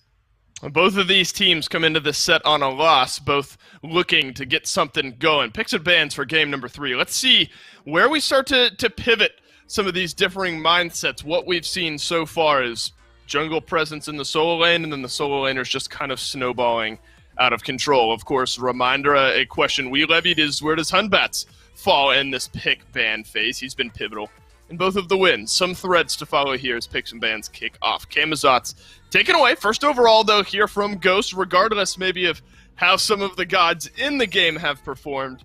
The potential of a Camazot's always too high. Let's take him away. Yamoja as well, we've already seen once. Maybe not exactly what you're looking for, but strong enough to take it off the board here as well. Both bans make sense. They're both incredibly potent characters. They control their lanes incredibly well. Even just watching the SOC or the SCC recently, we've seen that Camazot's, when we watch the SPL, we really expect him to go into that solo lane. But at that lower level of play, we're really starting to see that Camazot's is also a dominant jungler. So removing that flex pick in the early ban phase, yeah, go ahead and do it. Removing Ullr if you're Radiance, go ahead, do it. You don't want to lose out against that lane just by default. Ullr's one god that's just going to, no matter what, get pressure. I like the ban so far. It seems like both teams have really started to adapt to what the enemies are bringing. Amaterasu now taken away from Benji by Ghost, so a smart ban there. Hunbats, the big topic of conversation, one final time to ban him away, but there is obviously a lot of power still available. It's been Ghost kind of leaning into that solo lane presence with their first pick overall, but that's when they were on second pick. This is the first time we'll see Ghost in that first pick category. Radiance realizing that, well, they're going to take the King Arthur away. So now Ama, King Arthur off the board, a little solo lane priority is gone. Between a Terra and a Yamoja, a little support priority as well. So there's still a lot, Mifflin, that's still on the table. Yeah, I almost always either go towards Heimdall or Hunbots here because you know that Merlin and Raijin are both available. Each team's going to get at least one of them. So take a priority pick because you know in this next pick phase you're going to get at least one of the two best mages in the game. Picking up the Heimdall for yourself, fine. You got that free damage potential. He's hard to gank. The 1v1 potential's there. He's incredibly safe. He's nearly as safe, I would say, as Hachiman, just because that teleport is so strong, being able to choose wherever you want to go, as well as having CC immunity in your ultimate. And this way, you still get one of the two best mages, Raijin or Merlin, whatever Radiance doesn't want. Hercules to start off. Remember, Hercules has been banned out throughout this set entirely, so we'll get a look at Aurora on the Hercules. It's kind of a prove-it game. We know he's good, but he's been banned out, granted by Radiance up to this point. Show us why. Now to follow that up. Hunbat's taken with the second pick here for Radiance. We figured he'd be important. He certainly is, adapting a great game on Hunbats in game number 1. Now Poseidon, bit of a different look here. We have seen Captain Twig on Poseidon once or twice, and when he's piloted it, it's looked pretty good. It's still a strange decision to me. I mean, Afro's up, Hell's up, Merlin's up, right? Raijin, yeah, they're all up. You could pick any of those gods. You could even play the Morrigan. She's not comp banned anymore. Why would you go to Poseidon here? The only thing that I could really think of is he's worried about this Hercules. He wants to get pulled in. Maybe he drops the Whirlpool at his feet. You don't have to worry about the driving strike. Hunboss is going to have a much harder time getting in. But there's so many better mages just in general, broad all-rounders, that I think would bring a lot more value and a lot more safety than Poseidon would. So maybe Ghost is going to have a very high CC comp to set up for this Poseidon, but right now, Cucullin's got just about none on his side. We're looking at the jungler and the support still, but Poseidon is so risky, especially considering how many high-value picks are. And then Radiant's not going for either one of those top-pick mages either. It's so confusing to me. Instead of electing to pick up this Huyi, maybe they're worried about some Hunter bans out there, or they just know that there are so many good mages available that they don't really have to worry about the bans. Right, obviously, Ghost aren't going to pick away one of those high-priority mages, but certainly still can ban them out. Discordia takes a seat in the ban column. Another round of bans used, second by Radiance here, to target Sam for Soccer with the Awilix and the Pele off the board. Aphrodite and Discordia both identified on the second round of bans here for Ghost. So two separate mindsets, one more jungle-centric by Radiance, one more mid-lane-centric here for Ghost. So now you look at Sam, what direction do you go? Still lacking maybe a little setup if you're thinking about Ghost. Osiris, though, absolutely a god we've seen Benji play, and one that, if starting to get a little bit of lead in that solo lane, can snowball a game. This team comp from Radiance, Hunbots is going to be able to bring kill potential into any single lane that he rotates into. You know he's not really worried about the kill potential in duo because Hercules over there piloted by Aurora. I mean, that's going to be absolutely strong. For Sam, even now, he still needs some sort of initiating factor out of this jungle role. I mean, Kuzumbo has decent engage. It's really all off the back of a push, though. Not very easily confirmable. Thor getting hovered, that'll do it. You don't often want your Thor to be the first one into an engagement. It's way easier to line up those ults when the enemies are distracted. Thanatos, a little bit less so, but still has that engage factor inside of Hovering Death. Even then, I'm still worried about how Ghosts are going to handle these 5-on-5 engagements. Who's going to be the first one in? It's going to be Kuzumbo. Is going to have a very hard time displacing Radiance's roster. That's the old 10th pick Merlin to round things out here for Radiance. What's the game plan? What kind of vibe do you get here if you're a Ghost? What types of plays you may be looking for? Early aggression in every single lane. I'm expecting this Poseidon to be rotating often, and I'm expecting him to be doing it quickly with that tide pool meter. He's going to have to set up pressure. He's not going to get it in his lane against this Merlin. He needs to rotate around and try and work with his ganks, find those cracking kills, and snowball an early lead through objective burn. Alrighty, the SPL is already starting to heat up a little bit this week. Ghost versus Radiance. John Finch will take us home.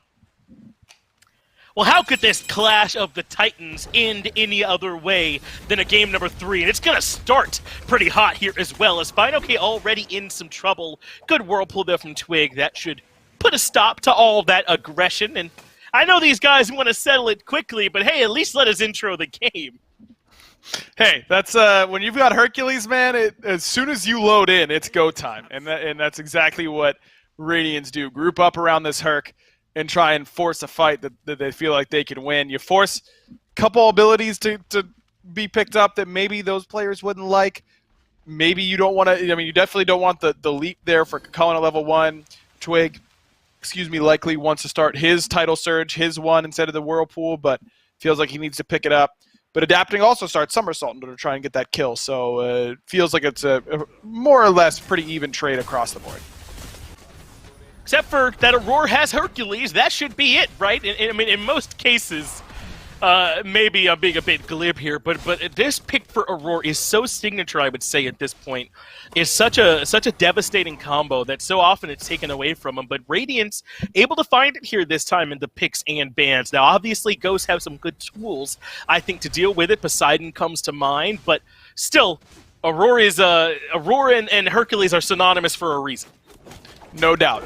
Now FineOK in trouble once again. He's really close to transforming, and he needs that extra damage. Pushes someone into tower, but it's not quite enough. Still a good gank by Adapting, putting that jump that he might not have wanted to pretty good use and ganking FineOK pretty early on that right side of the map.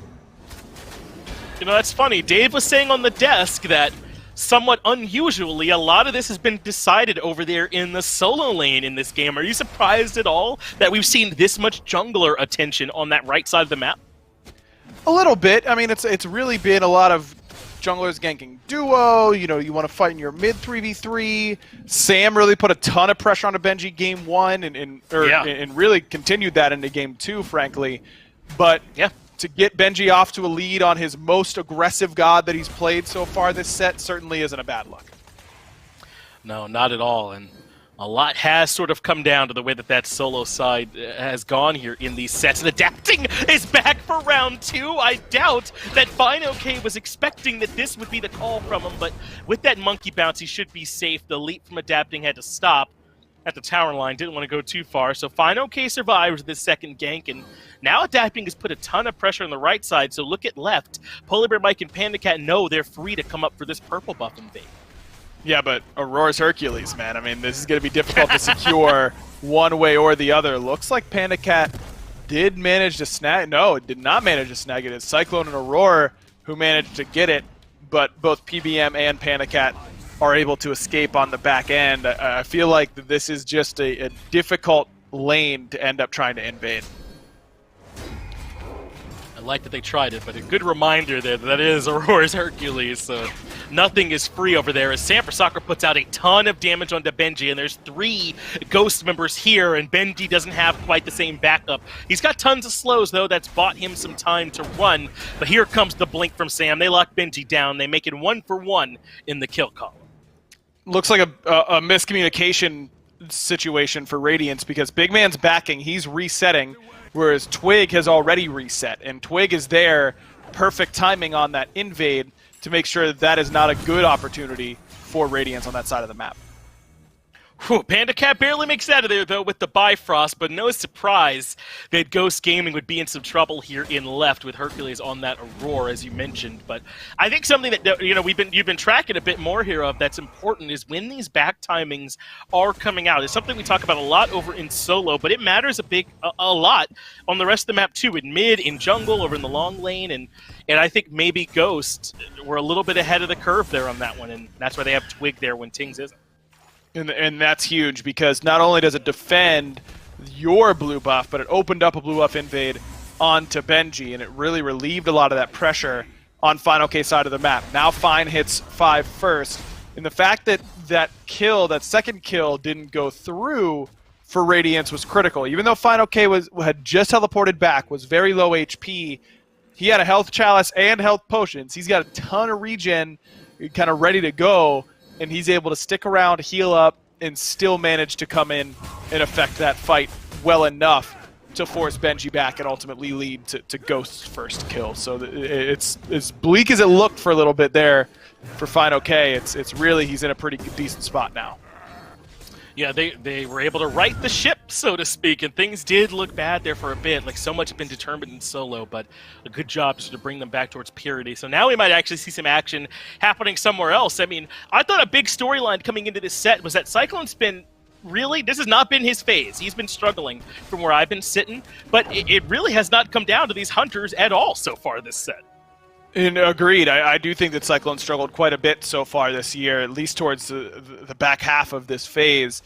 And I think Panda Cat has probably been the most impressive ADC to me. I think that he's had the least, low-end games and has really had big moments where he gets really big leads and is able to really transition them better than a lot of other Hunter players. So I think that to have Cyclone play this well during the laning phase that was probably the easiest win condition on the table for Ghost. Is just jam pressure duo lane and win through that. And I think that with the way that Ghost is playing, they actually anticipated that wasn't what Radiance expected from them and went to the solo side instead.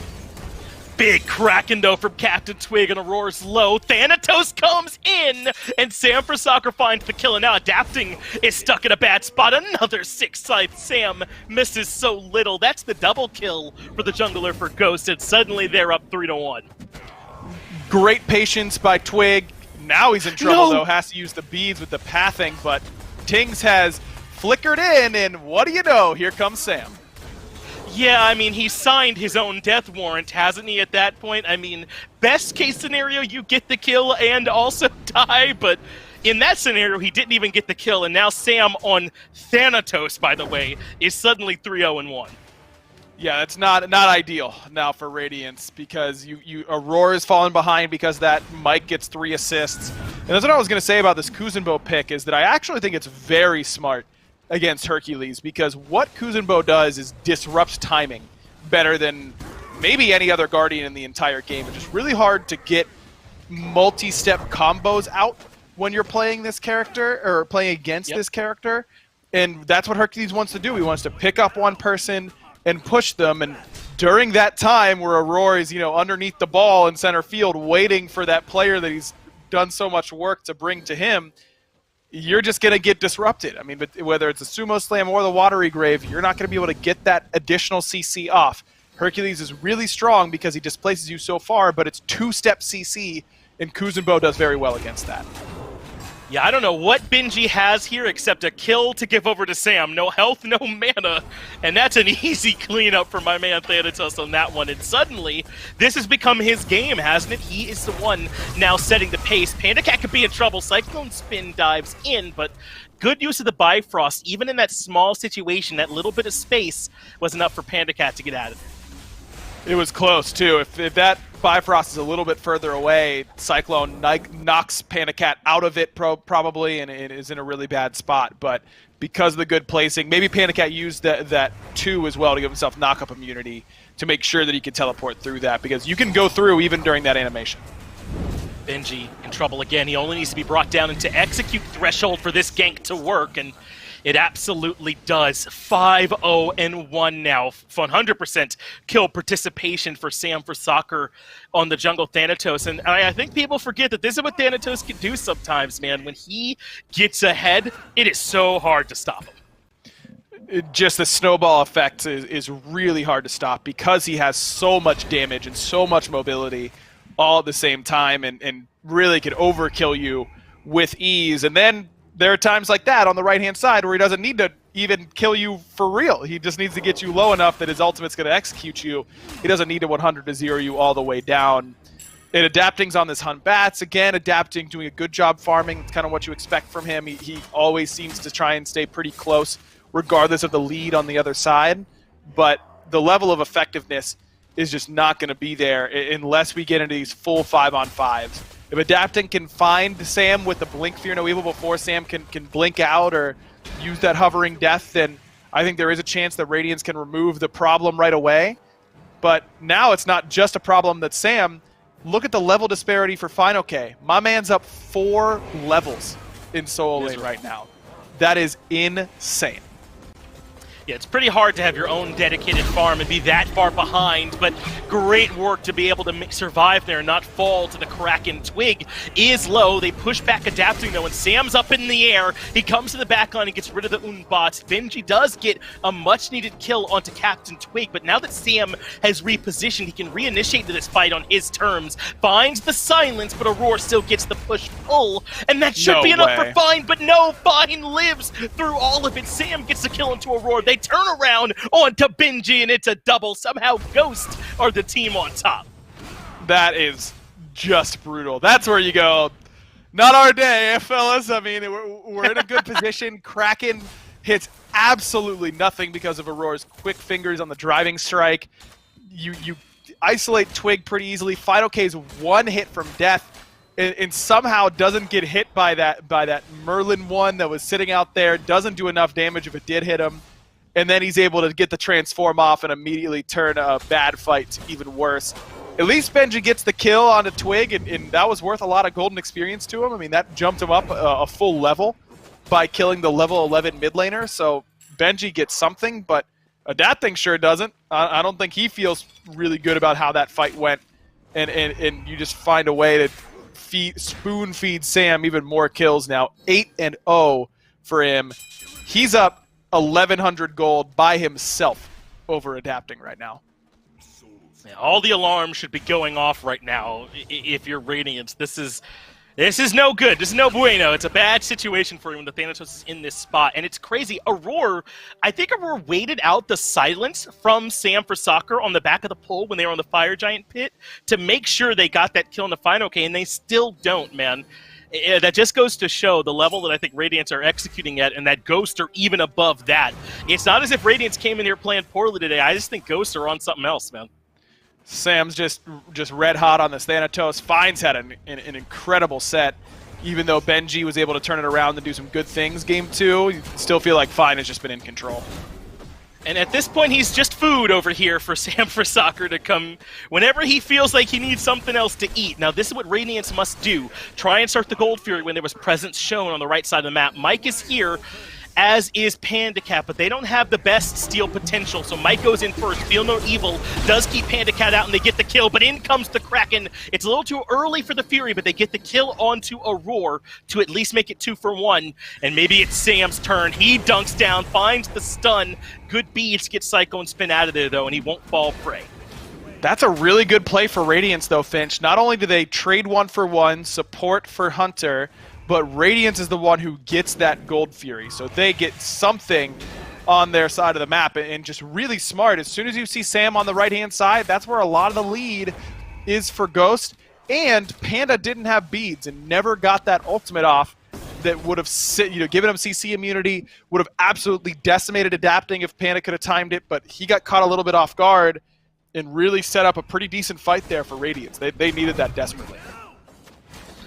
This Pyromancer will go down for Ghost, and I think that's a good point that you make. Sam has to really make sure that killing Benji is worth it in those situations because Benji's so far behind, and they are leaving that Fury open when Sam shows that presence on the right-hand side. So all of that has to be part of the calculation, and Radiance, this is what the good teams do, man. Even when they're down this far, and it is far this early on in the game, they figure out what little bit they can get back to keep the game close to try and claw their way back in, and I think Radiance just showed us that. Still a 4K deficit, though. I mean, it's not like they've evened up the game by any stretch. Experience also problematic at this point, so you're looking at an uphill climb from here for Radiance for sure. Check out the build for Twig, gone for the Toxic Blade third item. This has been kind of all over the place as of late. It's been taken over ranked, and now it's here in the mid lane for Twig. It is better here because you have healing in the form of Aurora, so at least that passive isn't completely worthless, and you're just buying it as a stat stick.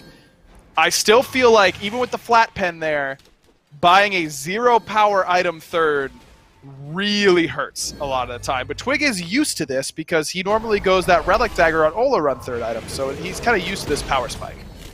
Wow, Aurora was there, I think. It was between Power and Spike, the last two words you said, that Aurora was taken out of this game. They're looking for more aggression, even still are Ghost, as Captain Twig's build clearly does enough damage at this point. Can't lock down anyone else, but Ghosts are scary right now. I mean, you get to so much farm this way. It does let you extend your lead and lets you get to every single fight. You zoom with the movement speed from the Poseidon kit and the Doom Orb and the Toxic.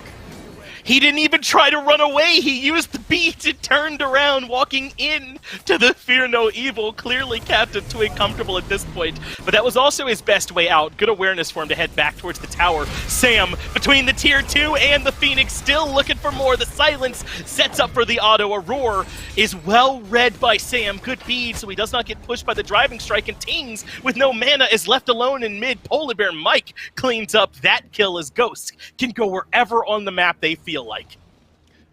I feel like that's the perfect scenario for that Kuzenbo skin in particular. Like, when I picture what that guy wants to do, it's dive a mid laner underneath his tower and kill him anyways, because that's what the boss needs. Sorry kid, it's nothing personal. That's exactly what PBM did right there. Big man, no way out against Kuzenbo, as is often the case as any damage dealer against that god, and Ghost really just walking wherever they want. Yeah, normally at least dealing damage to them is an option, but against Kuzenbo it isn't. As Benji's got decent damage, Sam is low, but is still able to juke around and buy himself some time. Gets the ultimate off, and not only is he out, but he could potentially find a return kill, but Aurora is absolutely nuts. Sam a bit off the mark there, and the pull absolutely lands. It's a double kill for Aurora on the Hercules as he tries to pull Radiance back from the brink. Adapting is low, but gets the overhand smash off. They want Fino-K, who's low HP, and of course, it's Aurora that pulls him back in. Not enough for the kill, though, as Mike does shut down Adapting, and Fino-K continues to skirmish, but Cyclone Spin finally hits, and Fino-K goes down. This is best case scenario for Radiance, that it just devolves as fast as possible into some nonsense over here on this left-hand side. Twig was able to push up multiple waves on the right-hand side, gets this tier 1 in mid. Could have been even worse there, I think, for Ghost. I mean, as soon as that ultimate from Sam is a little bit wide right, it gets really sketchy really fast. A huge shutdown kill there from Aurora. That catches him up instantly.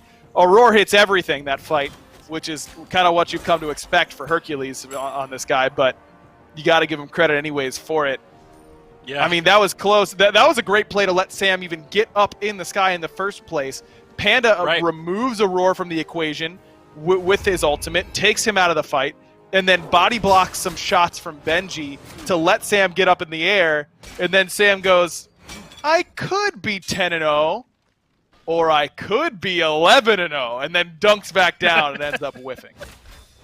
Yeah, doesn't quite hit it. Aurora blinks in, can't find Sam, and now he's stuck in front of the level 17 guillotine that is Sam for Soccer. Aurora does make it out of there as Ghosts are able to find the Primal. It's right there on the screen. Panda Cat is the one that got that. Pyromancer will be back up here in just a moment, so there's plenty to fight over on the right side. I think Ghost, yeah, they want to fight. They're looking for Fino-K here early on. He gets pulled back towards all the damage as he's able to find a big knockup. Excuse me, Benji. I'm just used to calling big solo laners Fino-K, but Sam is the one that gets the execute. He's low in the back, but finds the heal. A double kill as Captain Twig gets a roar as well. Cyclone Spin does finally shut down Sam for Soccer in the back of the fight, but PBM at this point is way beyond the tier 2 tower. He thinks he's favored in this one. Yeah, I agree with him as well, because he's the same level as big man Tings. Give me a break, dude. No chance Tings is able to do anything in that matchup. It's a 3-for-1. Sam gets himself another couple kills, but the anti-heal is critical there, because between that Bloodforge and the Thanatos passive, if Sam wasn't anti-healed when he got those kills, that would have been game over, because he could have penta-killed Radiance from that position. But instead of getting these massive heal resets, just gets a small shield and a sliver of health back thanks to the Brawlers and the Divine Ruin that he had to deal with, and thus leads Cyclone to the shutdown. But this is a fast squad for Ghost, isn't it? I mean, the Thanatos, all that extra movement speed that he'll be getting off the Scent of Death on any low HP targets. Captain Twig, obviously, zooming around the map too, and the Relic Dagger plus Traveler Shoes for Mike. They've been using that mobility to catch Radiance out. What normally looks like they're starting a small fight is suddenly something that they've overcommitted to. And it's pretty easy to do it quickly at this point, as, again, Twig's able to quickly close the gap onto Benji. That Kraken doesn't find exactly where Twig wanted, and as a result, Benji's able to walk away even with a small amount of magical defense there with that enchanted Kusari. But this feels a bit like Twig Unleashed, doesn't it? They found a way to get him a bit more reserved here these last few weeks, but now that he's on this Poseidon mid with a lead, he's just running around the map feeling it. Aurora steps in to contest the Fire Giant. It's very low, down to a quarter. Benji comes in as well. Fire Giant still leashed and waiting there, and Ghost finally decide they want it. Adapting drops the Fear No Evil, but it's not enough. The beads were there, and the turnaround damage should get that kill. They do end up losing Polar Bear Mike on the back of it, but they're happy to make that trade as in comes the dunk, and Benji has nowhere to go. He will fall as well. Another kill way in the back for Fine OK as well, as Ghost Gaming starting to run things. And PBM and Fine OK just zone away everybody else from Radiance and make that pretty easy for Ghost to take their sweet time killing the level 15 Osiris. 8 deaths now for Benji. A rough day at the office for him. Yeah. Ghost, I mean, without the Kraken, that was a bit scary. Aurora tried to time the boulder in. It was a good Fire Giant hold on the DPS. All of Ghost just kind of wait until that boulder's done bouncing around. They wait until Panda Cat's ultimate takes Benji out of the fight entirely. And then we resume. And then we secure with some extra abilities coming in. But still had me holding my breath a little bit. That one was a bit scary.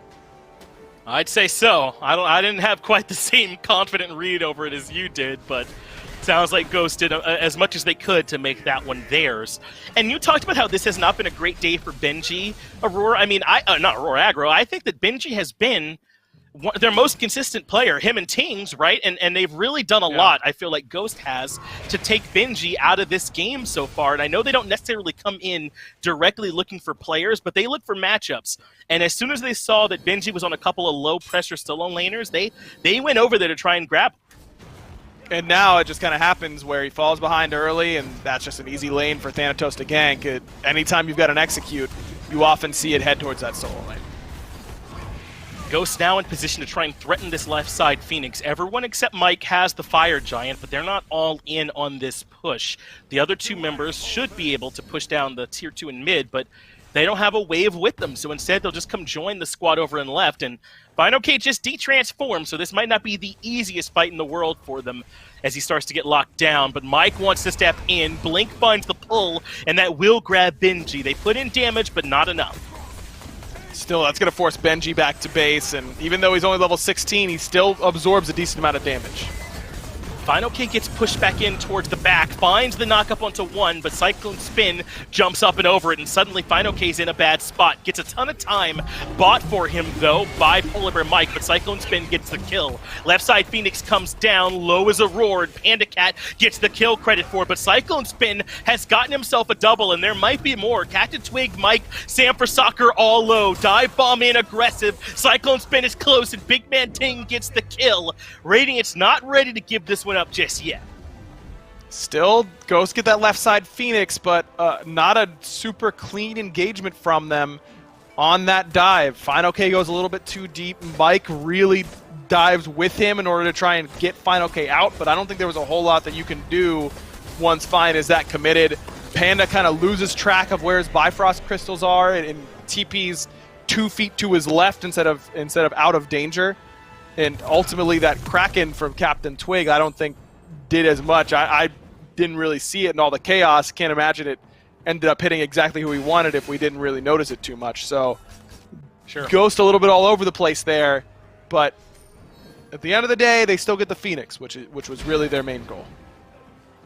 And even if they lose this game, I think that this is why people don't give Aurora Hercules, because shouldn't this have been much easier for Ghost, I feel like, to clean this game up? But time and time again, he finds these ways to make life hard on him. I mean, even there, he's the one that kind of forces Fino Kane to that overcommit under the Phoenix. It's just been a good game from him, and I think they all will be. as long as he gets to play this pick. Yeah, I think it's an interesting decision to first pick the Heimdall over the Hercules when you've got the other best Hercules player in the league in PBM on your side for Ghost. But I think it's because of the matchup there for Heimdall. Remember, Heimdall's knockup immune when he's channeling that Gallarhorn, the 2. And so whenever you see Aurora start coming at you, we saw it underneath that Phoenix. He tried to pluck Panda, was a little bit off the mark, but even if he had hit, Panda wouldn't have gotten plucked back in. And so I think that Ghost's prioritization of the Heimdall speaks to how strong they think this god is, number one. And number two, knowing that the other god that they might first pick wouldn't be that great against our first pick anyways. So we're pretty free to pull the trigger on the new guy. And so far, they're largely right. I know Aurora, I just talked about a good game that he's having. Well, it's not been good enough. This still certainly controlled by Ghost Gaming here. Almost 10,000 gold out in front. We're 25 minutes in. A lot of people are level 20 at this point. PandaCat, the only one on Ghost who's not there yet. So this is that experience lead starting to mean less and less. It's really just about the big gold disparity coming up here soon. So Radiant certainly do have a way to get back in it, but Fire Giant started up, and Radiance, they're not here for it. They're not going to be contesting this one. This should just belong to Ghost. Yeah, no real surprise. Take a look at Twig's build from here. I mean, he goes Soul Gem last item. Doesn't have a lot of CDR, only 10% up until now, but this means that my man's only rocking 10% pen. You look across the builds, Benji only has a little bit, but magical defense, but a lot of mitigation. Pen doesn't really help you against that. Aurora only one item in Thebes and working towards a Spirit Robe or a Mantle. That'll have some magic defense as well, but nothing dedicated. Still, though, in the back of the fight, this could be good for Radiance if they can find a way to turn it around. Instead, Mike does tons of work, and they're able to get the kill in the Cyclone Spin early on. Right side Phoenix comes down as well, and Ghost Gaming get in and get out easily. Much better than that fight they had on the left side Phoenix. I think PBM just soloed him through Relics. I'm pretty sure no one else did any damage at all to Cyclone Spin right there. With the upgraded Thorns, the Pridwin proc as well. PBM is 3rd overall in player damage this game. That's not a mistake. Not from the bottom. Overall, he is doing a lot right now, and Cyclone just was on the receiving end. Kuzenbos do that a lot, as Captain Twig doesn't find a whole lot there. Still, I think gets some outer ring damage with the Kraken, and Adapted pays for it, but not quite the lockdown that he was looking for. But he's been liberal with those ultimates. That's something that we've noticed with him so far this game. If he thinks he can find a solo kill, he'll drop it. I mean, he had Adapting Dead if he hits the Kraken there, so, decision-making good. That's fine. Yeah, the calculus is correct there in that spot. Mid-Phoenix will fall as well. Aurora controlled by that ultimate from PandaCat. He does survive the follow-up damage, but Samprasakar got the left Phoenix while all that was happening as Twig got adapting. Execute's available. He finds it this time. Aurora goes down, and this feels like it could be the beginning of the end. Benji must not have gotten silence there as he is able to get that ultimate off in time. Titan's still not the focus yet. They're looking for the kills inside the fountain, as FineOK barely survives all the extra damage, but still, with these low health bars, Ghost might not be able to end just yet. I mean, they've got 3 waves of fire minions. It's really a situation of just waiting for the waves at this point, I think. I mean, Fine's got TP. He's going to come back full HP. I don't think Aurora and Adapting are seeing the game in color again today. Benji, Big Man Tings, and Cyclone Spin, the only hope for Radiance to try and hold on to this set. Ghost are patient, and they wait for FineOK to come back, but now they're all in. Benji blinks the back line, but Kraken and all the damage are just too much. Ghost Gaming able to take care of Radiance 2-1. I mean, Radiance had a great turnaround game number 2. It just feels like when they plug one leak, the duo lane was really struggling. They seem to have fixed that a little bit. Now the dam has sprung another leak, and Benji on that right-hand side really struggled today. I think that Sam and Fine just had really, really good sets. Benji still clearly, the man's not washed by any means. He had a great game 2 and was still able to make an impact. I think that he just fell so far behind in games 1 and 3 that's a tough game to come back from.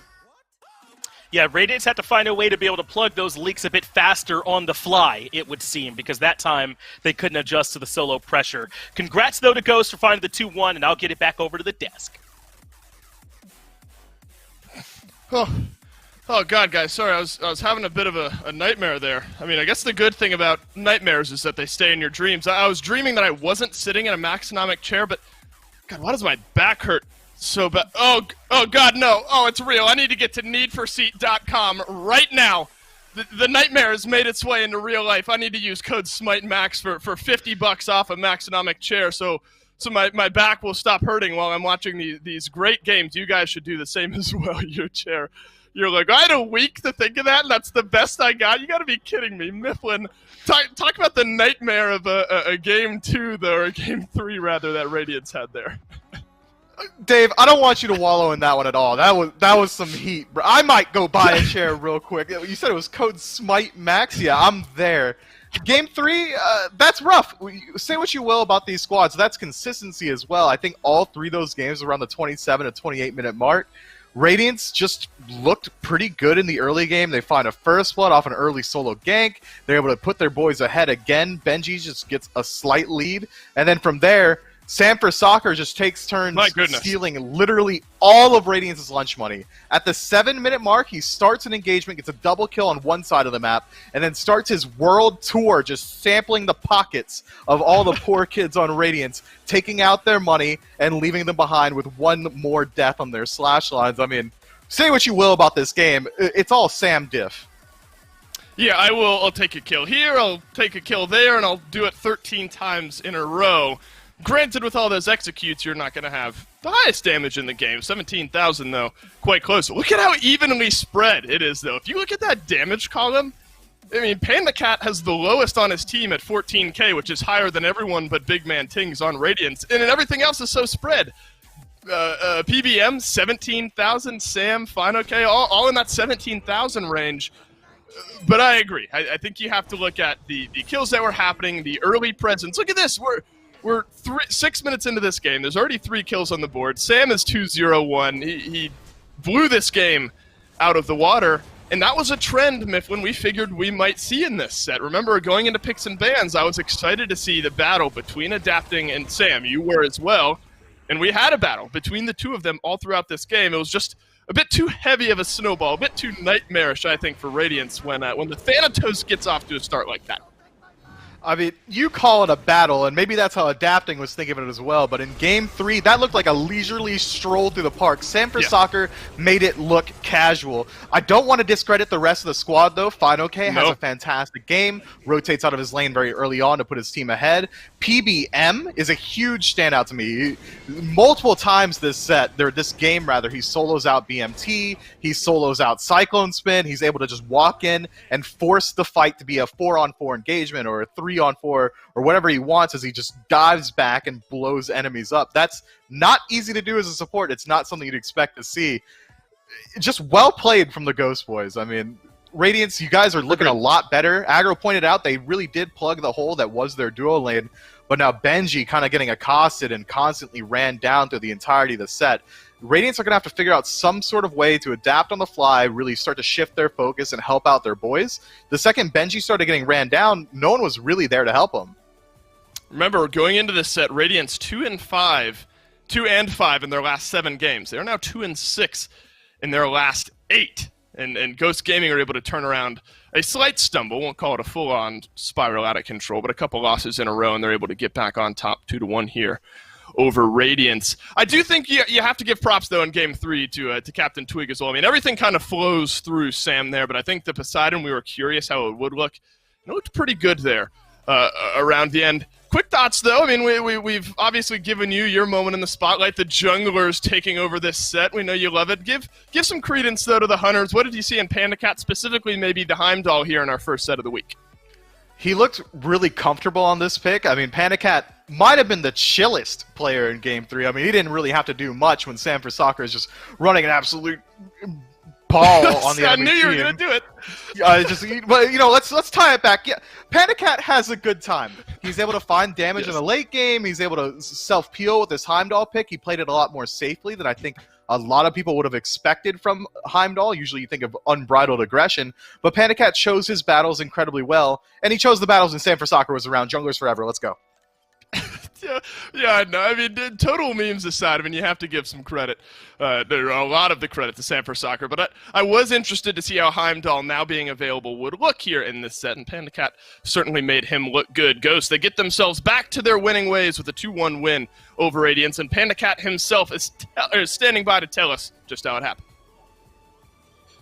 That's right. I do have Panda Cat here, Hunter for Ghost, obviously, after the successful win there. And I'm going to ask you, man, how does it feel to have a game that's largely decided over there in solo lane? I feel like you kind of got to chill for most of these games. Yeah, I'd say it's odd because when you think of the SPL, you think of like coordinated play and, you know, like just teamwork and stuff like that. But that game through was an entire arena match, and I just didn't know what was going on. For the most part, I was just clearing minions, and it's like, oh, an enemy has been slain, double kill, triple kill, and then I press tab and Sam's 12-0. It's like, oh, okay, nice. Yeah, that's not bad. We get to check if Sam's having a good game. Did you guys view this as sort of a bounce-back set, though? Because I know that you did have that loss to the Knights there just recently. Do you guys feel like you're able to get a bit back on track here? Yeah, I'm really happy. I think us as a team are definitely happy coming back from a loss, or 2 losses in a row now versus Sanguine and PK. And Radiance is not a team to be joked upon. I think they're a great team, you know, have a great squad. So yeah, I think it's definitely a great like bounce back win for us. And was the plan from the get-go kind of to go over there towards solo and play around over there, or was that because you saw Benji on the Yorm or anything like that? Like, talk to me about how you all ended up with that much pressure over there for Sam. I don't know necessarily. We kind of just like go based on how the flow of the game is and the picks and bans. And Heimdall isn't like a very aggressive ADC, I'd say. Like I played a lot of Uller this season where you can kind of get on in there, but Heimdall is more of like a conservative god. You kind of just got to play back a little bit and kind of get into the late game. So I think in this set, yeah, Salt did pick a little bit more of like the susceptible gods to being ganked and killed. So I just really AFK'd in my lane, did my own thing, and then Sam and Fine just kind of ran the games. Hey, that's right. I forgot that you got a little bit of history there with Benji. That's my bad on that one. So maybe it was hard watching it go that rough there for him. Great point. Great job, though, man. You guys are looking great right now, Panda Cat. I appreciate taking some time to talk to me. We still got plenty more coming up here today, though. It's going to be the Knights up against Renegades. It's that set 2, so do not go anywhere. Stick around for that.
Running full system diagnostics. Machine status fully operational. System online. All stations are now enabled. Target dog resistance. Operation Overkill.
Welcome back to the SPL. We just finished watching Ghost find a pretty impressive victory in a 3-game set over Radiant. So now we're heading into what should be another really good set here. It should be Knights up against Renegades. And Agra, I think that I'm expecting this one to be pretty close.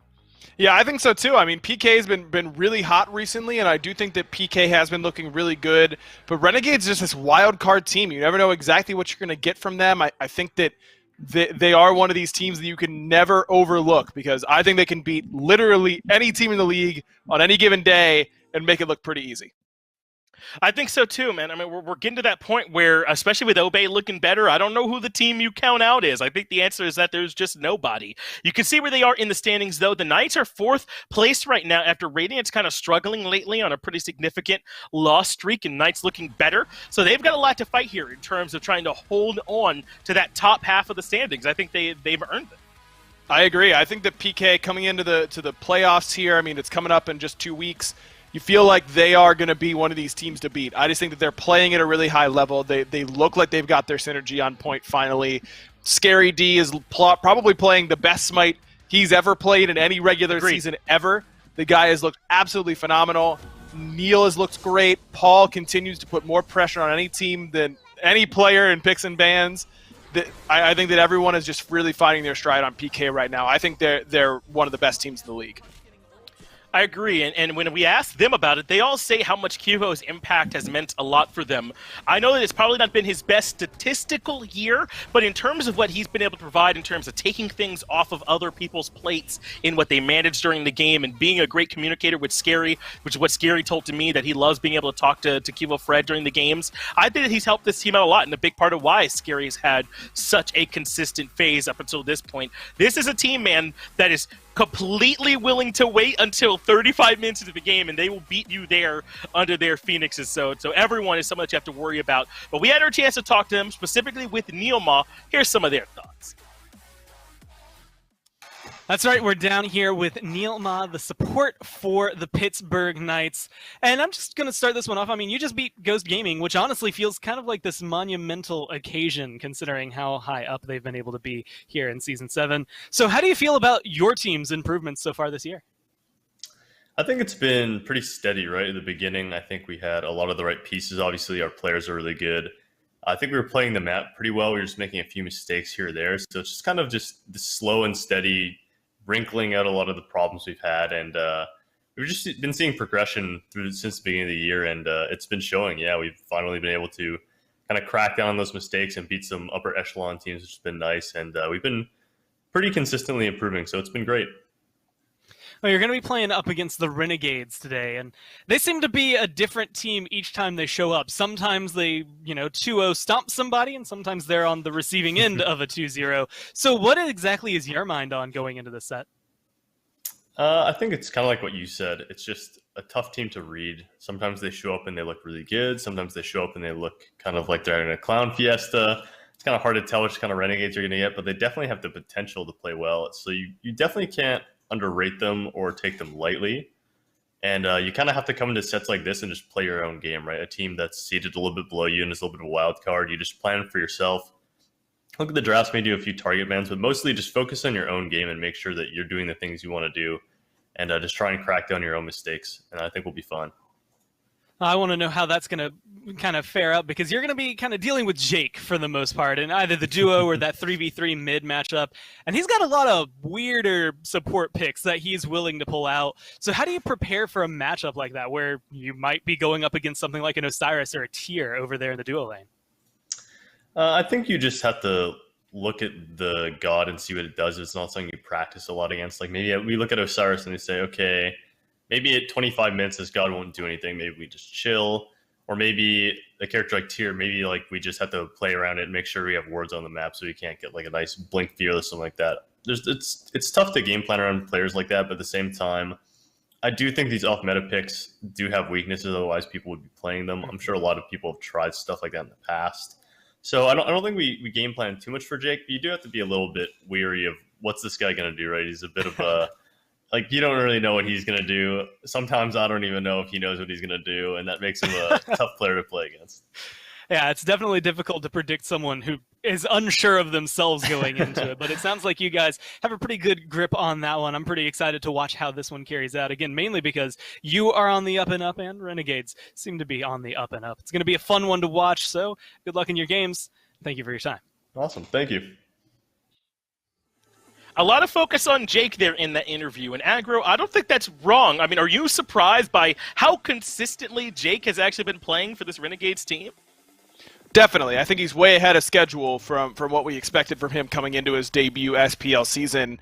I think Jake has been probably in the top half of supports in the league up until this point. I think he's been really, really good. Now, obviously, he's had some head-scratcher moments, some picks that haven't gone their way, that kind of stuff, but when Jake is looking comfortable and on a god that he looks comfortable on, the Fafnirs, the Xing Chens, the things like that, I think he's been lights out, man. I've been really impressed with his play. He has played well. I feel like he and Lasbra have been a great tandem sort of moving around for this squad and finding ways to facilitate plays.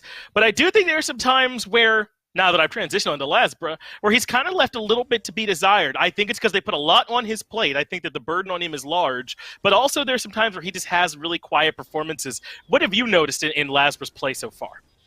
Agreed. I think inconsistency has been the biggest thing, and that's really the one role in jungle. I think jungle and support are your two most important roles to be consistent in. They're just the two most important roles in competitive Smite because they touch the most of the map.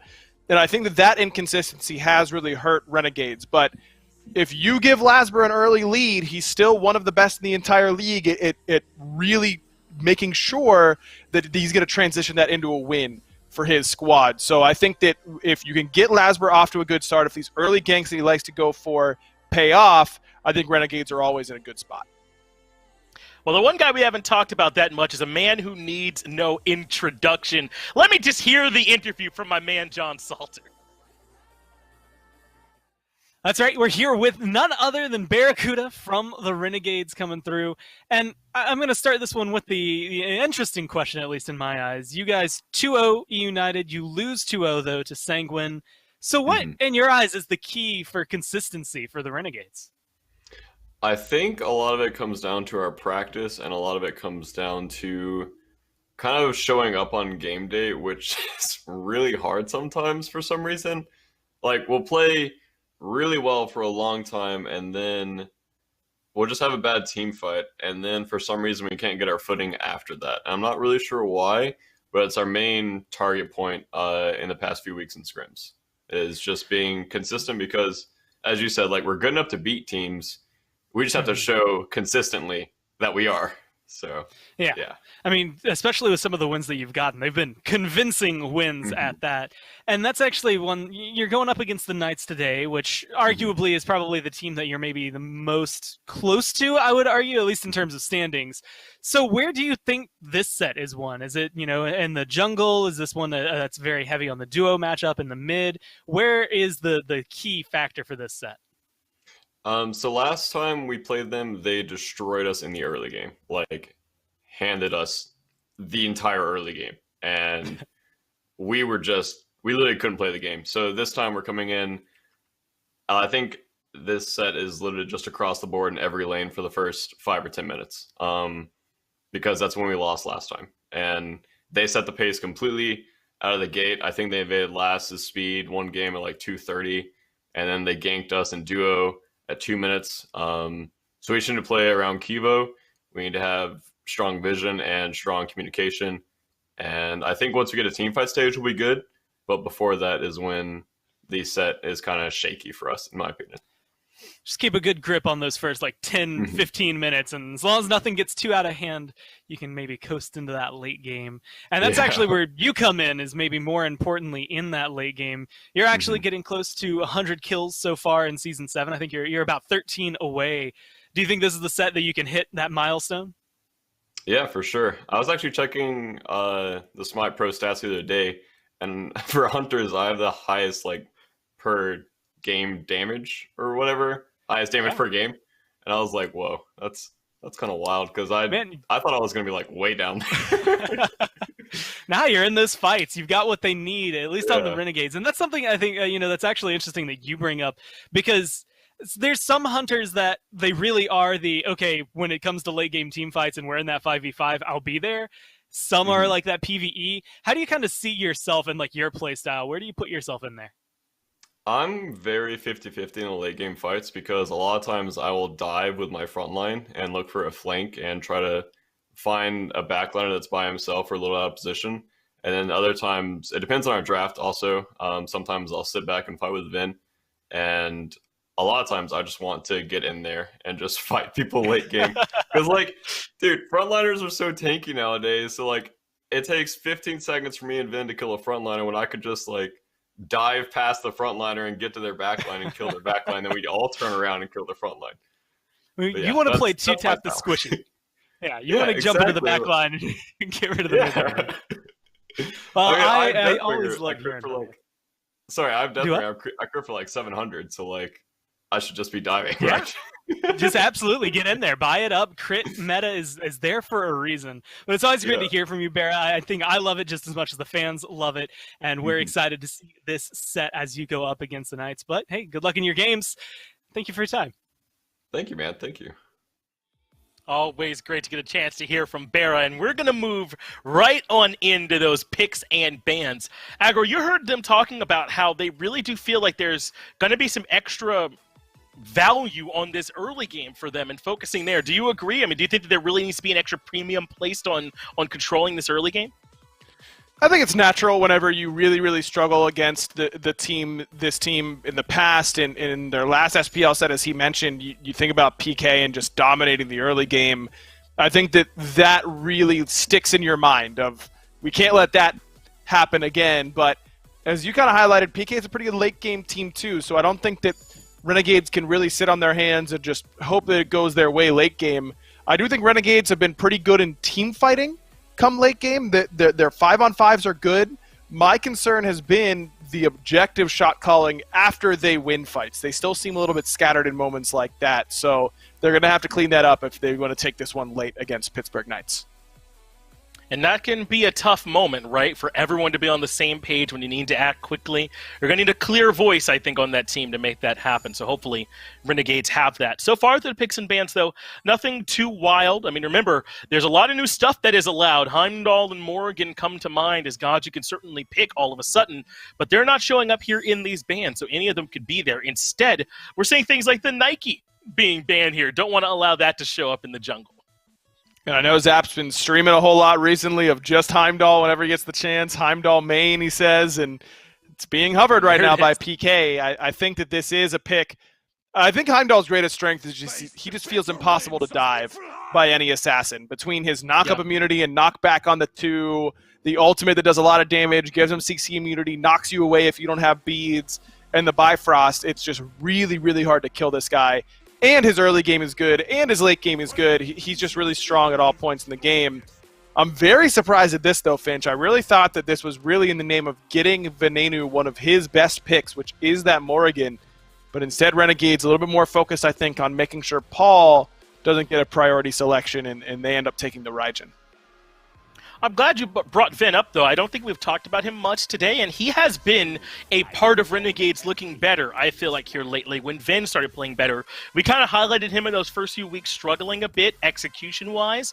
Well, put him on this Raijin, someone he's consistently played well on, and even though it might not be one of his signatures, I think they've got Ven in his comfort zone here. Agreed. I like these top 2 picks here for Renegades, giving Jake one of his comfort picks, Ven one of his. Cullen seems to be really rising up the ranks in terms of prioritization. We saw a lot of it in the first set today. Now it's top 3 here by PK. Not sure if that's a trend we're going to see continue or if that's just a bit of a coincidence. But either way, PK end up top picking it here. Feel like Ganesh is already looking good to me. I love Ganesh against Fafnir. Makes him really hard for him to find guaranteed safe transformations. But PK decided to save Neil's pick for a little bit later on and give Paul another one of his signatures, which is that Merlin. I'm a bit surprised by this. If this is any other mid laner, I love grabbing Merlin in a world where Raijin's already grabbed and the ban phase is about to come up. But Paul could play virtually anything in the mid lane. You'd love to get Renegades wasting some bans on him. So I guess I'm a little bit surprised in that regard. But obviously, there's nothing wrong with taking Merlin in this spot as a strong pick and maybe leaving some flexibility for the rest of your draft. I mean, you expect Renegades to probably ban Merlin Hebo if they're given the opportunity, and that leaves you not exactly where you want to be for Paul's picks. He can play a lot of different things, but likes to stay at home with those selections, and it's pretty rare to see Paul not go top 3 here for Pittsburgh Knights. So they end up picking him probably the safest option available of his most played gods. But I love the Cerberus pickup in response. I mean, no CC immunity in that kit, really easy to follow that flicker, and then hit him with that Stygian Torment. Yeah, and I'm thinking that this is for the solo lane over there, too. Solar Troll has played this Cerberus pick at a really high level, man. I mean, he has done it for damage. He has found the consistent stuns with it as well. And obviously, as you mentioned, I think that anti-heal passive does come in. Maybe not so much with these top 3 picks, but it can be a bit of a discouraging factor if they're worried about maybe the Knights going for something like that with their last 2 picks. Interesting that no focus on Warriors, really. After that Nike ban here by PK, it's a lot of assassin bans directed at Cuvo. You take the Pele away at the same time. I like this. Give Berra a pick where he can just kind of wait out the rest of the draft now for Lasbra.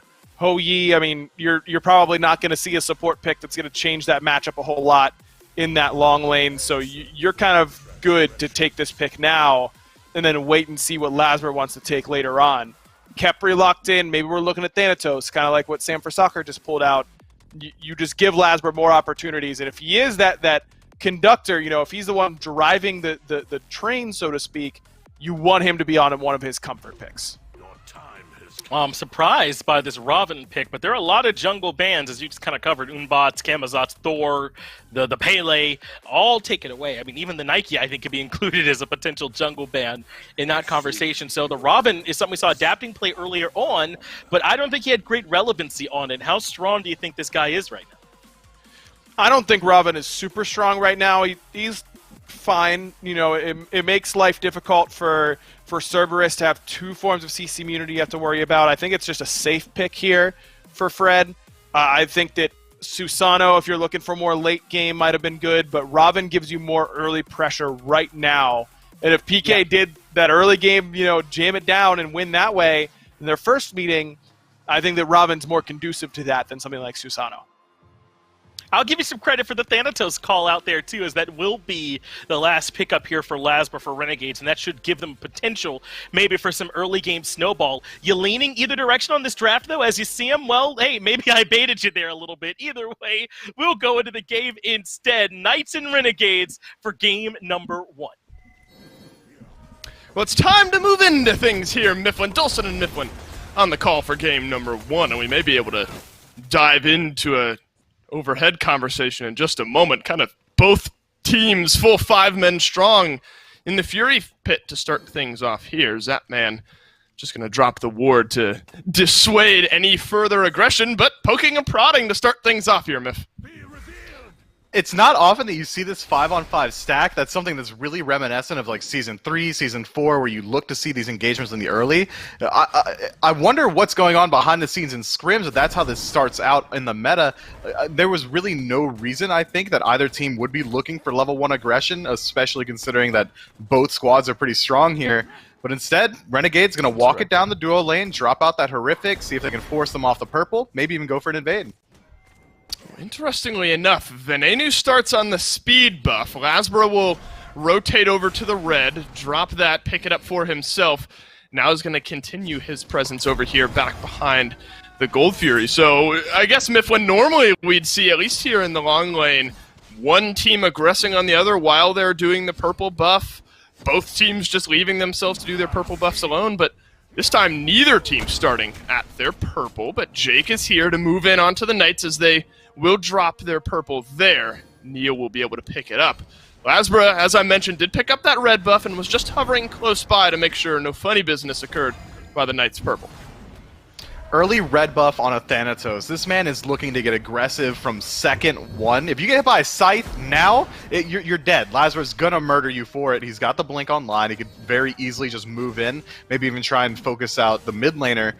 Either way, this start is a little bit strange. You're not getting the speed buff onto your jungler, so his rotations are going to be a little bit weaker. But the trade-off is his damage output is going to be insane, and Ven now has speed buff, so his rotations should be a little bit easier to get around the jungle and get some farm rolling out. And one small interaction that we saw early was, of course, some of that Khepri shielding. Neil has been kind of the Khepri, Yamoja, sprinkling an Ardio heal in there, or Ardio here and there, kind of machine here in this support role. Khepri absolutely one that has, well, done well for the Knights here in the past. So good.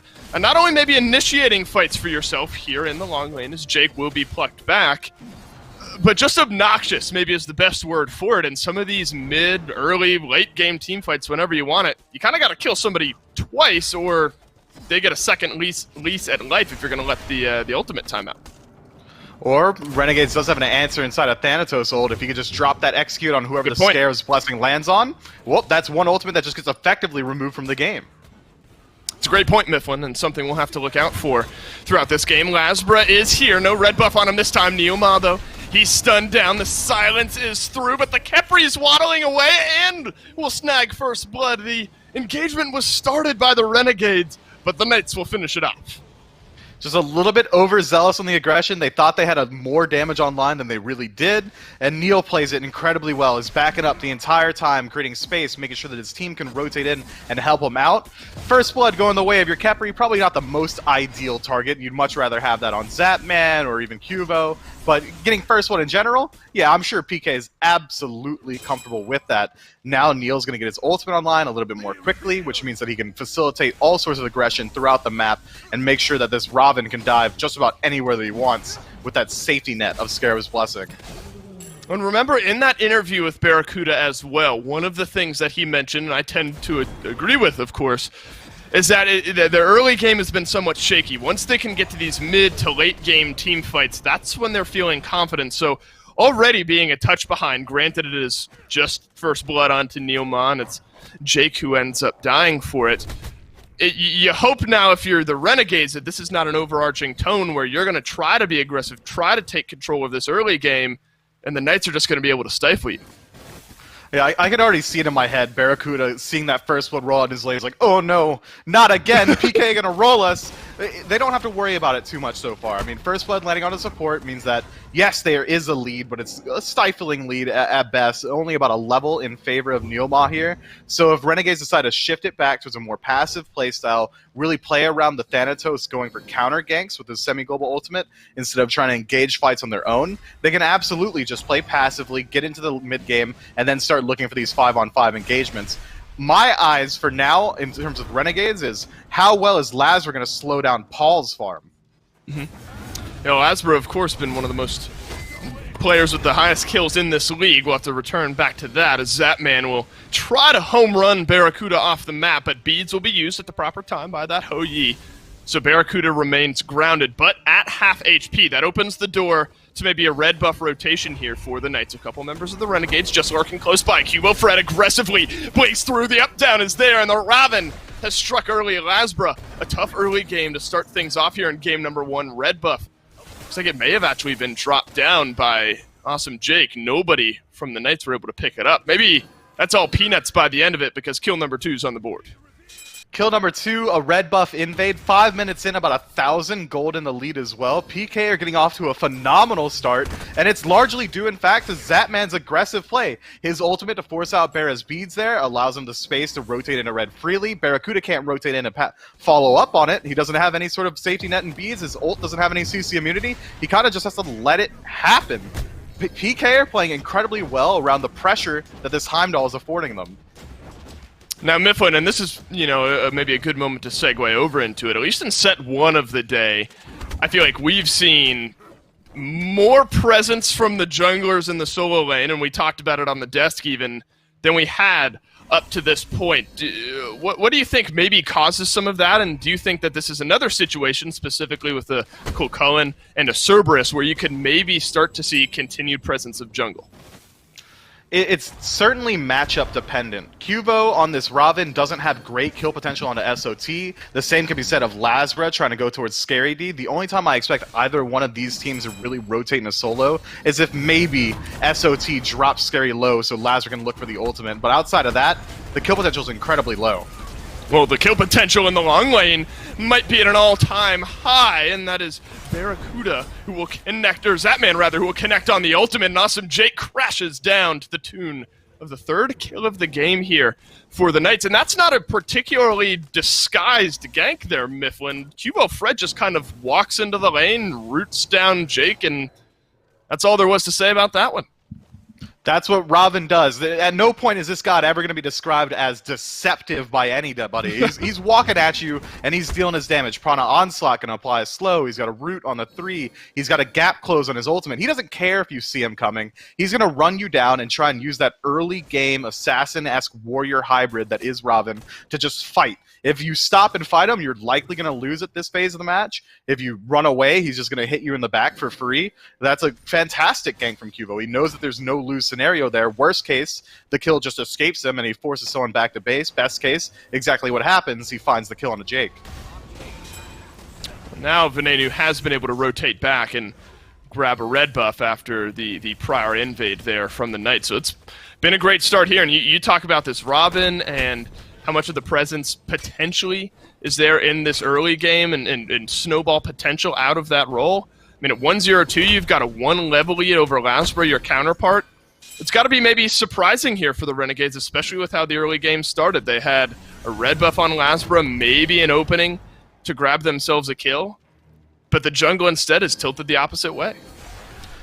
When there's a Raven in the game, he's such an early game centric pick. He's so bridge focused in that he's just a god who's trying to get the rest of his team towards the mid to late safely. He's trying to fight himself. He's almost a solo agent in the jungle in that he will 100-0 people in the early game. I don't think I'm surprised at all to see that Raven's able to get off to a strong start here. It's exactly what you draft him for. it's an argument of relative value. If he's able to get enough of a lead to make up for Robin's weakness in the late game comparatively to Thanatos, that's when we can say that this pickout really worked out for them. Because if you look at the rest of PK's draft, they've got such a strong late game that Robin's really only here to facilitate his squad and make sure that all of them can get there. Well, the purple buff is up and down, and it's because Cubo Fred was in range. Awesome Jake is able to take away that buff, so a small win there for the Renegades long lane, as Barracuda's purple buff from himself just prior will time out here. So continued presence from Cubo deep in the left side of this map here. Awesome Jake will be able to leap away. A couple members of the Renegades hanging close by. No red buff to steal away this time, but the invade potential still at an all-time high for the Knights. The mental pressure that PK is putting on the Renegades with this playstyle has got to be so high. I mean, we already know Barracuda was worried about the early game, and right now PK is running it down everywhere on the map in the early, and they're the beneficiaries of it across the board. It's not nearly as dominating as it was in their last set against each other, but right now, PK is 100% in the driver's seat.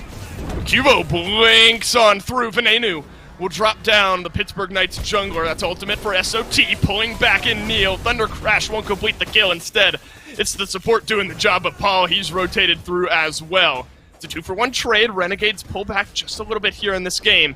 It's ultimately a blue buff invade for Scary D that pays off and closes out this fight, but there is potentially still a chase on Myth. 2-for-1 in favor of Renegades so far, but the blue buff invade means that overall it's going to be a net even for both squads. The gold lead doesn't really change too much. XP closes up a little bit as Oz was able to get just a little bit back in his favor. It was a 2-level lead, now down to 1. That's just over-aggression from PK. We saw that Scary really wasn't in position to follow up on the fight immediately. We see Cubo dives in a little bit too far, and the turnaround from Renegades was really smart. They were already trying fully to disengage, but the second Cubo goes into that backline and say, "Oh, you're going to be right here? Are you sure about that?" And clearly he wasn't, and he loses his life in response. But right now, Renegades are playing this precarious game of on the back foot. They're just trying so hard to just tread water. They haven't been able to do anything proactive in the last 11 minutes. Certainly that risk-reward conversation that you look at with the big jungle invades like that has paid off for the Knights a couple of times early in this game, and maybe a wash, as you point out, on the most recent one. Maybe the widest gap in this game is where we've seen the least amount of fireworks. Back to that in a moment as Cubo Fred will catch the ultimate from Neil, and it will be popped, so back and away he goes to his support. Hovering Death from Lasbo, looking for a target, but he's low health as well. Has to get himself out of the fight. Jake will transform, misses most of the damage from Zapman, but Paul will drop down the Fafnir on his way out. 5 kills now on the board for the Knights, with the Renegades left wondering what the heck is happening. That was a galaxy brain ult from Jake there. He just doesn't want to get sent to Niflheim by Zapman, so he tries to use the Dragon form. He does immune the ultimate, but no follow-up from his team means that even though Zapman's completely out of position, it's really still just Jake who's in the hot seat, if you would, and he loses his life on the tail end of it. That's a rough one. PK continually taking fights to Renegade's jungle, putting the pressure on in the early, putting them in uncomfortable situations, and so far, the gold lead continues to grow, now close to 2,500 in favor of PK. And they haven't even grouped up to force down any objectives. The mid tower for Renegades, already below half health. That's not been by any concerted effort from PK. Gold Fury has been largely left uncontested. If this lead continues to grow at this rate, by the time those neutral objectives really start to get looked at, Renegades are going to have a very hard time fighting into it. Right, especially with Paul now off to the start that he's had. As I was mentioning, or attempting to mention just prior to that small engagement, Paul has himself a 2-level lead over Venenu. Not surprising now maybe that he has 2 kills, but still was a 2-level lead even prior to that skirmish, especially since Venenu has a kill and an assist on his side as well. And that's, I guess, doubly dangerous, especially when you look at what Paul has been able to do for the Knights in a lot of the games. He gets a few of these kills, a little gold lead, a little XP lead on his side, especially now with a mid-lane god with the carry potential of a Merlin. It's a great scenario here if you're the Knights, and need some build-up time maybe for Venenu on this Raijin.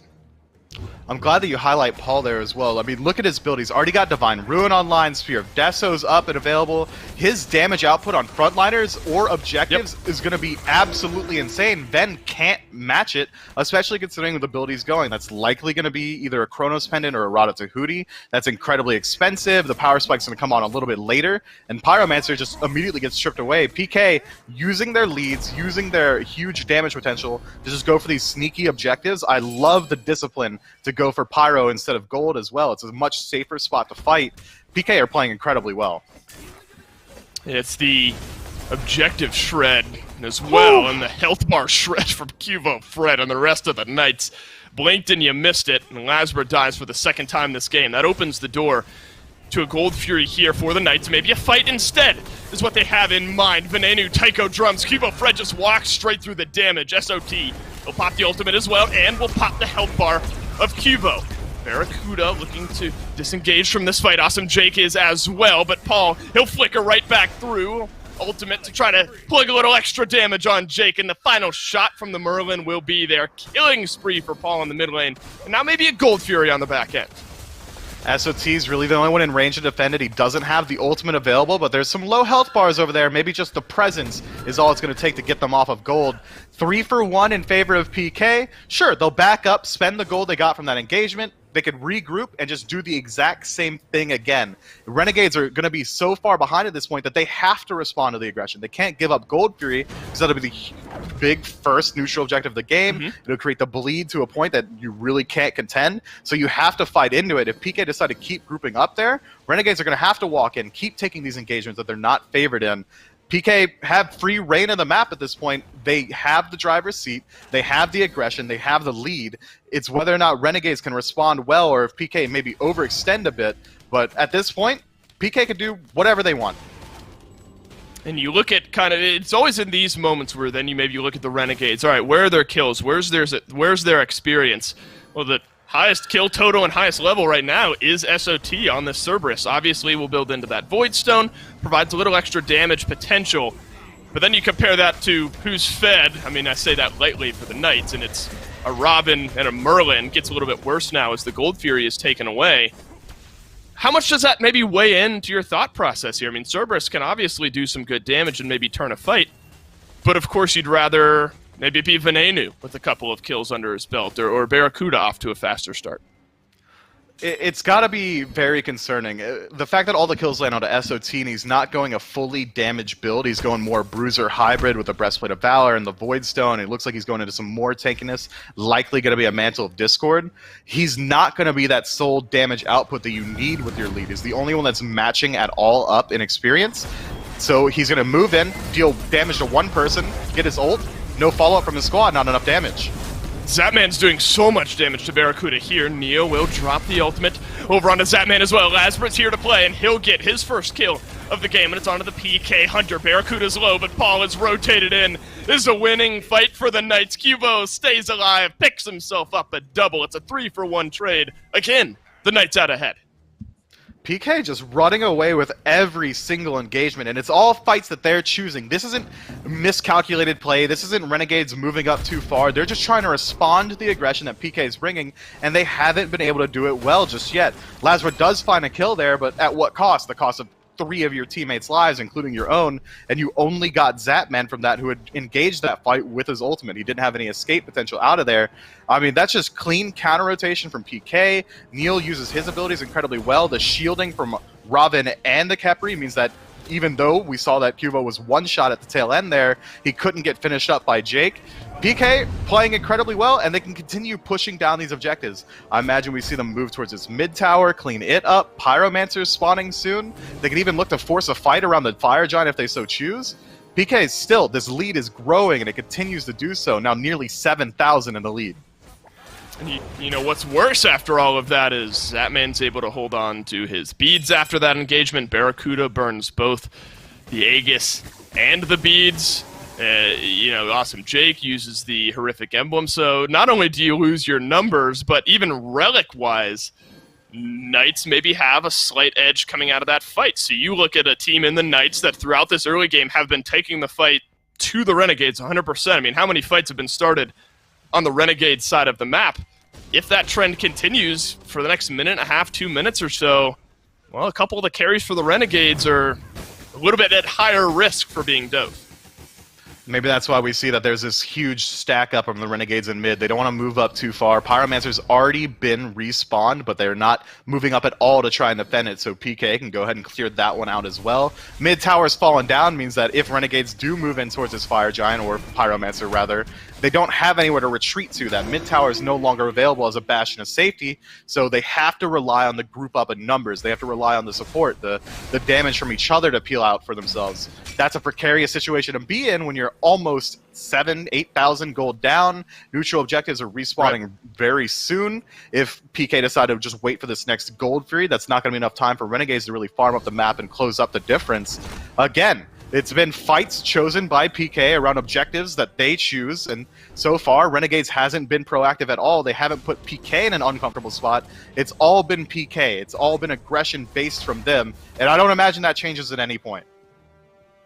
And that's what we've seen, really. I mean, I hesitate to call it a big turnaround, but the Knights, I think you'd argue, even despite some losses, have really started to find their footing, maybe their identity with Hugo in the roster over their last few games. And what you're describing there is very much, I think, what the Knights are starting to be known for, and a lot of it on the back of Neil setting up these big fights with this Khepri on the front line. The ultimates have been on point this game 2 or 3 times, preventing kills. The Renegades might have 5, 6, 7, 8 kills on their board by now if Neil hadn't been there for the res. So you look at the Knights and the presence that they brought to the table, but I think Neil as well, if we're going to zone in maybe on one person, has really started to come alive here in this phase.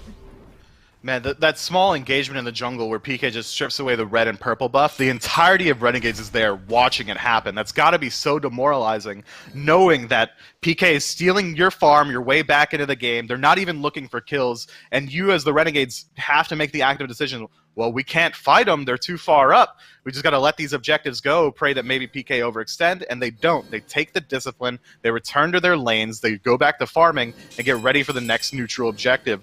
Renegades are waiting for a mistake, and it seems like PK is not allowing any mistakes to happen. And, worth mentioning as well, player damage at the moment. Maybe not surprising in an 11-4, 8,000 gold lead differential here. But the only person above Neil, and that's the only person anyone from the Renegades is above, is Barracuda up to this point damage-wise. Everyone else searching for an impact here. Primal Fury started up, maybe a chance for the Renegades to farm up a little bit more damage, or maybe not, as the Fury will be stripped away, completely uncontested by the Knights.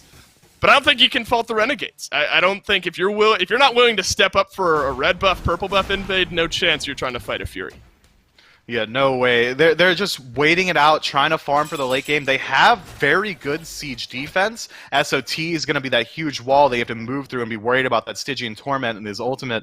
You have to be worried about Lazra just engaging on anyone that moves up too far on the side of PK. Ben's going to have a very easy time keeping the waves out, as will Barracuda. So maybe they're just waiting for that point in the match. But when you have already conceded up to this point, just that you have to wait for that Phoenix defense 21 minutes in, and the gold lead is already as it is for PK with all these tier 2 towers and Fire Giants still available on the map.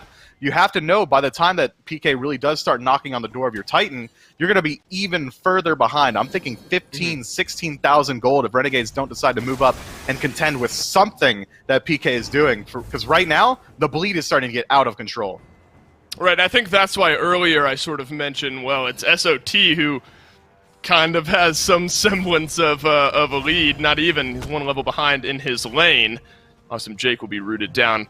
Venenu now has completed the Spear of Deso, Divine Ruin on his side, but then you have the tier 1 artifact, a book at tier 2 as well, so a couple unfinished items there, opposed to his counterpart who has Spear of Deso, Divine Ruin, Soul Reaver, Obshard. I mean, this Merlin is just going to be swinging in these fights, and that's going to give the Knights the opportunity to start up an FG here. Down to half HP. Renegades are stepping themselves forward. Barracuda split pushing over in the long lane. Jake pulled back in by Paul. Will use that transformation. SOT moves his way into the front line. Zapman, Scarab's Blessing, but there's your execute from Lasba. No surviving that one.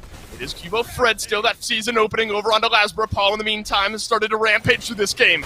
Blink over the wall, sensing it from Lasborough. Cubo will answer. Awesome Jake, he'll go down as well. That's a double kill from the Robin, a 3-for-1 trade. The Knights still ahead. Renegades do a lot there to slow down the fight, but it seemed like PK was just a little bit slow on the uptake. Maybe they weren't expecting that level of opposition from Renegades, because they hold on to the Fire Giant aggro for so long. Zapman very likely could have made it out there alive had he not tanked so much damage from Fire Giant, but PK seemed like they just want the objective. And want it they do, and I think smartly turn their eyes from the FG. Let's make no mistake about this one. And take down Venenu, the final bit of damage. Can they hold it for 5 seconds for Zapman to respawn? No. They end up losing Cubo Fred in the meantime. Not only does Zapman not get the buff, but Cubo doesn't either. He's dead for another 50 seconds. It's maybe slightly laughable, but still 3 members of the Knights with the FG. Yeah, Cubo gets the #1 homie award for that one. He was just looking out for Zap. He wanted Zap to get the Fire Giant. Trades out his life for it. Yeah, obviously that's going to be a bit of a misplay, but so far, now nearly 10,000 gold in the lead, 3 Tier 2 towers up, Gold Fury respawning in the next minute or so. PK have so much power play available to them on the map, and their gold lead is already so huge that lacking Fire Giant on 2 members isn't going to be that big of a deal. Already, we saw in the last team fight, Paul was basically allowed to free cast the entire time, just sitting in the back, throwing out Ice Storms, throwing out Arcane Stance. No one on the side of Renegades can safely move in towards Paul, and if they do, they still have to contend with that CC that's going to come out from Neilma. It's going to be incredibly difficult to stop this push. There's the FG execute. Right at the wrong time. Literally one final tick of damage from the Fire Giant will swing through and take down Cubo. Alright, so 15 kills for the Knights, 5 for the Renegades, and 1 for the FG, matching that of Venenu and Barracuda combined here up to this point. So brutal start to this game. Now 8k becomes 9k of a gold differential. Maybe the biggest number to look at now, Mifflin, is though the towers are equal in terms of what's left standing, there is a long lane Phoenix open, both towers still standing in the mid lane if you're looking at the Knight side of the map, but still some gold to build as well for the Knights on this Fire Giant push with some tier 2 towers. Yeah, if you're on the Renegades, you kind of have to hope to yourself, like, man, I wish these tier 2s just didn't exist. It's just free gold for PK. The Renegades can't contend with any of these T2 pushes, and that's why we see PK just kind of slowly meandering throughout the map. They know that no matter where they go, no one's going to stop them, so they can just de-group a little bit, take the tier 2s as they so please, back up, spend the gold, maybe go to Gold Fury afterward and get ready for the next Fire Giant. I don't imagine that we'll see them really make a concerted effort towards a Phoenix just yet. Maybe if they get a slight pick, but for right now, they've only got about another minute and a half on this Fire Giant. They're on the solo side of the map, which is the least valuable Phoenix to take as it's closest to the Fire Giant. They might just be looking to build this gold gap a little bit further, take the slow game, group up around the gold, spend that, regroup around Fire, take another fight. Renegades, again, they have to wait on a mistake from PK, and PK playing with this level of discipline, no mistakes are coming. And the gold differential now is obviously, and it's a good moment to, I mean, this is why we talk about the tier 2 towers being so important. Not 30 seconds ago, I'm talking about how it's a 9k gold differential, but there's room for it to spike with some tier 2 towers. That's exploded about another 3.5, 4,000 since the tier 2 towers have fallen. So absolutely massive here in pulling things further for the Knights. Primal Fury, though, in the meantime, will give them another advantage, especially with Fire Giant a minute and some change away from respawning. Zapman will be able to solo that up, no problem. But now you look at this Heimdall. Maybe it's a good moment to zoom in. Almost completed build. Now you've reached the state in the game where he's going to be swinging, and those autos are going to hurt. He's going to blow up just about anyone that walks in front of him. He's going a pseudo tank buster build. He doesn't go for the kitten size. That doesn't mesh too well with the auto chain that Heimdall has. And instead he goes towards Executioner, Titan's Vein, some flat pen in this Aussie. He's going to get Oboe to blow up these team fights and make up for some of that lacking attack speed that Heimdall has. I like this build. It's going to help him out a lot in these team fights. These Oboe procs are going to absolutely shred through Renegades' backline. But even then, you got to contend with the fact that no one's really going to be able to dive him. This Heimdall should be allowed to free cast because who's going to go on him? If Lazarus gets the dunk, immediately Zap's likely going to beads and then ult Lazarus. If anyone tries to dive deep onto anyone on the side of PK, the damage output is just absolutely way too high. And meanwhile, PK is not going to be slacking off. They're going to be diving your backline as well. Cubo and Scary D are nearly uncontestable at this point. This Robin's going to be able to one-shot just about anyone that walks his way. Scary D is so absolutely tanky with the gold deficit that Renegades is at. No one should really be able to easily kill him either. PK could just look to split up the map, force fights just about anywhere. If they decide for a 4-1 split or a 1-5 split, whatever they want to do, they should be favored in every single engagement as long as they take it slow and at their own pace. And it is Fire Giant that has since fallen off. I mean, the pace has been dictated by the Knights, so if there's anything that will be taken, or if there's any pace that will be set, it'll almost certainly be by the Knights, and they've done a wonderful job of transitioning a fantastic early game into what has now been almost a nearly complete mid and potentially late game here. Gold lead hasn't changed much, though, since those tier 2 towers fell. Fire Giant will be up still, a minute and 15 seconds away from enhanced, but that won't slow down the Knights here. Don't want to wait that long. They'll chip away the health bar and pick this one up. All 3 Phoenixes left standing here for the Knights. Cubo Fred has maybe found himself an opening kill. Hovering Death from Lasbro will get him out. Actually might end up killing off Cubo Fred. I think smartly Labs is just going to turn around, take his red buff away, but watch out. Here come the Knights. The rotation from the FG is in. That's a stun down onto Neoma. Will ult himself, keep himself alive, and will pop it and proc the ultimates. Absolutely swinging here. I told you Zatman was going to make a big difference, but Cubo Fred is as well. Down goes Barracuda. Now the Renegades have 4 on the defense. Man, Cubo's just walking around the map lackadaisically. He wasn't looking at anything. He wasn't looking for anyone in particular. He was just getting ready for the Fire Giant to drop and his team to start rotate over so they can look towards the Phoenix. And he almost accidentally baits the entirety of Renegades into chasing him out when they think he's alone. And the rest of PK rotate in incredibly well. They don't deal enough damage to Cubo that he has to back up either. And he just absolutely runs a clinic on the entirety of the 3-man stack that Renegades sent in there. Barracuda losing his life is going to be huge. This is likely going to be a second Phoenix in mid that goes down for free while they wait for Barra to respawn. Or PK could back up and just go back to farming. Again, they're not playing on a timer anymore. They've already got this huge lead. Paul's off to a fantastic start. The Relics are done. They got the Phoenix. Fire Giant's going to be on them for the next 2.5 minutes. Go at whatever leisurely place you want, PK. You do whatever you need to do because you've shown time and time again this match that Renegades' roster, the comp that they've designed here, can't really stack up to the aggression that PK is bringing. Paul, you can see down there, 128 gold in hand. We'll spend that final bit of gold rounding out a Staff of Mirrodin and a couple consumables for this Merlin. Damage output at an absolute high here up to this point. Since the long lane Phoenix has fallen, I think luckily maybe for the Renegades there was a moment where the mid lane and the short lane waves were kind of pushing out against the Knights, so just delays things for a second, but there's still a minute left on this Fire Giant buff, and where else would Cubo Fred be other than starting up a fight in the backline? It's Barracuda who has to drop the ultimate. Lasbra unable to finish off the kill, but is able to do so here. Paul will rotate in and finish off the Renegades Hunters. Barracuda has not been able to play the game in the last couple of minutes. The fight's on. Neoma's on the chase. It's a double kill for Paul Venenu. A last-ditch effort of an ultimate, but it won't matter. Scary D will take him down. 2 members left from the Renegades. Mifflin, the Knights, they're going to roll themselves through, and I think they might just take game 1. These guys are toxic, man. They don't care about game 1. They care about more kills, immediately shifting their focus, trying to get SOT. They look at Jake as well. They could very easily just go for the end here, but instead they're creating a scenario where Renegades have some way to fight back in.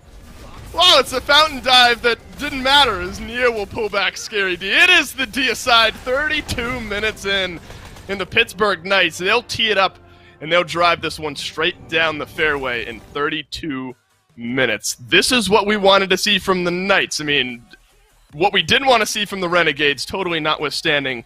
But as far as what the Knights wanted to bring into this game, I think this is a clinical performance from them.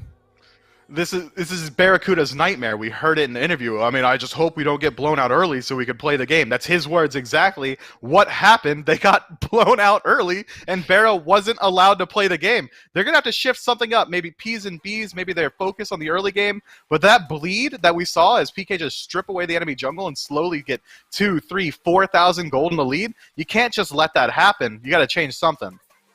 Oh, luckily, Mifflin, you and I don't have to tell the people what it is that the Renegades need to change. That is Finch and Aggro's job to break down game number 1. Thanks, Dolson. And a great game there for the Knights, able to look really, really strong. And Renegades, on the other hand, struggle. But don't worry, you all at home do not have to struggle. In fact, things might be a little bit easier for you in terms of increasing your Smite enjoyment. Enjoy the Final Boss Battle Pass right now. Unlock 4 exclusive skins, 200 gems, and even more content right now. You know what I've really been liking? It's that Baba Yaga skin they put in. It's the Elder Jin one. Go ahead and pick that one up. It is a part of that Battle Pass. But that's it for the skins. I now have a chance to talk a little bit about aggro, about how that game went so wrong, and my thoughts are that it all starts with Cubo Fred on that Robin pick. He was out of control. Completely agree. And when we're talking in picks and bans about what type of jungler Fred wants, I was thinking about something like Susano, a little more late game. If that's your game plan for PK, is to be on red buffs on time, defend our buffs because of the weird start the Renegades like to do, where Ven gets speed.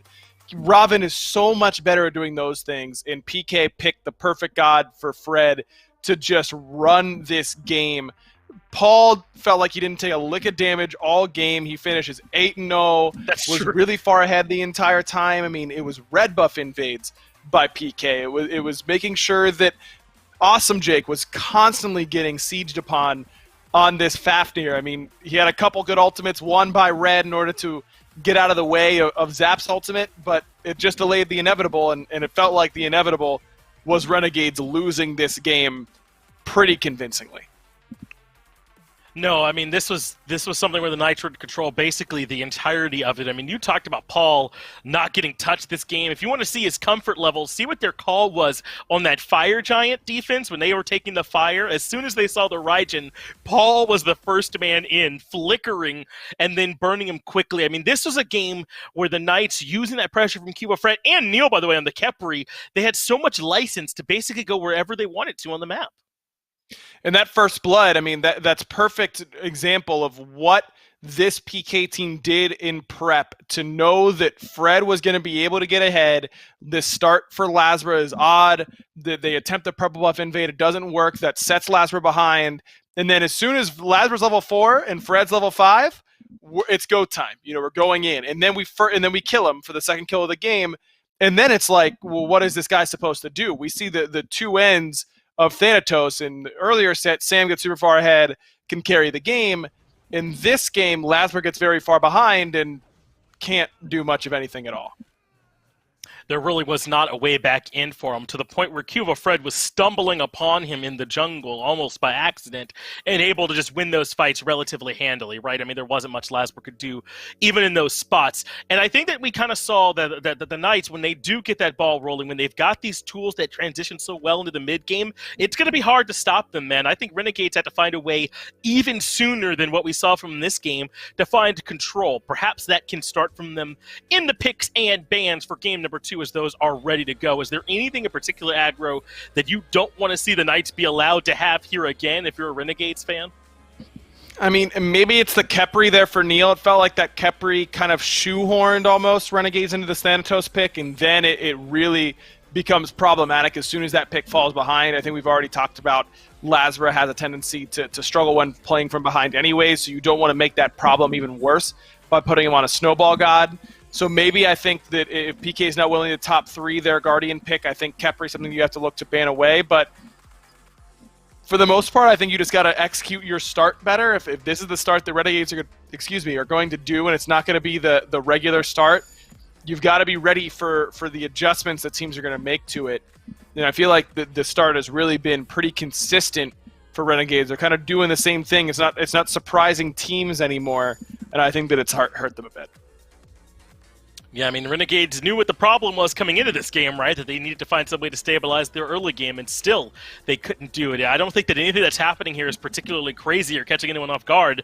It's just that Renegades are starting to get a bit out-executed in terms of these games.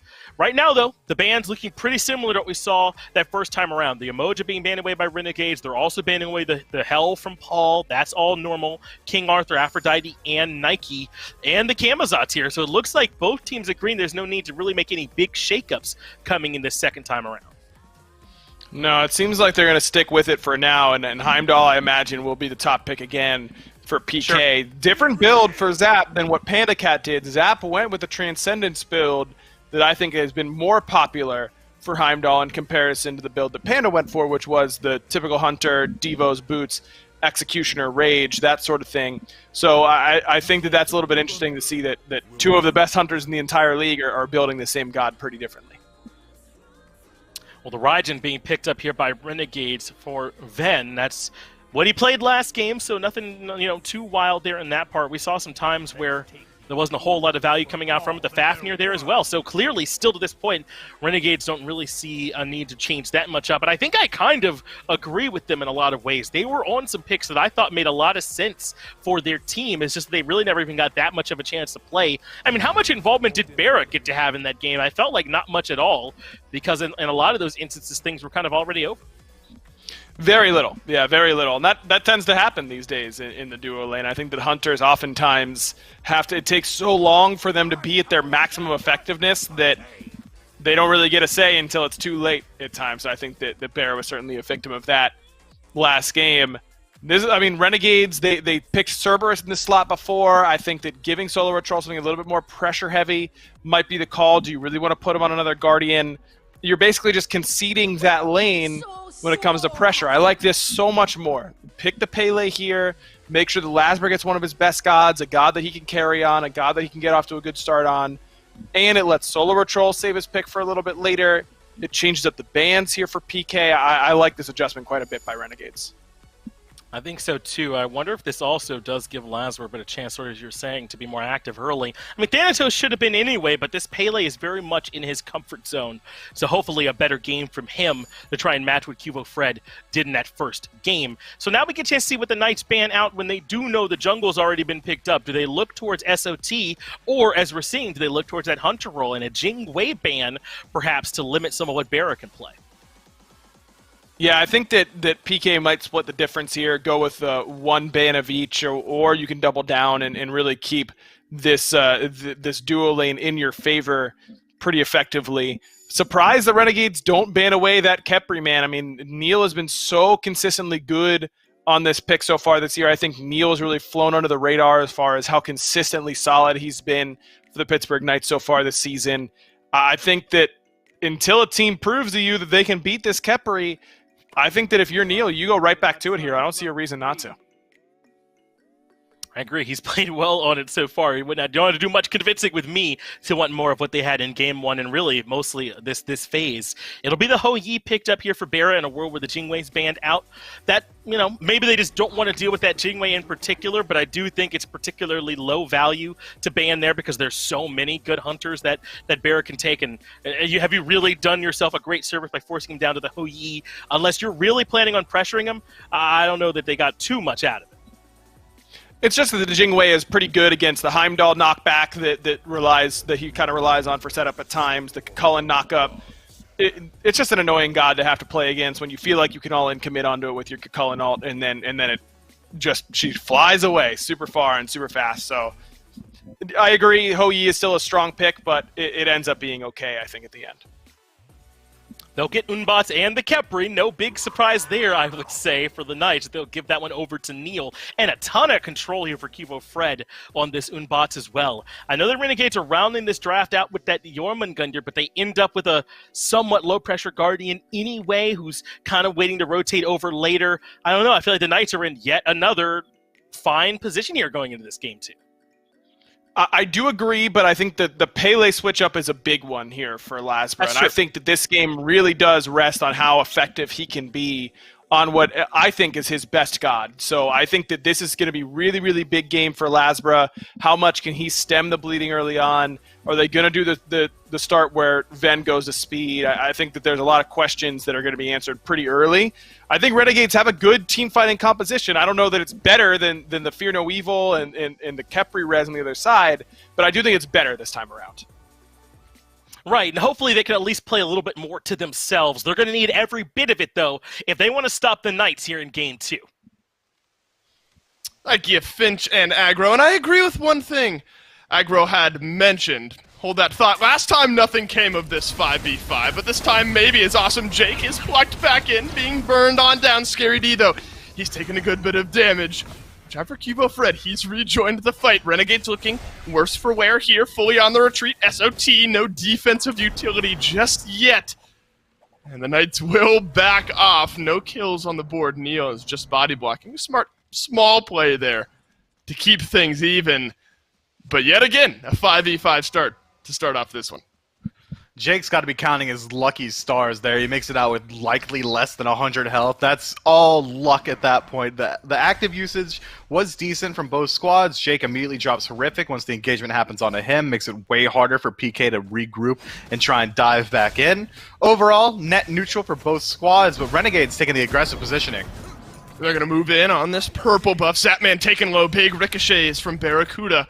Will force out that Heimdall. Neo will finish off the purple buff and get himself out alive. Aggro wanted to see what changes there were in jungle pathing this early into the game. It still was a speed buff start for Venenu, and don't want to miss a kill that could potentially happen. Zatman will limp away. But it was speed buff start for Venenu. Lazarus starting off on that red buff here one more time. Argue standard for the Knights, though, on the opposite side. I like the start for both squads. It means that they're able to match aggression with that red buff start for Lazra. He can very easily rotate back over towards the duo lane. And we saw that he was thinking about it. On that purple buff invade, Lazra was hovering around the oracles, but he knew he wouldn't get there just in time, despite a fantastic bounce from the Hu Yi. So instead, he rotates back, tries to farm up again, but he's continually hovering this duo side of the map. It seems like Renegades, their answer is, well, we don't want to start this bleed out of the duo. Let's try and find some pressure over there immediately, but Lazra can't let himself fall too far behind, has to rotate out and look for some farm elsewhere. And you know, Miff, when you and I were kind of talking passively back and forth while picks and bans were going on, and it doesn't take a smart individual to realize that this is the same draft minus Robin for the Knights. Do you think, I mean, what worked out so well for the Knights in game number 1, do you think adding a Hoonbats into that mix just makes it even better? It's going to be slightly different. I think once late game rolls around, you can't make the argument that Robin's going to bring even a half of what Hunbots does to a team fight. But as far as the early game, Hunbots is going to take a lot longer to get involved. He's going to have to wait for that level 5, get that ultimate available. He's going to be completely reliant on it for his ganks. Whereas Robin was kind of running it down from second 1, just going for early ganks, going for early fights. They're not going to have that bridge pick in their jungler to just guarantee that they can look for these early invades. Instead, PK, like last game, are going to wait for the late. They saw even when they had a huge lead, they weren't going for risky plays. If they know that the game is going to go long, Hunbots should just be more valuable across the board. Zatman will start out working in towards that Transcendence. No surprise there. Ever so powerful on the Heimdall. Smart bit of slight baiting there, potentially, from the Knights, seeing if Jake or Barracuda would move in and check it. But starting out with that charged Morningstar, giving yourself maybe a slightly higher physical power boost, a little extra mana on top of that. Does that, I guess that tends to be kind of standard here in the long lane. Gives Zatman a little bit faster of a start compared to a Blessing and Tier 1 boots for Barracuda. He's also going to be hitting for a lot harder. Heimdall already swings harder than just about every other hunter, but instead he goes for the power build. Already he's going to be autoing for 60, 70, maybe even 80 damage if he lands something onto Barracuda. That makes him incredibly hard to want to trade with. At no point do you really want to auto-trade this Heimdall in the early game. So this additional pressure, getting the purple buff, getting this Transcendence online early, makes perfect sense. And with a build that we see that Zatman goes, instead of going for like a Bloodforge or a Devo's Gloves, he always goes this Aussie for lifesteal on Heimdall. It's going to mesh very well with the rest of his build. Nothing really should change insofar as Zap's builds between game 1 and 2, so I expect we will see him go immediately into the Aussie, then into an XE, Titan's Bane, just be this tank buster that does huge ability-based damage, which Heimdall lends himself incredibly well towards. Mm-hmm. It was an oboe to, not the instrument, of course, the Odysseus bow to round out the build there for Zatman in game number 1 with so much of the same composition-wise. Maybe there is a difference, though, Mifflin. We've talked about really how the difference was Hunbats instead of the Robin here. And remember what the Knights did so well in game 1 was this pressure constantly on the Renegade side of the map. Granted, they had a couple of kills in their belt at the time, so obviously that lends to a little bit more confidence, maybe a little bit earlier of a lead. But you almost get the sense, and maybe more specifically it's Jake and Barracuda, but most of the tensions are actually on the Knight side of the map here, over by this purple buff. We haven't quite seen that early offensive aggression just yet from the Knights. It's because they know they don't have that bridge pick and Robin to always constantly be backing them up. They could last game, they moved in constantly because they knew, like, well, Robin's going to be there, Piranha Onslaught's going to just one-shot somebody, so we can go just about anywhere that we want. Now they have to be really reliant and be really aware of the fact that Lazara has so much damage potential. Whoa, Paul gets jumped on. It's a Fear No Evil from range from Cubo Fred, but won't peel out the fight successful enough. So first blood of the game, over to the Renegades. A great start for them, especially over for Venenu. And Cubo Fred has to be careful here, especially with Lazara rotating over towards these back Harpies. Is this a fight he's looking to take? The answer is yes. Neither jungler has their ultimate. Venenu lurking close by, but doesn't have enough mana to re-engage. That man has now found a fight over in the long lane, but will dash away. Lazara still lurking close by. Neil will ult himself, but waiting on the other end is Lazara. 2 kills and maybe about a minute here for the Renegades. Lazara will find the most recent. Can Zapman finish off this kill? The knockback is in. 2 members of the Renegades. Oh, so low. The rotation in from Cubo Fred. Should be a couple cleaned up kills here for the Hun Bats. Good separation there. Zapman ends up falling over on the other side to Barracuda, though, so a bit of a split fight here, Mifflin, and now Paul has come to play. Barracuda played that so well inside his minion wave to find the 1v1 against Zapman. Unfortunately for him, there was a rotation in from Paul because he also played incredibly well around Cubo's gank. Just too many members from the side of PK over there to make sure that Barracuda doesn't make it out of that sticky situation alive. This is a way different look. Right now, Renegade's in the driver's seat. They started that gank. They started the engagement. That doesn't happen. That didn't happen at all in game 1, at least for the first 15 minutes. So already, we're seeing Renegades playing a lot more confidently, and it establishes themselves an early game lead, a paltry lead, to say the least, about 500 gold, but still much better. Whoa, Paul has to ult here. One final shot from Venenu. That'll complete the solo kill over in the mid lane. Second kill of the game now for Venenu. And 2 seems to be the number. It's a 2-level lead now for this Raijin. Remember, it was quite the opposite. Paul a couple levels ahead of Venenu in game number 1. A dream start here. Now the fight's starting to get taken on the night side of the map. The invades for the Renegades. The confidence now maybe starting to flow. Lazara has a couple of kills. Still 1 level behind Cubo Fred, who has to defensively use that Fear No Evil. Just 1 kill, rather, for Lazara, but a couple of assists is more the right mindset. Can the Renegades continue to find this pressure, find this aggression early on? Zapman just fighting back behind Neil will mitigate some of the damage from Barracuda, but there's just too much of it. Now from the Renegades, the up-down from Barra. Neil, the sidesteps, no ultimate there for him. That's the second of the game for Barra, and the Ho Yi starting to swing. These guys are playing so incredibly well, and I want to touch on that solo kill for Ven. Yes, it's a solo kill, but I want to credit that slightly to Lazara creating so much pressure on the map, kind of like Barracuda's doing against Zapman right now. Yeah, that's an easy kill for Barra. Zapman stays just a little bit too long there. Was, you know, a little bit of farm to gather, but that was a massive wave pushing back against the Renegades there as well, so plenty of farm picked up on their side. The fighting just won't stop here. Lazara has gotten a kill over on Nepal. The rotation from Venenu in the mid lane is there. Cubo Fred here to play as well. Monkey Toss won't connect, but it's Taiko Drums, and Venenu now pulls one back. It's a killing spree for the Renegades mid laner. The Knights are just trying to walk into their jungle, but there is a Renegade at every entrance.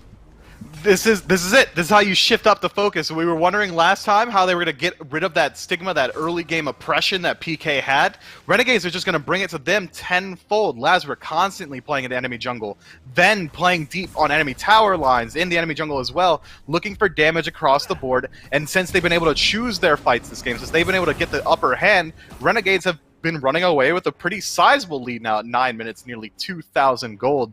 This is a completely different match. If Renegades can transition it well, do as PK did, and keep this bleed going safely through buff invades, through continued aggression on enemy gods, whatever they want to do, this could just be a complete mirror reflection of Game 1. Look at that ward coverage, Mifflin, all around the red buff side of the map for the Renegades against the Knights, especially now with the Gold Fury maybe starting up. That's going to open the door for a potential red buff invade. Instead, Paul will be able to back up and just freely take it away, but likely a timer there for the Renegades when they want to move back in, try to invade that red buff, maybe the next one. Still some deep ward coverage on the right-hand side of the map as well. I mean, you want to talk about a flip in map control. the Renegades are just going to kind of know the Knights' every move depending on what jungle pathing they want to take. Deep wards are the name of the game for aggression, and Renegades definitely have plenty of it. They don't get that first red buff invade off those wards, but they do definitely get the timer on it, so they should be able to rotate in very easily towards PK's next red buff. I want to highlight the XP differential in that duo lane. So far, both ADC and support for Renegades are level up. Yep. And instead of going for the traditional Ninja Tabi, Barracuda instead elects to pick up Warrior's Tabi. It's going to be 20 additional power, sacrificing a teensy bit of attack speed, but now his burst potential, he finds a double bounce or a triple bounce. He's going to be one-shotting just about anyone on the side of PK.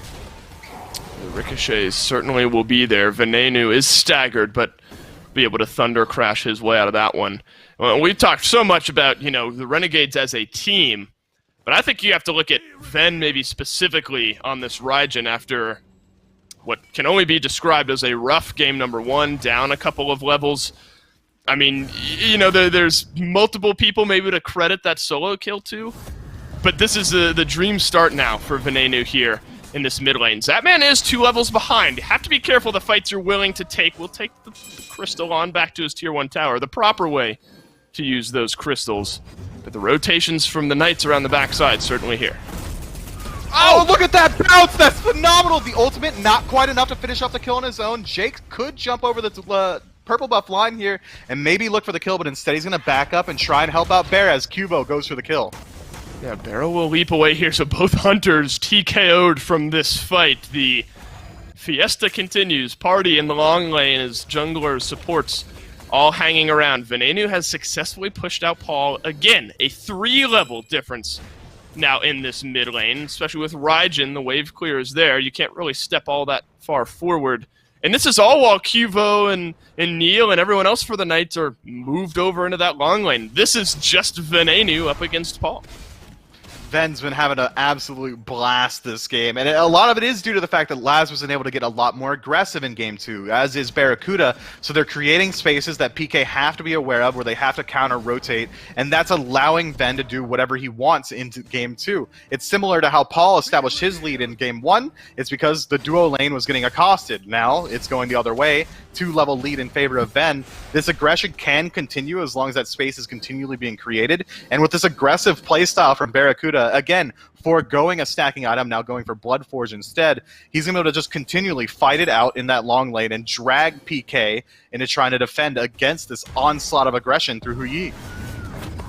The opening is maybe in that Ho Yi, so that man is going to be stunned down, but the ricochet, I say only, but only takes him down to half HP, but just that presence is enough to maybe force Zapman back. He does stick around, but the Renegades lurking over by this Gold Fury will start it up. Neilma's going to be in range to maybe take a poke at it, but Awesome Jake will stun him down. That's the transformation for the Fafnir. Renegades 5 strong. Solo laners have rotated through, except for Scary D. No teleport from him as well. This is a 5v4 fight if it's one that the Knights even want to take, and they certainly don't. Was warded, was known, but the Renegades just quicker on the rotation, pull themselves 3,500 gold ahead. That's a pretty sizable lead 13 minutes in. The Renegades have got to be feeling giddy, especially considering how dominating Game 1 was. Now they've got to play patiently and continually push this lead. Look for some invades. Look for Pyromancer. Don't get overzealous. Don't give PK any way back in. They didn't afford you the same opportunity. Treat them the same way they did you. Play it slow and drag them into your own pace.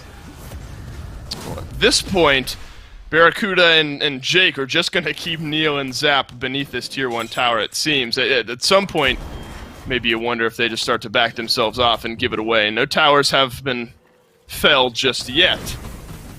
Won't happen here, as Zapman will be able to stick around. It's a 2-level differential now in this long lane. We haven't seen much, really, out of the solo laners, though, have we? I mean, so much of the topic of conversation has been around this long lane. Lots of jungle invades from the Renegades.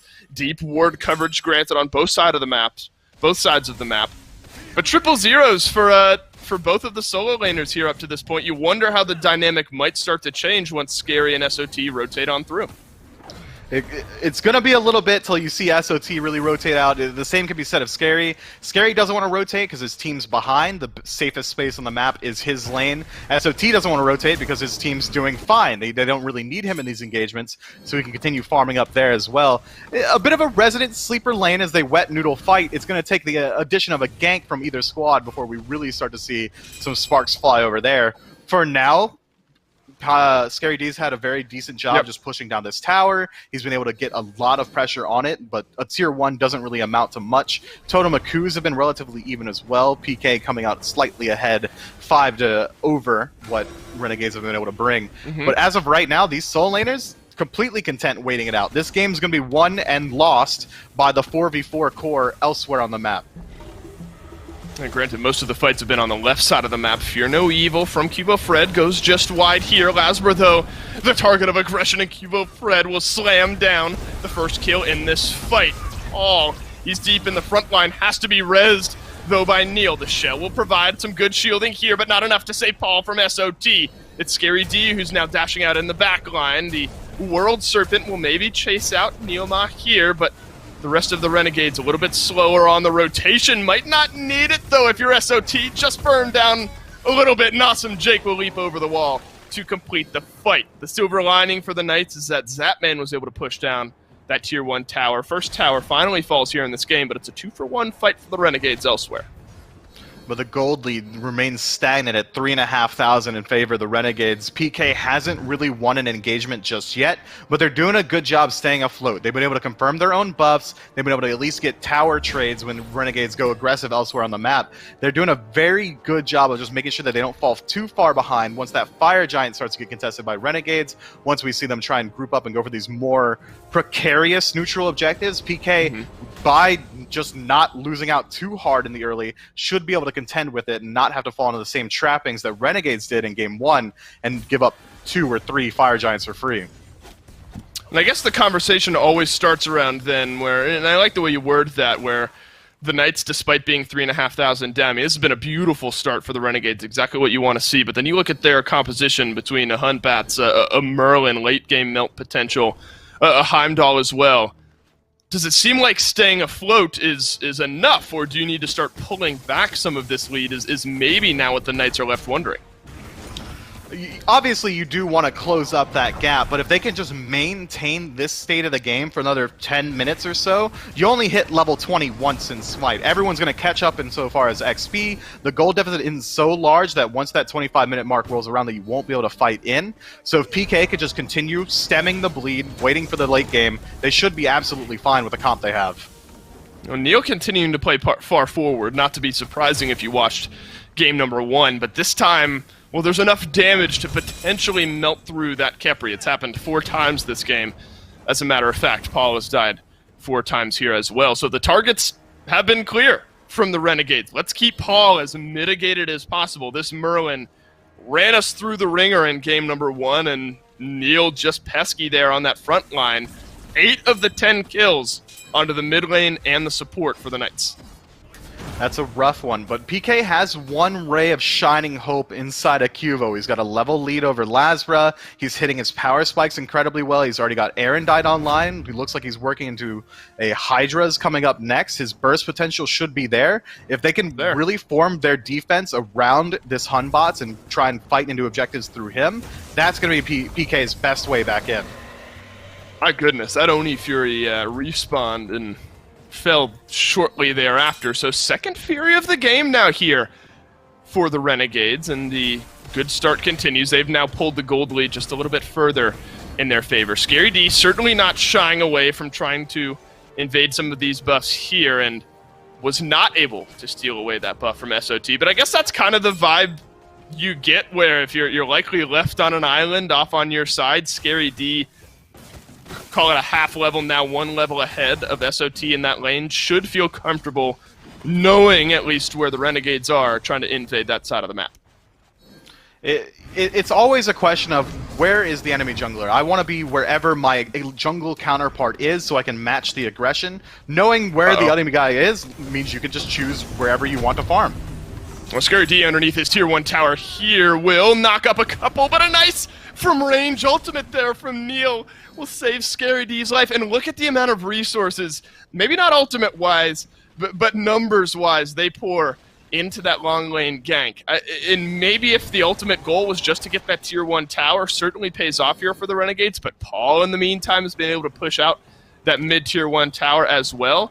So the well-timed ultimates from Neilma continue here. That must have been close to max range. Got to be frustrating for the Renegades, but you still get the tier 1 tower in short nonetheless. That's why Aggro was questioning Renegade's decision-making in that death segment as they let Neil get away with this Khepri once more. He's doing such a good job rotating throughout the map, making sure that Renegades can't pull too far ahead. And Paul deciding to push down the tier 1 in mid, that's a way higher priority tower than the solo lane tier 1. That's not really somewhere people are going to retreat to into the solo lane. If they go towards Fire Giant, almost always you're going to see the enemy team retreat towards the middle of the map or straight towards their Phoenixes. So now, if Fire Giant does get contested by Renegades and PK is able to force them back, they've got nowhere safe to run to. Renegades probably not too wildly concerned about it as they are roughly 4,000 gold in the lead. They should be able to win an engagement if they choose to take one, maybe around the Pyromancer. But even then, PK doing a fantastic job of just mitigating loss. That's a great point there, Mifflin, and just a couple moments ago, that's kind of what we were talking about. Can you stem this bleeding? And, keeping things even has kind of been the name of the game. Pyromancer, though, could shift this game one way or another. Neilma close by, but Pyro is reset. Not fully healed, of course. The Renegade's still lurking close enough by. There is no Zapman or Barracuda here in this fight. Scary D, come on, he walks in, takes away the Pyro, and 4 members of the Renegades are left wondering. They have nothing to wonder about. Scary didn't hide. He didn't blink in and steal it. He walked up slowly and pressed 1 on it, and he just steals it away with superior confirmation timing. That's something you have to be worried about on the side of Renegades. If you want to confirm an objective, you're going to have to commit a pretty large cooldown. Ben has a lot of consistent burn damage, but as far as burst goes, Raijin doesn't have it outside of his ultimate, so you have to be concerned about these steal attempts. No one really tries to lock down Scary. No CC comes out. Of course, he's just going to go ahead and try and steal it. Worst case scenario, he doesn't and walks out alive. Renegade just kind of hand that one over for free. You got to be happy if you're a Knights fan here at this point. Again, I keep checking in because it's been these small plays for the Knights that have kind of pulled. It seems like they're pulling something back, but the gold lead still maintains right around that 3,000 mark here. Cubo Fred, though, and that's kind of the ray of shining hope that you maybe started to identify. Full on into the damage. Lazarus certainly has a good bit as well, and we might be able to see that come to play as the Fire Giant is actually started up here by the Renegades. Scary D, first in, 4-man knock up from here, but Neil will drop down the res smartly. The Renegades will not pop the revive this time. World Serpent maybe looking for a little re-engage. Tier 1 tower will be the safe haven here. Watch out for Cubo Fred lurking deep in the backline, though. A Fear No Evil could open up a re-engagement on this fight, but it seems like the Renegades, likely sensing the jungler is missing, are going to disengage to the opposite side. Maybe it seemed like to me they were actually trying to hunt down Cubo. Maybe they knew somehow someone spotted him out in the jungle, so they back up knowing that Fear No Evil could absolutely turn that fight around. PK do a fantastic job disengaging. Neil immediately jumps in, drops the ultimate onto Scary D. Scary wasn't really in any threat of dying, but that is a huge dissuasion factor that Renegades don't want to hit him anymore. Scary's very, very easily able to drop Ben to about half health and then disengage himself. And what was a Fire Giant attempt fizzles out into nothing.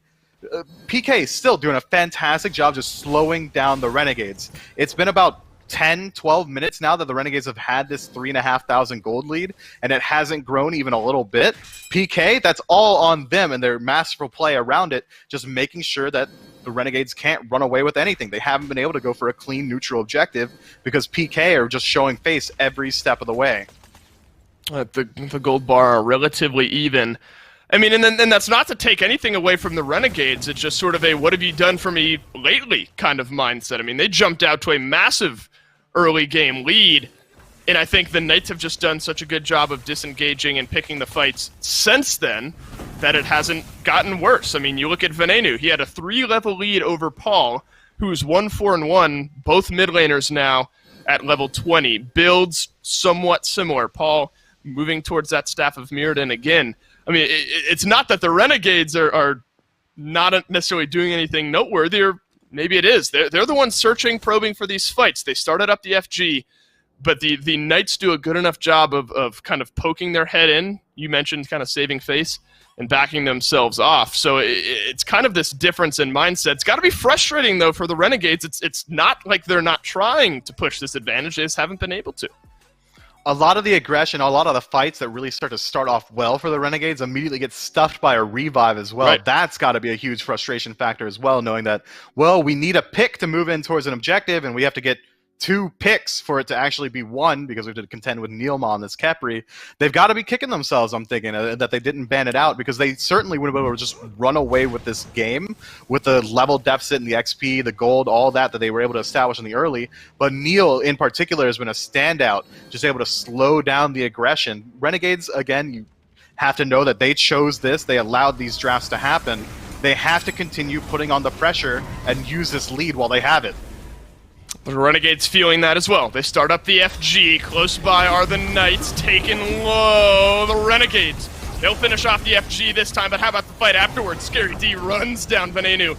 Deep in the back line, burnt away is Neil, who have to self-ult this time around. The route mitigated out by Lazarus, so the chase is still on, and the Lobster will fall. It's a 1-for-1 trade, but the Renegades pull back the Fire Giant. That's the big play we were looking to see. Cubo Fred, he'll be able to escape as well. But there's the Renegades pushing that advantage. A great play from them.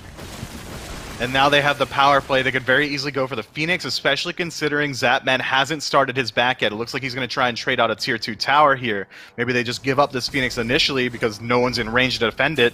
That's clean play from Neil again, though. He forces the beads on Lazar, which means that Renegades are going to be a little bit more concerned about this aggressive push. And Zapman, meanwhile, just going to continue pushing it down.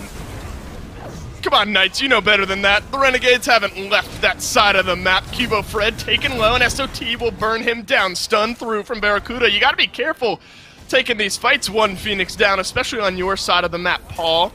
And Scary D will stay alive. The fight maybe now flipped here. Pittsburgh Knights feeling slightly confident. Rage form is waiting around the corner for Scary D. Just delaying, really, the backs here. That's going to open the door for Zapman to complete this Gold Fury. 2,500 HP, Lasber Venenu. Moving in to check it here, but Zapman, like a ghost in the wind, will be able to take that one away and move off. Maybe a Pyromancer is all the Renegades have to trade back. I think what we saw there from PK is they move up. They weren't trying to take a fight necessarily against Renegades, but Renegades spotted out very early on and turned on them. It seemed like PK was just trying to stop Renegades back so that Zap can continue pushing the Phoenix, but Cuvo gets killed nearly instantly, so Zap has to back off and settles for the secondary prize, a Gold Fury, which is still a lot more than you'd expect from the team that just lost Fire Giant and a teammate. That's well played from PK, and if they were able to get that off masterfully and they were able to just stop the backs and not trade out any lives, Renegades likely would have lost the Phoenix there, but because they get that instant pick on a Cuvo, they can back out, make sure that Lazar makes it back to base, and now there's no Phoenix aggression coming out from PK, but a little cheeky play, doesn't pan out for them, but I like where their heads are at. Yeah, I kind of jokingly say, come on, you know that the Renegades are there, and yeah, maybe they do. Maybe they are literally walking in just to delay and open up the door for Zapman to complete the Gold Fury. Still, 5,000 gold in favor of the Renegades. This, at least for the moment, is Renegades' game to lose. It's a Tier 1 and now a Tier 2 tower in the long lane that'll be taken down by RNG. Right side Phoenix already missing. It's Scary D who's been able to push out at least one fire wave for the moment, but another will be crashing in soon enough as well. I mean, you want to talk about two opposite sides of your base to defend. It's going to be tough. It is, and the defense comp that PK have, as long as Paul is there, they have strong defense, and the engage from Renegades is on the weaker side. Cubo says hello, and it's a good Fear No Evil. Paul will find the opening kill. Scary D still moving in. Has the ultimate from Neil to pull back that Kuko and keeps the rage going as long as possible. Talk about a min-max moment. Scary D says, all right, I've got the ult. I'm swinging away on the Renegades. I'm going to keep things going. If I die, I'm just going to get pulled right on back. So it's a Phoenix assault that's not to be here for the Renegades. Just one kill, but about 1,000 gold now on the swing back towards the Knights. Man, we gotta shout out Cubo finding the blink in into a 3-man Fear No Evil on the backline, immediately crushing the Seems aggression good. that Renegades were trying to bring. Yeah, Scary D does get in deep and he finds the kill on the Ven with the help of Scarab's Blessing, but that's all afforded to him off the back of that huge CC coming out of Hunbots. Zap didn't really need to get involved in that fight whatsoever, and that's why he maintains his ultimate. Paul does a good job just making sure that the front line of Renegades can't make it cleanly into the Phoenix. That fight was nearly entirely won off the back of just Scary, Neil, and Cubo finding clean aggression onto Ven. Ven already didn't have Fire Giant, so it's not that big of a deal for the Renegades that he falls again. It just slows down their push a little bit more. Well, we've kind of gotten to that point here 30 minutes in where not worth talking about XP differentials except for Neil and Jake, who will make their way to 20 here shortly. Everyone else in the game at level 20. In gold, really not that far off either, Mifflin. I mean, outside of maybe selling some boots and some blessings, everyone outside of Neil is effectively at full build here in this game. That's what we've been talking about when we say stalling things out. The Knights have finally reached that point where item builds are effectively full for both sides. Again, save some consumables, things here and there. But the game has, I think, officially been drawn out. Yeah, 6,000-7,000 gold, that means nearly nothing at the 30-minute mark. You're right to point out that maybe the Elixir speed starts to come online for some of these guys. They can finish up their relic slots, but that power spikes is going to take a little while. You have to have a lot of gold to be willing to sell out your boots. Fire Giant, though, not taking that long. This one's big. Taken low by the Renegades. Pittsburgh Knights and Scary D again, who walks in and steals it away one more time. The Renegades, they've lost a couple objectives to this guy already in this game. And Mifflin, they're losing the fight as well. It's Jake and Barracuda, full-blown retreat the slow. Almost there from Paul. The cooldowns will certainly be there in just a second. Some good side steps from Jake, but the damage to turn around, not just enough. So Jake is able to leap himself away, and maybe a good moment actually to take a pause here. It can't keep happening. The Knights, they've pulled out this game and now stolen away maybe the biggest objective of all. Yeah, if I'm on the Renegades, I'm thinking to myself, man, somebody's got to zone out Scary D. He's just taking away everything. He's literally robbing us at gunpoint in broad daylight. He walks up. It's not a blink in. He didn't circle around you guys. He didn't teleport in after backing. My man Just walks there. straight in, says, hey, this is my Fire Giant now, and what are you losers going to do about it? Oh Nothing. my God. And he just walks out with it as well. I mean, this the guy, shout. disrespect. Someone's got to zone him. Like, just don't let him walk in like that, guys. Come on. And now, Mifflin, maybe for the first time this game, I'm able to ask this question. Do you have the Knights in the lead here at this point? 4 members strong with the FG. 4 members with FG. I always equate Fire Giant to about a 10,000 gold differential. So now, yeah, I'm going to say PK are absolutely favored in the next team fight. Their Phoenix is back online. They don't have to worry about fire minion waves rotating through their map. They can push wherever they want. They have a tier 2 tower. They have 2 tier 2 towers they can go and clear out. Gold 3 is respawning on the tail end of it. Worst case scenario for PK here is they get immediately thrashed on a tier 2 push. But realistic case, they should at least be able to just close that gold lead and get ready for the next Fire Giant. Group up, try and fight it out again. They might even be able to take a Phoenix. They have so much time to play with right now, about 2.5 minutes left on this Fire Giant. Mm-hmm. They could absolutely do just about anything. This game's completely even.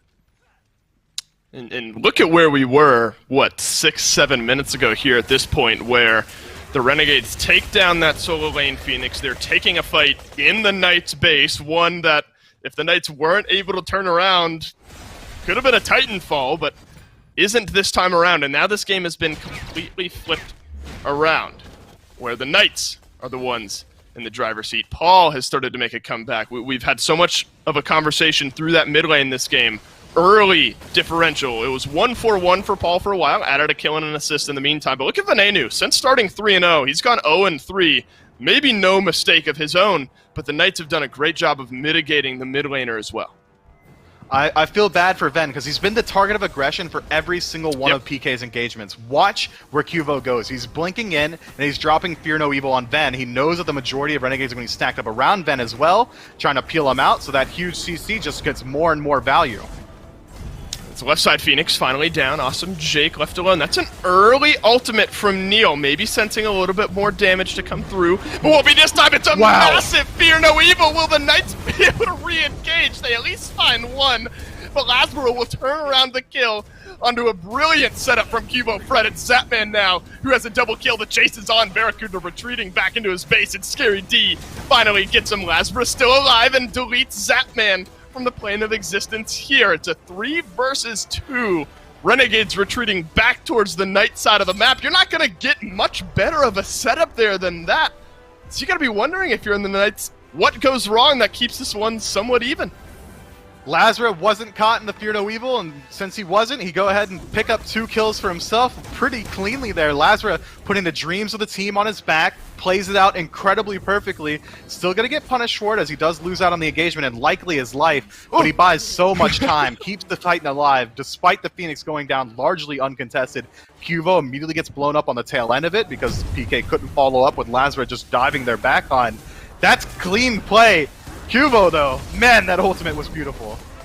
SOT last left alive here. Venenu back on the respawn. So is Awesome Jake. Thunder Crash forward. Scary D caught out a bit beneath this mid lane. Phoenix one taunt Taiko drums back through. The rest full-blown damage. Neil has his ultimate back off of cooldown as well. Don't get the Phoenix, but you do get it chipped down quite low. The Fire Giant will just now fall off, which marks about 1 minute left until it comes back up. And now you look at this map, the perfect Phoenix to be taken down prior to a Fire Giant fight if you're the Knights. And the wave's already pushed all the way up to the Phoenix as well. Renegades are going to have to dedicate some manpower to pushing that out before they want to even move in and try and defend this Fire Giant.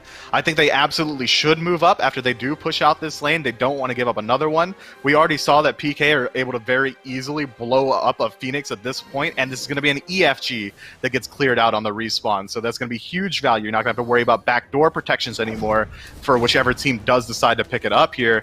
But again, if Cuvo's dropping ultimates like that, it almost feels uncontestable. It blows my mind that it does go as well as it did for the Renegade. How often can you rely on Lasbra to almost single-handedly take out 2 members of the PK squad? I would say that you've got a timer on that. Lasbra, if they're aware of it, PK that is, they're not going to let that happen again. It's going to take some sort of heroic play. Maybe we see SOT move up and steal an objective, just take away the Fire Giant this time in favor of Renegades. I suppose in the moment there's slight nuance where the Knights were kind of peeling back, Cuvo moves back in. It is massive. 4 people feared out, but back in towards their Phoenix. So maybe the immediate follow-up wasn't quite there, but does end up winning them the long-term fight, and it's going to give map presence on their side. You see the pings for the Knights. Long lane of this map, 1 fire wave crashing in, but there is a regular minion wave over there to meet it if you're the Renegades. Lasbra is back in base, half health.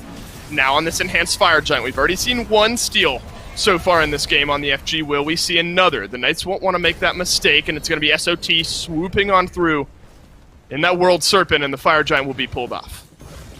Man, Lasbra wanted to rotate in there to help his boys, but he has to worry about these minions flooding his base, and PK know about it.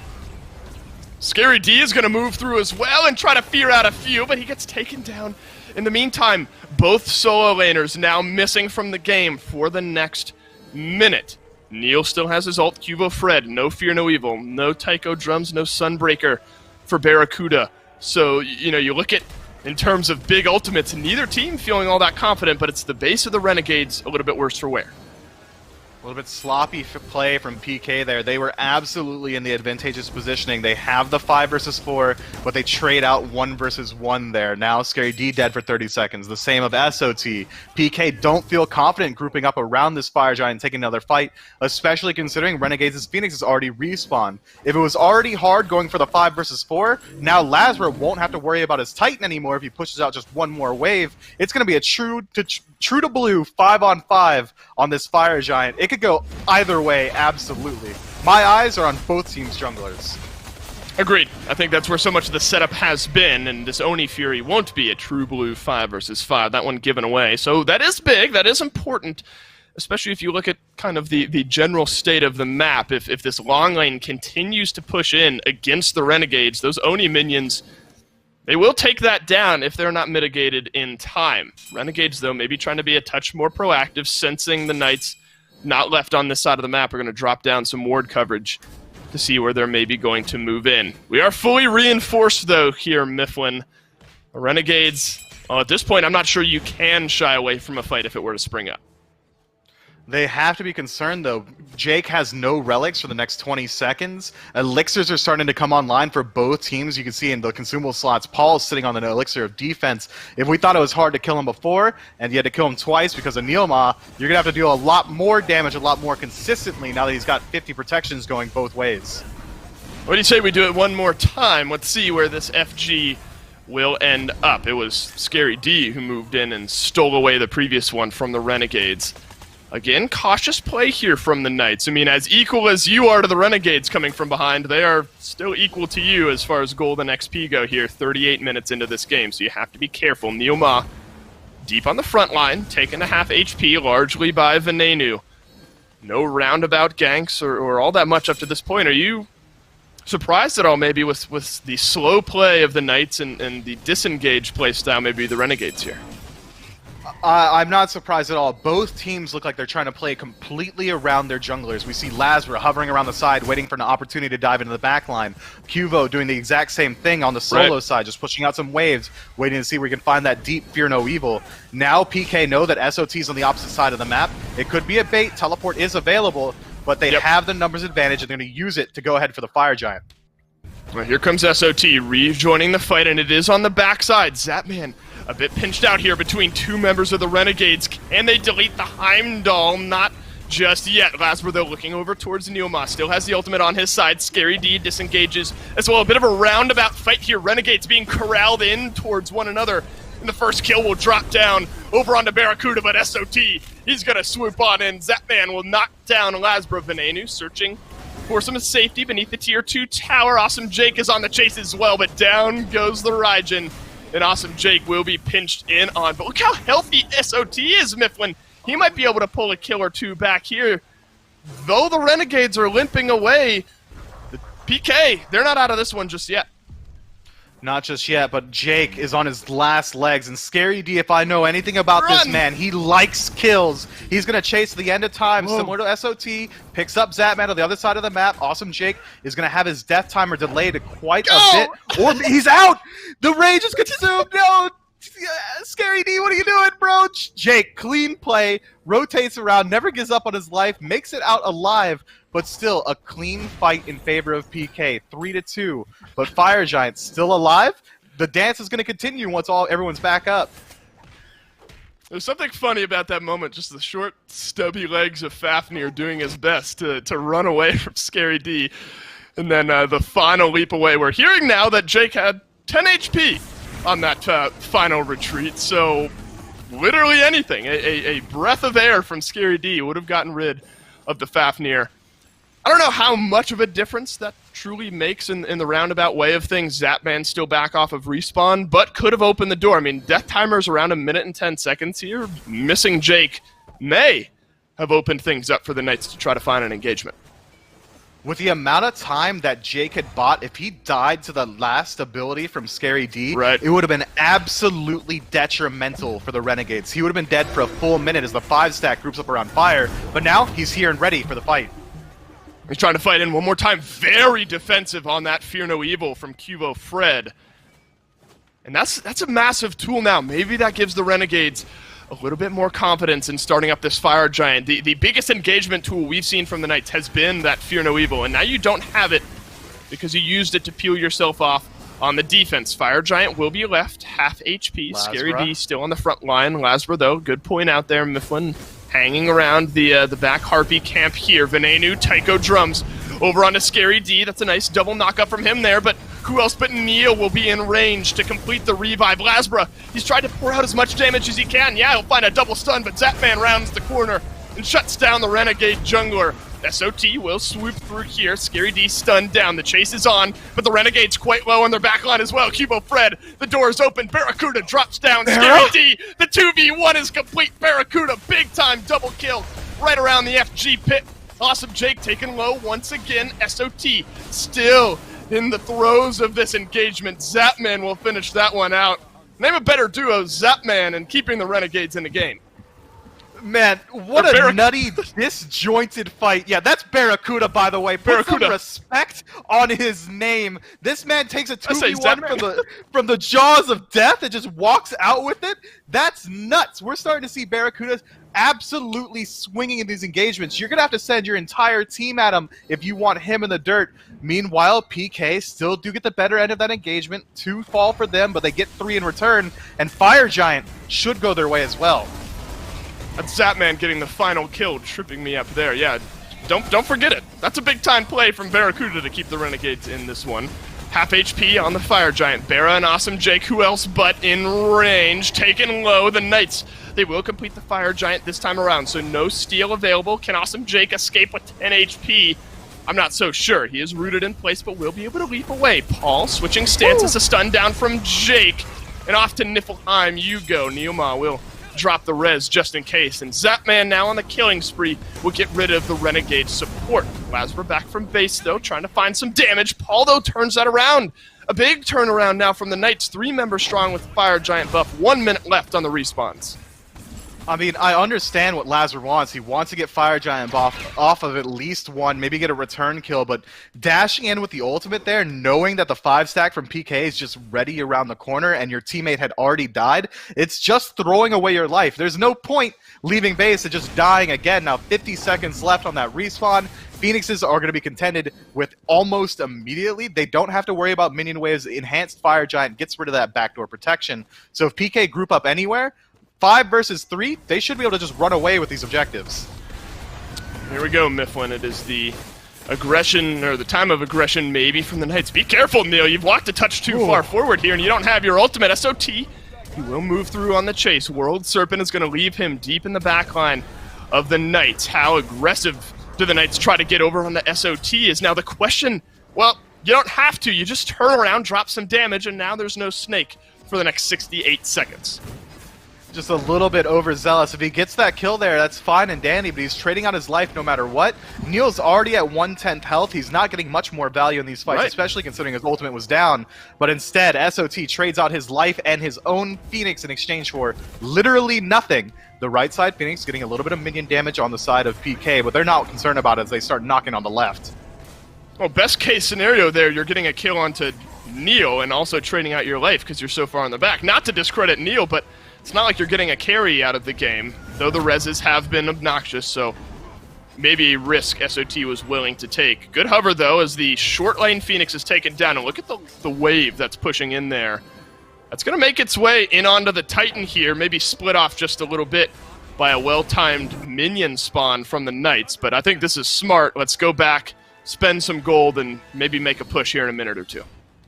Yeah, this PK roster, discipline has been the name of the game the entire set. It's hard to keep your head engaged when you're as far down as they were against the Renegades so early on. For the first 30 minutes, PK was fighting into a 4,000 gold deficit continuously, and at no point do they give up. And now, keeping that discipline going forward, they don't want to allow Renegades any way back in. They decide to back up after they clear out the 2 Phoenixes, even though it's a 5 versus 4, and they don't go for the end. Instead, they're going to push out that solo lane side, get the tier 2, remove additional protection from the Titan, go for another Phoenix, and then see if they can end the game. These guys aren't willing to make any mistakes at this point. Well, if you are a Knights fan, I hope you bought Knights stock when it was at its low about 28 minutes into this game. Remember that 4-5K gold lead we were talking about just being stagnated out by the Knights? Well, it's sprung in the opposite direction. Again, 46 minutes in, gold really is just spent on consumables around the outside. We have reached the point of builds being full. Interesting call here. Renegades grouping up, moving their way towards the Knights base. Could they be looking for a backdoor attempt here? A couple members of PK back on the respawn, sensing that the Renegades are moving in towards that long lane Phoenix. Zapman sticking around, pushing one final wave in on through. 4 members, soon to be 5. Of the Knights are back. That's a Fear No Evil only catches Barracuda. Look at SOT. He's running for the hills in the backline, but another charge will be used to get back in. Paul turns around the damage over onto Barracuda, and it's Awesome Jake being plucked right on back in. It's the call that's not to be. Zapman has stayed on the Renegade side of the map, and their base is cracked wide open. How did PK spot that out? Renegades were so careful dropping That's sentry game. boards along the way, trying to make sure that nothing could spot them, but PK That's just it. smell it out, immediately put the kibosh to it, and then kill your Titan? That's My convincing, and also nutty game sense coming out from PK. I'm not sure that any other team would have spot that out there. It's almost as if they just Wow. sense a disturbance in the force, the air is wrong, and they back up and defend their Titan. Clean play. That is like the least climactic, but also most climactic ending we could have had to this set, where it's just a backdoor attempt gone wrong by the Renegades. A couple of kills and a Zapman and a Scary D TP are still back in the Renegades' base. But think back, 30 minutes ago, 15 minutes into this game, there's no way the Renegades lose unless this game gets slowed down, and that's absolutely what PK were able to do here. They slow it down, they turn it around, and they take the win 47 minutes in, 2-0 in the set. Finch and Aggro will break it down. Thanks, Dolson and Mifflin. I am hoping that maybe Aggro knows a little bit more about how things went so crazy there on the tail end of that game there for them. How do they recognize that they're making that play to go in the game? Well, that is what saves it for them. A great back call, really, from the entirety of the night. They defend up against Renegades, and they're able to shut it all down. Aggro, this game, 47 minutes into it, could have really been anyone's. Did they have to go for that play in that spot? I think they did. I think it's the right call by Renegades, because you've got 2 Phoenixes down. You're going to lose the third one most likely. It's really hard to defend your Titan in that sort of spot. And frankly, if Fred doesn't just happen to be meandering out of base at that time, Renegades are able to end before everyone gets back. They had Fafnir coerce. They had an upgraded Frenzy. They have a lot of damage that's going on to that Titan that you really can't prevent. I think it's an okay call from Renegades, but it's just something, the good pro players, man, they're paranoid. They're always thinking about what's worst case scenario. How could we lose from this position? And with 1 Phoenix down, you know they've got Fafnir, you know they have Frenzy. It's very, very smart from PK to say, hey, we have to be ready for them to potentially show up and be on a backdoor situation. When you don't see anybody clearing waves for a while, it really starts to set off alarm bells. And I really think that Fred would just so happen to back and just be there just in case. If they all show up, look at it this way. If Renegades all show up on that right side Phoenix defense, then they just wait for Fred to walk up anyways. PK was in no rush in order to end that game, and making sure that everything was on the up and up really paid off for them. It did, and it can almost make you forget that this is actually a pretty good start to this game by Renegades. Barra having a really good performance. What about my man Venenu, who was like 2.5 levels up or so over Paul in that mid lane, even finding a solo kill there? I mean, this was legitimately a strong performance from Renegades until Scary D decided to single-handedly unseat them. Yeah, this was an insane game by Scary, man. I mean, he steals a Pyro with an untransformed 1. He steals a Fire Giant with a transformed ult.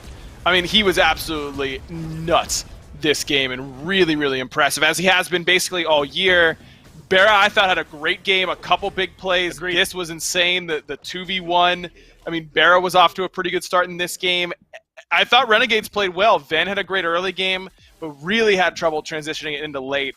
Paul, on the other hand, had a really tough early game, didn't rotate to a lot of fights, started just pushing down towers, just really being greedy with his farm, and PK played around that pretty well, allowed Paul to catch up, and then Paul puts out an absolute ton of damage come late game. He's top player damage by a mile. And what about this Khepri? I don't think we had any of the big highlight reel pulling a rug out from under them revives, but still, there were a lot of times where they had to kill a whole extra health bar or commit a little further than they normally had to. I think Neil had a lot of value this game. Yeah, I think Neil was absolutely huge for sure. I mean, Neil had the one great save by Blue Buff on Scary. I think that was the one crazy res we saw, but otherwise I completely agree with you. It really is just consistency for Neil on this pick, but it's not just about the Khepri reses. I think that's what makes people forget how strong this god is. It's not just the Scarab's Blessing, it's the damage mitigation that you get from the 2. It's the great setup that you get off the Abduct and the long-range route that can give characters a lot of trouble. I just think that this Khepri pick is really strong right now in the right hands, and Neil is certainly the right hands.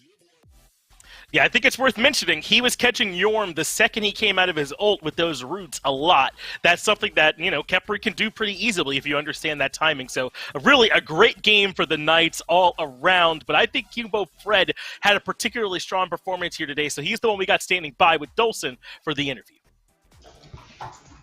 Sure do have Cubo here with me. Game 1, Robin. Game 2, Hunbats. Both very strong performances here from you. I want to, zoom out here a little bit. Team-wise, your last 4 games your last 4 sets have all gone 3 games. What's it like to finally get a nice clean 2-0 here for you guys? It's super nice to finally get a 2-0. I don't mind doing 3 games either because I feel like, especially against Ghost, they were super strong, and coming back from that second game just felt really good. But yeah, I just love playing Renegades, especially because of Lespra, so I'm just super happy right now. Yeah, talk to me about, you don't have to go too deep into detail, but what was kind of that dynamic like here? I mean, it really seemed like Game 1, you jumped out to an early lead. Game 2, Lasbra obviously on that Pele, he kind of had some early momentum. What's that battle kind of like playing against Lasbra? Obviously, me and Lasper are super good friends from back in Denmark, so it's always in good fun for the most time, but at the end of the day, both of us really want to beat each other. I think first game we just come off really strong into Lasper's Fana, and second game he did some good early ganks that kind of snowballed, so yep. And a big thing, kind of the anti-snowball here maybe in Game 2 for you guys, where the Renegades got off to a roaring start. But you guys kind of stabilized 3,500 to 4,500 gold for the most part to bring yourselves back into it. How pivotal is Neil maybe specifically on the Khepri to keeping you guys in some of these games? Yeah, so we felt that we had a really good late game draft and team fighting. So as long as we didn't commit too hard to like go free fights and lose more than just go free, we kind of felt it was all good. So we gave up some go frees without fighting too much, and then eventually we just crawled our way back into it. Crawl back in, yeah. Spot on. Yeah. Spot on. Big wins for you guys here. 2-0 for you guys today. Congratulations. You're not done for the weekend, though. Big matchup against Sanguine tomorrow. So best of luck then, but we'll go back to Finch to round out the day. Thank you. Thanks, Dolson. It's been a great day of action here so far. And by so far, I mean that it's over. That's both sets. We got plenty more coming for you all this week. I think that one of the things that we really learned from watching this, though, is that the Knights are on a surge, and it's just kind of hard to tell exactly who's playing really well what day. Renegades had some moments that looked like they were going to win, but they couldn't come back. I mean, the Knights are kind of untouched right now, it feels like, these last few weeks. Radiance, though, they dropped to Ghost early on to start the day. Knights now 2 up over Renegades after that last set. And in the standings, you can tell as they now hold that 4th place spot all to themselves and really are pretty close to second. You only need 8 wins to be tied for that right now. So this has been a really big stretch of the Knights here over these last couple of weeks. And it can continue tomorrow when they go up against Sanguine, who is in that number 2 slot right now, tied with Ghost. So this has been a really impressive run from Knights. They look locked in right in time for the playoffs, which are upcoming. Of course, that top 6 is what's so important right now, which is why this Renegades loss really, really hurts them, because it's going to be a close race, it feels like, between them and United for that 6th seed. Obey, I think, still mathematically in it, but needs to run the table. Pretty difficult for them to do so, and they need help, I think, with everybody losing. That's with United and Renegades losing, but so far so good if you're a Sino fan, because Obey seems like they're still alive for now. Yeah, I remember us talking about it. We'd have thought this would have been out of the window by now, Obey's chances. But the thing is, United and Renegades have not been winning lately either. So I think Obey do still have a chance, kind of as you were alluding to. That is going to do it for us here on Friday. But as we already said, we got plenty more SPL coming Saturday and Sunday. The SEC is going to be happening as well right before it. That's 1 p.m. Eastern. So make sure you're checking those sets out. They'll be leading right into the SPLs and get all the action that you know and love. For everybody that brings you the show, though, we appreciate you all for watching, and we'll see you next time. Peach it.